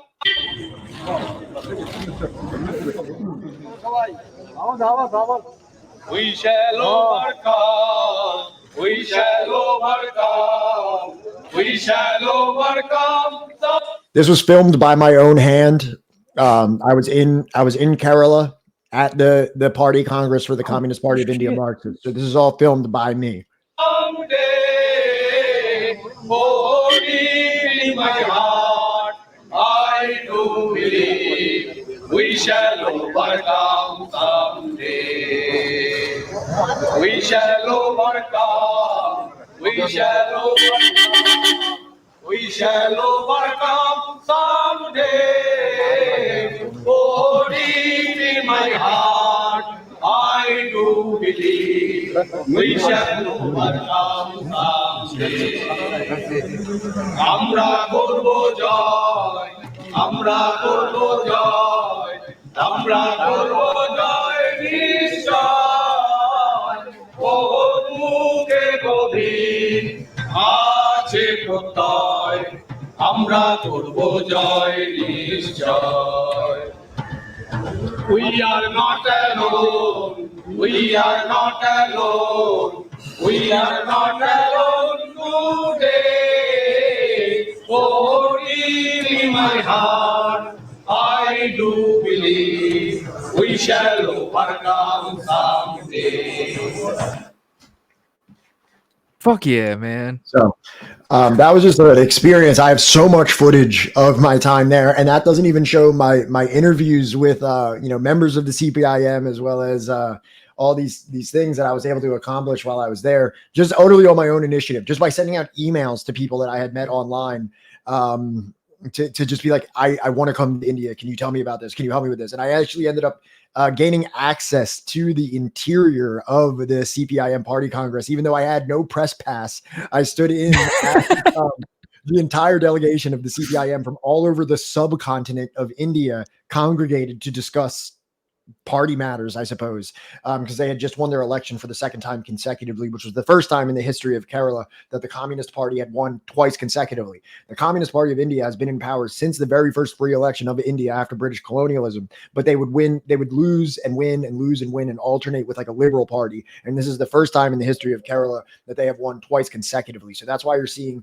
such a massive, citywide party, essentially, because of this, because the communist movement is very strong there because of this victory. It bodes well for the future of the Communist Party. And I really cannot wait to fucking go back and experience that with you. So, we say all this to say that if this thing does take off to some kind of degree where we are kind of garnishing some kind of substantial amount of money that could fund these types of journalistic endeavors that I have already been funding through my own monetary means, you can expect very, very big, well-produced and interesting topics from the international community. Is it? It might be like the big. I don't know. It can't be bigger than the Chinese Communist Party. They were saying it was.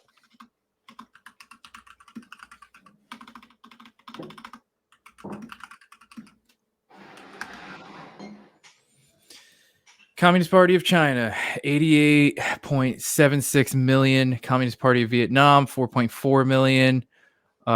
Number 3 is Workers' Party of Korea, 3 million. Communist Party of fucking Cuba, right? Where's the number? I lost it. There we go. Communist Party of Cuba, 800,000. Communist Party of Brazil has 340,000. Where the fuck is India on here?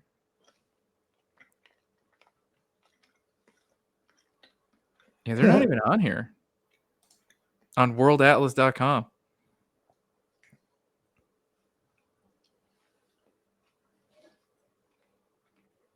Yeah, that's weird.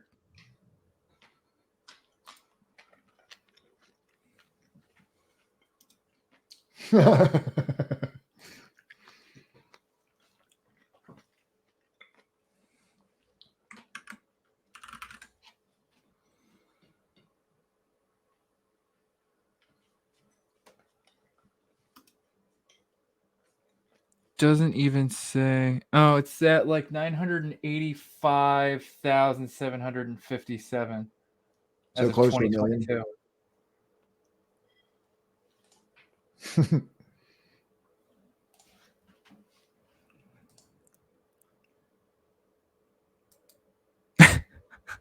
PC USA, like 50 people. Nice. 50 like boomers and like a handful of fucking like millennials. JT being one of them. Is JT a member of that I'm Pardon? pretty certain that JT's a member of Communist Party USA. Or no, not. I'm sorry. Yeah, Communist Party USA, not PC USA. Yeah, definitely different. You ran their accounting for a month. What was it, like $200?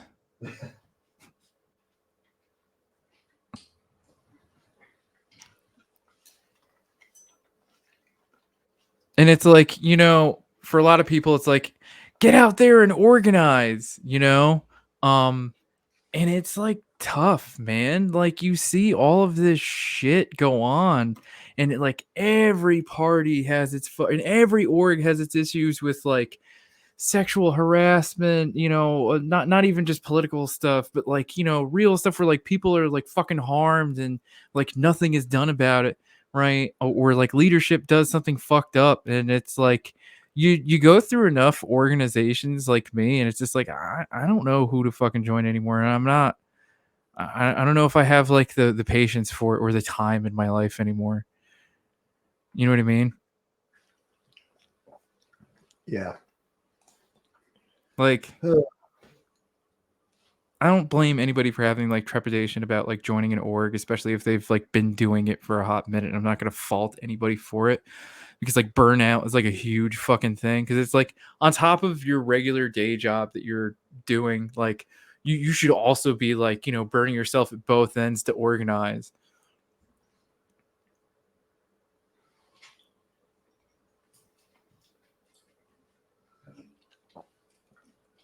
So I think we had a good run tonight, everybody. Yeah, and it breaks my heart, honestly, that we still have 36 people hanging out in here. It really does. Because like this is like the most activity we've ever had on a single stream. So if you guys like it, please come back Sunday night if you're available. And we're going to be going over another chapter of Black Shirts in Red. The past couple chapters have been great. We've been having the Subversive history party for that would be like a conflict of interest. Yeah, a little bit. If there's anything I know, I learned from 12 Step that you shouldn't blend those two things. No. But yeah, if anybody is interested in what we're talking about here, and today's been real loose where we've been having fun, and we're definitely gonna do more of that in the future. But if you're a fan of this little book here, and anyone has heard of this book and is a fan of it, and you wanted to learn about it in great detail with sources and evidence and backup charts and all kinds of things, and having me and Johnny just bullshit about it, come in on Sunday. And Sure. I'm down. I would be more down for Magic the Gathering. If we can get a Magic the Gathering party going, I would be absolutely down. So if you're down for some D&D Magic MTG, holler at me.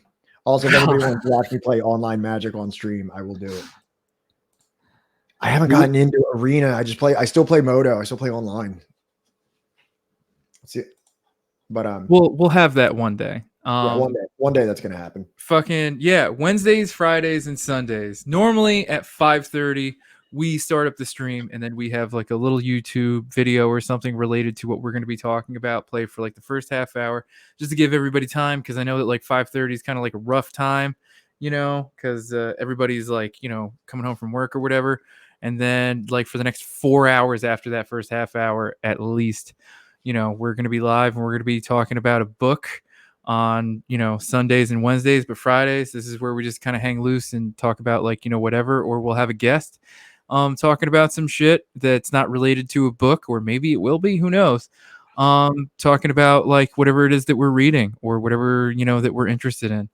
So yeah, I just wanted to thank you all very much from the bottom of my heart. Like, I really didn't think that we would take off like this this quickly, you know, and I'm grateful for the time that like everybody in chat that has invested. I'm grateful for everybody that even hasn't been active in chat and just like, you know, watching or listening. I'm grateful for you. I'm grateful for you giving us your time. You know, and I hope that like what we do here can be worthy of more of your time in the future. So I think I'll rate us out to Famous Horse, unless there's anything you want to say.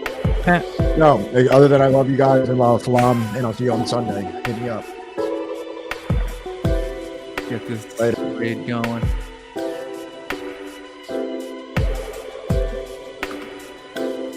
Let's do famous for. Damn it.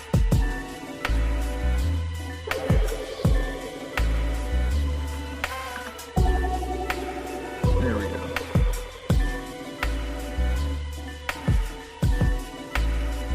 Oops, fuck. How come the raid isn't working? Is it working? I can't even tell. I can't raid out? No, it is. Alright, well, salam. Stay strong out there. Love you, everybody. If I can just figure out how to do the raid now. Alright, that's it.